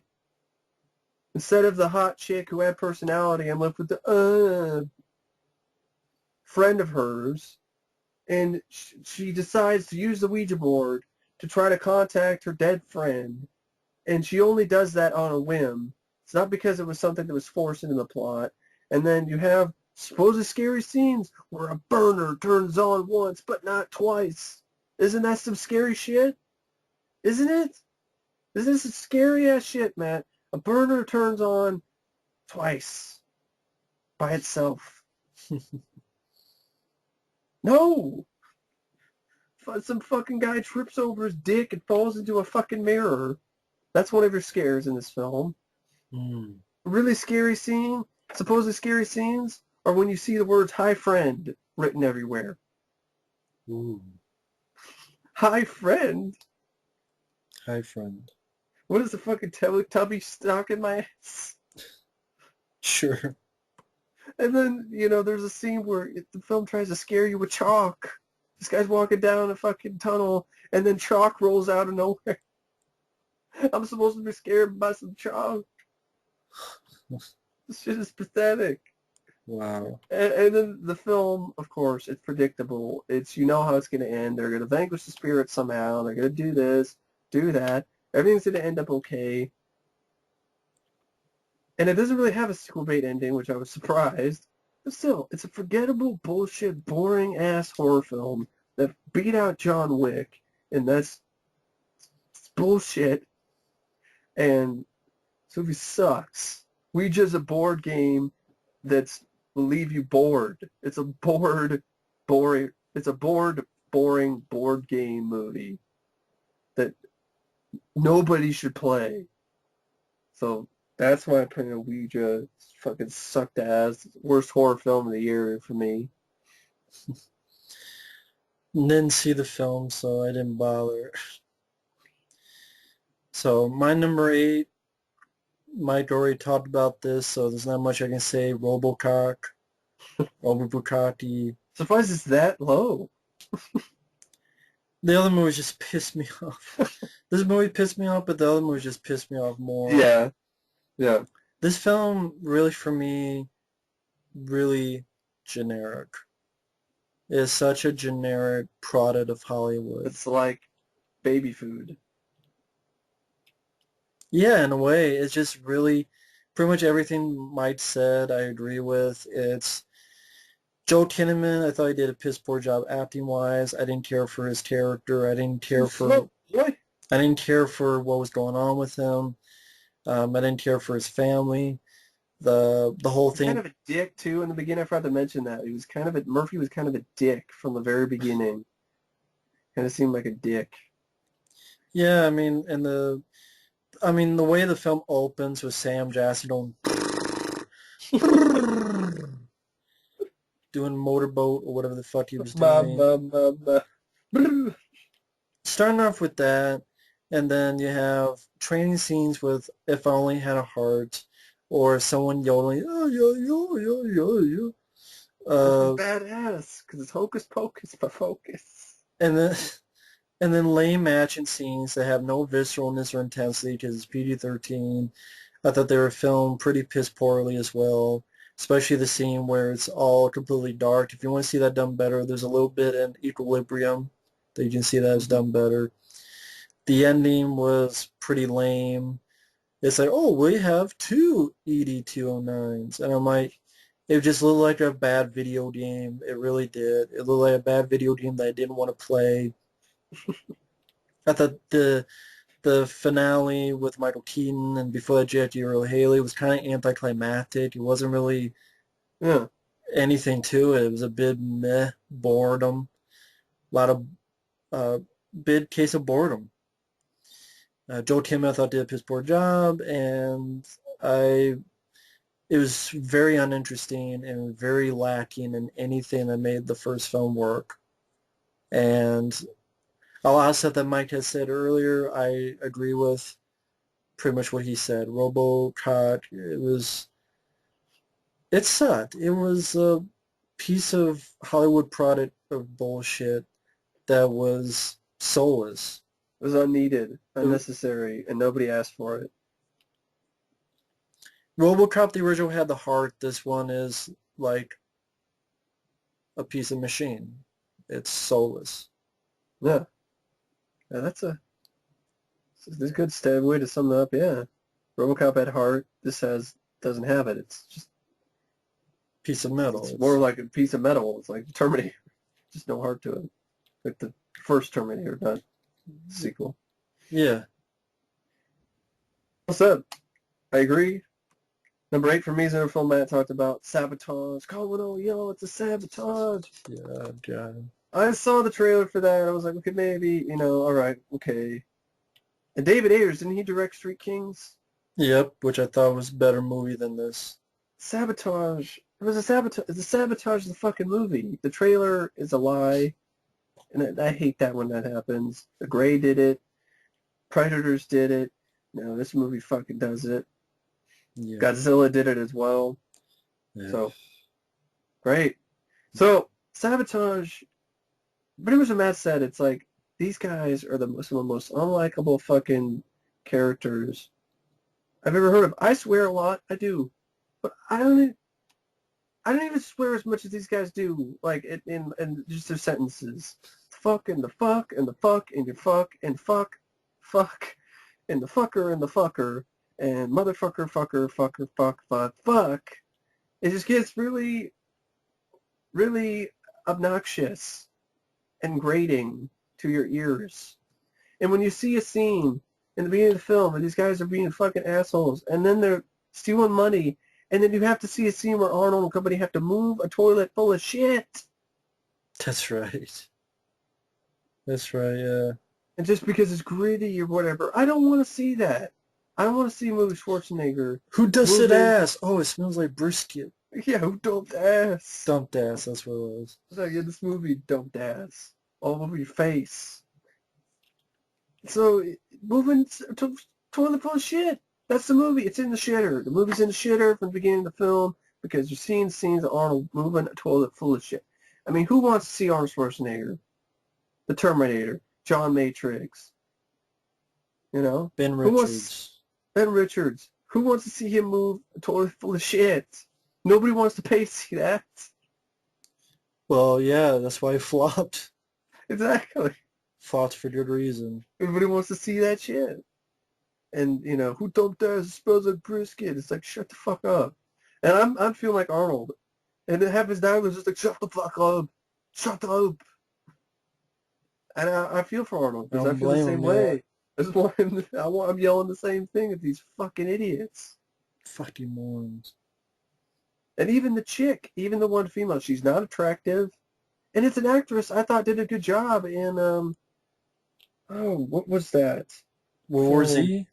World War Z, yeah. Oh yeah, the other one, the junky one. Yeah, she's a junkie, she's got cornrows and shit, and she's a fucking bitch. Yeah. Everybody in this film, and if you're going to have a mystery, like Matt said, you don't do this. You don't have a film where you have nothing but unlikable fucking characters. Even your lead, you're like, well, Arnold, you're kind of a you're kind of a jerk too. You're kind of a dick too. What he does, you're like Yeah. stringing this shit along, and then it's just like the trailer would have been a better film. It should have been more straightforward, and I kind of like the idea of the 10 Little Indians because originally it was called 10, wasn't it? Yeah. But it just seemed it just wanted to be gritty for the sake of being gritty, but it didn't fucking work. And the action sequences, they're not much to write home about. There's some artsy-fartsy techniques in editing that don't fucking work. You have a detective chick who's fucking weird, and she's kind of a bitch, so you're like, okay, what? She's unprofessional, and to the point you're like, how the fuck do you still have your job? It's not interesting. It's boring. It's not a particularly interesting mystery. There's some good gore. I want to see some good gore. I'll watch them Tales in the Crypt episodes, and they're a hell of a lot shorter than Sabotage. More satisfying. And then at the end of the film, Arnold gets the money and goes to Mexico and shoots some fucking guys and gets shot, and it looks like he's just fucking dead. He's just sitting in the fucking chair. He's going to die. And then I'm like, great. Well, it's not proven that he's dead. He's going to die. I know what this film's trying to do. It's trying to do this gray ending bullshit where is he dead or is he not? Or is he going to die? We don't know. We could just speculate. Just like I can speculate on a better movie. You know what a better film, you know what a better movie would have been called Sabotage? It would have been you deal with the whole thing where his family gets murdered. And then right from the fucking beginning, he goes to Mexico and tries to solve this shit. And then he starts getting hunted down by his crew. So he's got to take out his crew and these Mexican fuckheads, get revenge, end the fucking story. Sometimes simple is better. So as it is. Think about it if you're making an apple pie. Okay? A regular apple pie is better than if you just shove all this fucking shit into the apple pie. Okay? You shove all the different types of fruit. You throw in all chocolate and white chocolate and peanut butter and fucking and fucking marshmallow filling. You throw all this shit in there, and it's awful. It doesn't taste good. Yeah. Simple, something simpler is better. Okay? Just want my apple pie. I don't want this clusterfuck Pretty that much, you gave me. So that's the best action movies. A lot of the best ones are simple. Die Hard. There you go. One of the unanimous, most widely accepted, greatest action film for a lot of people. It's the simplest plot imaginable. Okay? So we didn't need this shit. And if you're going to have a mystery, you should have done a better job with characters. Characters I actually like and aren't a bunch of cokehead, drugged out, swearing like motherfuckers, Yeah. and a bunch of fucking dicks who are fucking making fun of tattoos and shit. Your tattoo looks like a dick or some shit. It's like a dick. Yeah. Movie can suck my dick. It's a piece of shit. Fuck Sabotage. It's a sabotage of a good idea. Wasted opportunity. Yeah, that's what's sad. When I first heard about it, cool. Not anymore. No. My number 9 is Sin City 2. It was way too Nothing long. happens. That's what it feels like. And it feels like a cheaper version for some reason. And the stories, like Joseph Gordon-Levitt's story, is completely pointless. He's a guy who, what do you call it? He goes in to play cards. He does well in the slots. He does well with cards, wins. Goes out on the town. Woman gets killed. He gets knocked out. That's like part 1 of this 2-part story. Second part, goes into Power's booth. Find out that Power's booth is his father. Plays cards. gets shot. What? That's pretty much it, the two parts. I mean, there's a little bit more into it than that, but it's pretty I, much it. I know, but like even with that brief synopsis, it's like, who cares? Who gives a shit? It should be Sin City 2. Who gives a fuck? Who No one. That's cares? why no one saw the movie. Because Robbie Rod and Robert Rodriguez, but call him Robbie Rod. Robbie Rod and Frank Miller destroyed all the goodwill that they had for Sin City sequel when they fucked around with the fans, announcing a sequel to Angelina Jolie that never fucking happened. So, and that was years ago. Yeah, they said it's going to happen, it's going to happen, it never happened. And so when it did came out, fans were just like, so? Yeah, it was just a lame, lazy movie. It was, the stories were in that. I mean, the last story with Jessica Alba, Mm-hmm. I didn't give a shit about her in the first movie, and you once in a while you have Bruce Willis looking bored as a ghost, and Jessica Alba acting tough, I don't buy. And pretty much like she gets Marv to help her get through this thing, get in this compound, to kill Powers Booth. I don't buy Jessica Alba as an action hero shooting arrows. It's like imagining Megan Fox. Exactly. I don't buy her, and I don't buy Jessica Alba. I don't think she's a talented actress either. I didn't buy her in Machete. I didn't buy her in Fantastic Four either. She didn't have much. There's a reason why they didn't give her much lines. The story with Josh Brolin, which is a prequel to the Clive Owen story, playing the same character. Playing Clive Owen. It seems like that's all Josh Brolin does. He gets hired to play other actors. George Bush. Play other people, yeah. And he's an impersonator. He's a professional impersonator. That was just a really uninteresting story. The one with Marv at the beginning, it was really not much to it. It's a movie I don't even want to talk about. It is really forgettable film. So it's not a game. It's not a dame that you would kill for. No. I mean, I'd rather kill the dame. It's a movie it's really one of those movies that you just don't give a shit to talk about. You just don't give two shits about. And Sin City 2 is one of those movies that no one gave two shits about for good reason. And even when it came out, it didn't really get the best reviews either for good reason. Because you tell there's no that creative spark of energy is gone. No. And it definitely felt it that way. And you could especially tell when even the girl who was, Aiko or whoever, she didn't even come back. The Asian girl who was in the Clive Owen, she didn't even come back. Bruce Willis looks bored in his tiny role. That's nothing new. I mean, Bruce Willis is looking bored and for a long time. Almost every movie he's in lately, so. Even Mickey Rourke wasn't, I don't think, that great. I don't know if it was the makeup was different, weird looking, or the way they shot it. I don't know. I think even Mickey Rourke. There probably be better fan films. Perhaps. What they came up with. But Sin City 2, and the stories at the end of the day were not interesting at all.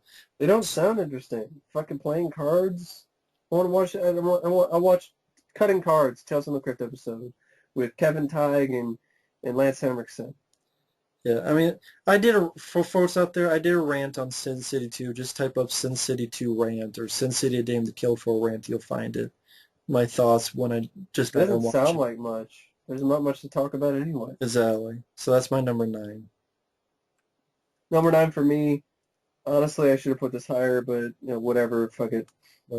Fuck it. What was it? I did Electric Boogaloo, the wild and crazy, untold, wild and crazy story of Cannon films.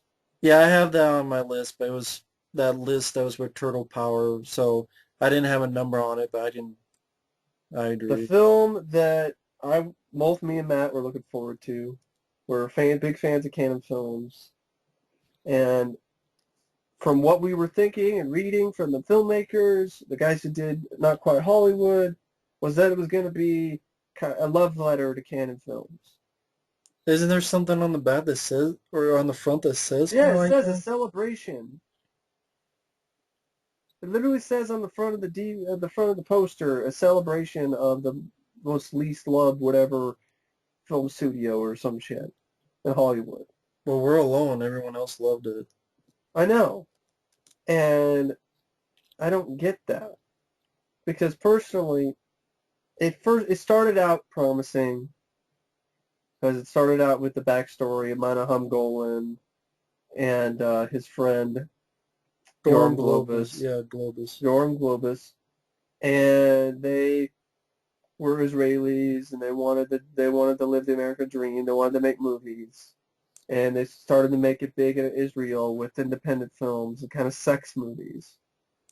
It was depressing to watch because you just saw a lot of your movies you like just get shit Yeah, on and shit on and that's what I'm shit. saying. It started out promising with this story of these friends. And then as they started going on further and started talking about the actual movies, some of them deserve it. The Apple was a piece of shit. Fine. You can slam that movie till the cows come home. Stuff with Sylvia Crystal where she's high off her ass. Fine. Was just her being honest. What, you want There him to needs to lie? be a balance in the force. You need to have equal parts shitting on and whining and complaining and equal parts praise. When you have 95% of the film is canon sucks, canon's this, they make shitty movies, uh, you know, this movie sucks, this movie sucks, this movie sucks, this movie sucks. As a fan of canon films, that gets old. That gets old really quick. And some of the stories are funny. After that, I chuckled. But does it mean it's a film that I'd watch over and over? I'll never watch this movie again because it's Me really hard neither. to watch. It's hard to watch because you're hearing shit like just shitting on. You have Michael Dudikoff, and he says he has less. He's given less time to say anything than Alex Winter, who was a cameo thug in Death Wish 3. Michael You have Dudikoff starred in a lot of you movies. have the fucking American Ninja, and he talks for a minute. Well, there's on deleted scenes, probably. Well, I've heard, yeah, deleted scenes are going to, they actually do mention Captain America, Matt Salinger. They do mention the unproduced Spider-Man film. They do mention Firewalker. Probably shit on Firewalker as well. I'm sure they I shit know. on, you know. They shit on some Chuck Norris movies. They It's don't even talk about certain things. except Missy in Action Invasion Mission Action, USA. Invasion USA, Delta Force not too much. not too much. They shit, But, yeah. but then again, they don't really say anything super positive about any of it. No, not It's, really. It's not really that. the only time we're hearing positive is one guy who says that that Van Damme did a better job directing. Because that was Sheldon Lettich, the guy who worked with Van Damme. And Albert Poontang gets to talk, and he's acting like he's some big fucking expert of filmmaking and talking about my vision and blah, blah, blah. You are the last person to be talking shit. Fucking Poontang. Ali Poon. And they have this fucking writer from Over the Top. Over the Top gets not a single positive fucking word mentioned about the film. No. All you hear is some bitching and whining from the film's writer. It made it so it's all about arm wrestling. In my script, I read your script in the novelization. Your script sucks shit. Sucks eggs. Okay? Rotten eggs. It sucks rotten eggs. Your script had Lincoln Hawk being a fucking Native American. And he goes in with his son to visit a tribe. Not fucking around here to visit a fucking one of those Native American, what are they called? Reservations. Seriously. Yeah. I mean, he's speechless right here. He's like, what? And there isn't much arm wrestling. And I'm like, arm wrestling is awesome and over the top. That's what makes it unique. And also, it's not just about arm wrestling. It's mostly about a father trying to reconnect with his son. That's what it's about. That's the point of the film. I'll meet you halfway across the sky. But no, not a single positive word mentioned about that film. Nothing's mentioned about Cobra except one little scene in the intro. You're like, what about Cobra? Nope. Nothing. Nope. Nope. And they don't spend a very long time talking about these movies. It's just snippets and brief snippets and snippets and snippets. Even Death Wish 3 gets shit on pretty much. Yeah. Even Alex Winters does a terrible movie. Hey, Alex, I like you. I love you for Bill. But I'm sorry. You're wrong. Well, I'm sorry, he directed Freet, and I like Death Wish 3 more than Freet. I do too. Death Wish 3 is awesome. It's better than Freet. Exactly. And they don't. And there's some positive stuff, like Franco Zeffirelli talks positive and says that the Canon, is the best company he's ever worked with, and his best film that he did was the film that he did with them. And then there was another one where Robert Forster speaks pretty positively about Madame Golan. But there's so little of it. It's just overwhelmed. It's overwhelmed by the shit talking and cannon blasting. And well, like Invasion USA, did you learn anything about that movie? That's another thing. It's also a drive-by history of canon films. That if you want to learn anything new as a fan, yeah, like did you learn anything about American Ninja? No, really learn anything, except that Michael Dudikoff really tried really hard and did a lot of his stunts. Like, come on, that's not a mention of Steve James. Yeah, exactly. Steve James, not even, Michael Dudikoff have a little bit to talk about him and give him a little salute or tribute. No. I think he talks about Steve James on the Avenging Force DVD. Yeah. Probably because they don't even talk about time. Avenging Force either. They just show a clip. They don't talk about Platoon Leader. They don't talk about really anything about Michael Dudikoff except a minute or two of American Ninja. They don't talk about other Chuck Norris flicks like Hellbound, where the last film's canon did. They don't talk about, Hero and the Terror. Wasn't Street Night? They don't talk about Street Night might have been. They don't talk about that. They don't talk about Street Smart. Yeah, you think. I mean, that's... You just saw, and they just say that Chris Reeve did it so he could write the script. Yeah, don't talk about the movie that got Morgan Freeman an Oscar nomination. The reason why Christopher Reeve did Superman 4 was not just because he had a chance to write the script, is because he made a deal with Canon so he could do Street Smart. Again, the movie that got Morgan Freeman an Oscar nomination. Yeah, they talk about Barfly, but they don't talk about Street Smart. They talk about that movie that... Well, I mean, they mention, they can't talk about every single movie. And if it is, it's in a deleted scene, bro. You have more features or whatever, but still, as it stands, it's not a love letter to canon. And then someone says, it's not supposed to be. It's honest. Don't have the word celebration in your fucking poster. If you're saying... Am I wrong here? When I see the word celebration, when I see the word celebration, I think positive thing. Well, they're condemnation. Yeah. I don't think of condemnations. I mean, there's one condemning.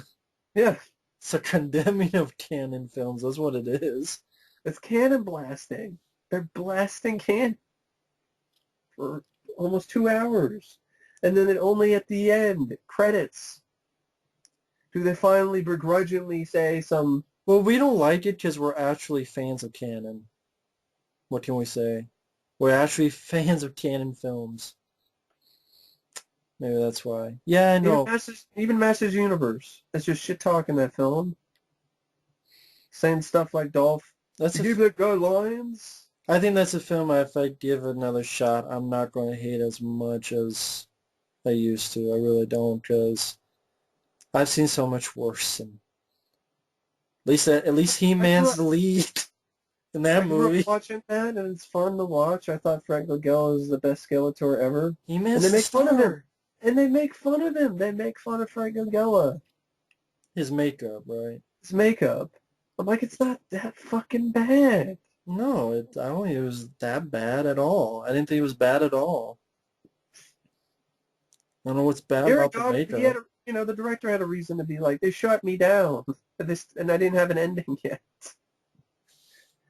Dolph was in there for like 30 seconds. Yeah, I mean, they more talked about the wild, crazy stories.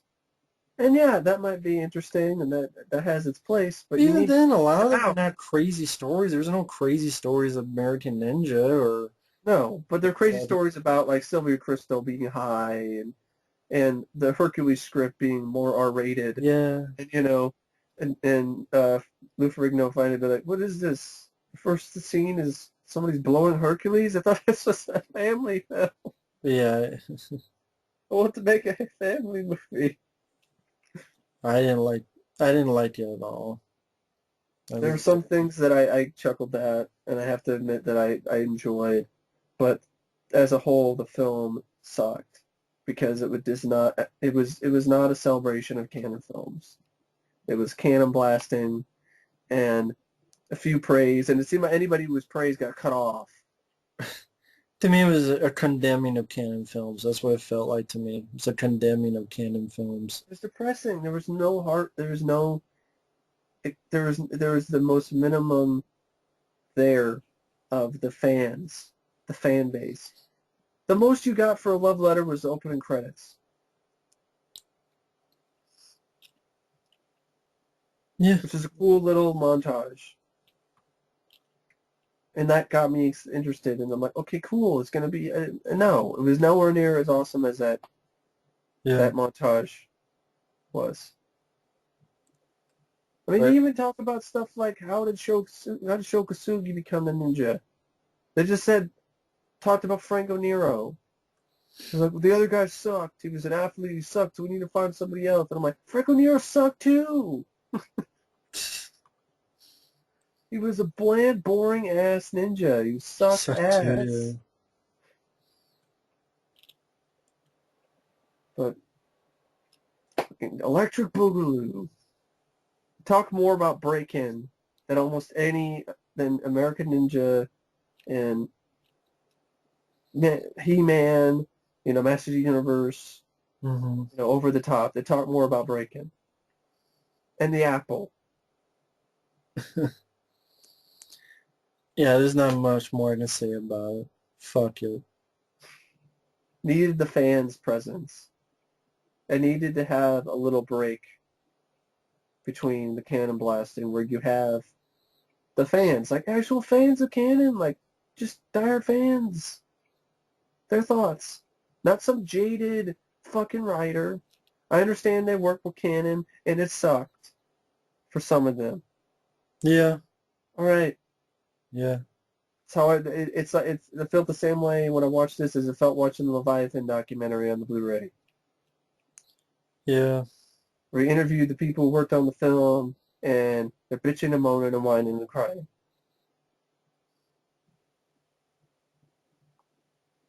Kind of don't want to watch bitching and moaning, whining and crying for 2 hours. Just like I didn't want to see a love fest either, but I didn't want to see nonstop bitching and whining and crying. And a little bit of love for a really well-liked, loved company. At least I thought it was. But it's honest. Some of the people, I don't even know why they even got them. Just so they could shit talk the guy who worked for MGM. Yeah, pretty much. I mean, it's like, of course he's not going to speak positive about the canon films. I already know what he's going to say before he even says it. They gave me nothing but shitty movies. Yeah. Sorry, I don't want to hear a company I like and movies I like be shit on. It's not what I wanted to see. There you But go. You can say yeah, it's not anything else to say. no. Well, the number 10 is Right Along, Mm-hmm. and number 10 is Right Along. Next, Well, you have nothing else to say. it's a film that made over $100 million, Mm-hmm. and I look at this film and I go, this of the countless comedies I can think of on the top of my head, whether it be Jumpin' Jack Flash or The Golden Child or See No Evil, Hear No Evil, these films didn't nearly make 100 million. Miles better than this movie, but this movie got a pass. Running Scared with Billy Crystal and Gregory Hines. Oh yeah, definitely. I barely did nothing. And it's a miles better movie than this, but Funnier, and it actually has good action sequences. yeah, and it's sad. Yeah, It's very fucking sad. And I but the don't know why. state of films. Yeah, it becomes a hit, gets a sequel, doesn't deserve any of it, and that's typical of today, to be honest. Yep. Well, number 10 for me is Annabelle. Fucking pointless ass fucking prequel to The Conjuring, directed by the guy who directed Mortal Kombat Annihilation. He only got the job because he was a cinematographer for The Conjuring and other movies that James Wan did. Um, So this movie is forgettable. The first half is fucking terrible. The first half has this male lead who is so fucking shitty he brings down everybody else around him. mm, And it's very predictable. You know what's gonna happen? You're like, okay, this she's poking around with a sewing machine. It's gonna catch her. Yep. The doll, you know how the doll becomes possessed. Some crazy bitch, maybe from the Manson family, gets shot and she bleeds into the doll and the spirit's in there. And I'm like, man, if I want to watch a movie about killers, possessed dolls, I'm gonna watch Child's Play. So this, in fact, I'd rather watch Dolly Dearest, and that movie sucked ass. Now, the last half of the film I liked all right, but it doesn't save the whole first half, which is boring as sin and predictable and generic and full of shit. And then the last half had some good performances by some of the actors and some creepy scenes. But other than that, it's a completely pointless fucking prequel that is one of the most successful horror films of all time now. I didn't see it, but that's pretty fucking sad. Go fucking figure. Am I right? But anyway, that's Well, Annabelle. nowadays, well, when I said 10, they were for theatrical movies. That how I made the top 10. I got like one last theatrical. I'm just going to quickly go through direct-to-DVD films, and the reason I'm doing that is it is getting late over here. It is just like But I'm going to mention 5 films, but I'm not going to go that in depth on it. I'd separate these because these were direct-to-video films that were shitty. The worst direct-to-video film I saw this year was Iceman. It was Donnie Yen, and you saw a 3D of a toilet exploding and shit going everywhere and in 3D. Stone Dick, a petrified dick. Yeah, and he carries or he's looking for a petrified dick.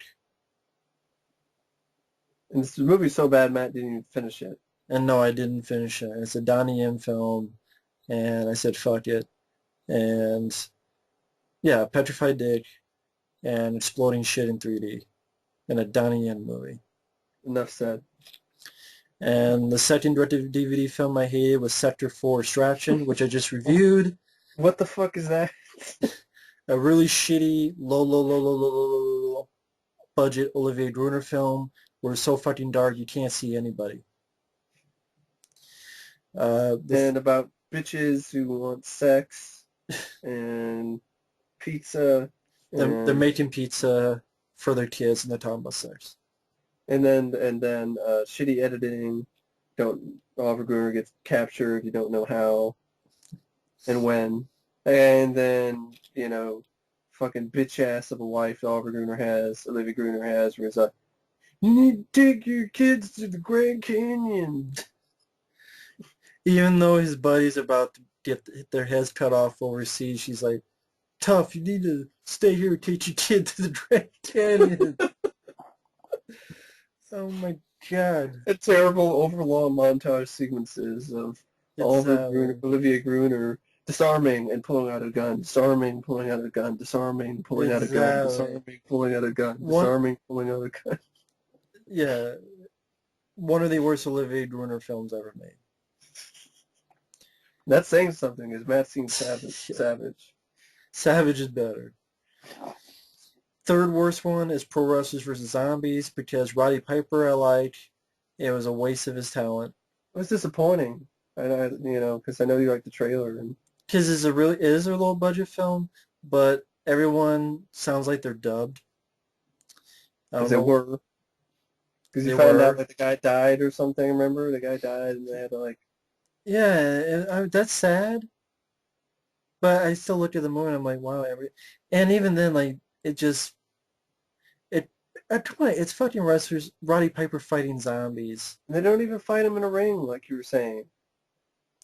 Not The really. No. zombies, I mean, they're in a ring, and the zombies don't even get in the ring, and no, except the Kurt Angle one, which then he disappears into thin air, literally, in his cameo role.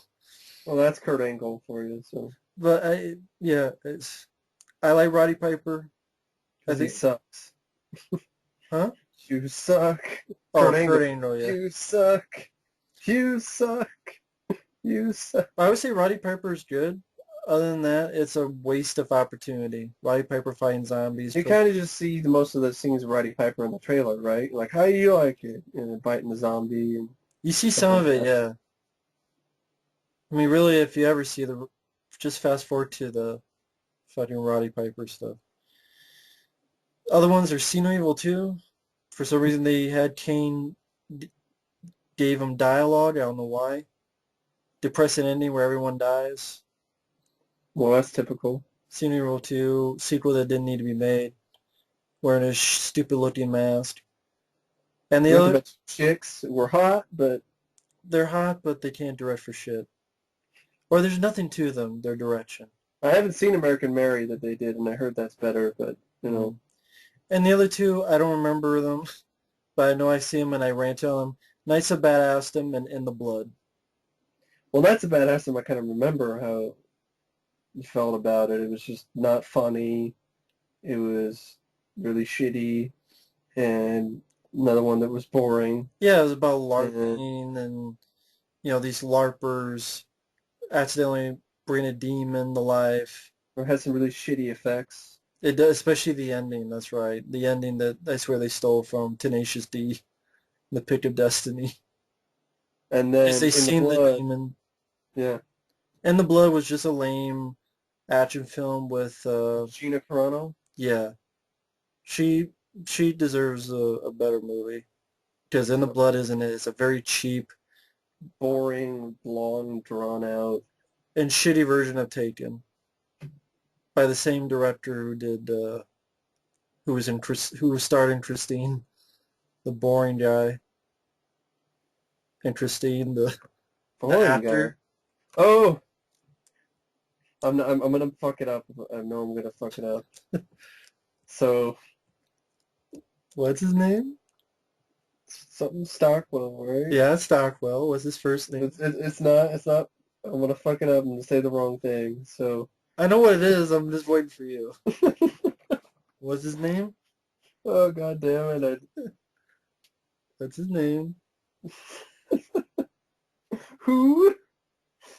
Who? I don't fucking remember his first name. I'm gonna say something else, and that's not it. What were you going to say? What were you going to say? I know it's not Dean Stockwell, so it's not No, it. John. John Stockwell. There we go. Yeah. Who I think is directing the Kickboxer remake or something. Kickboxer.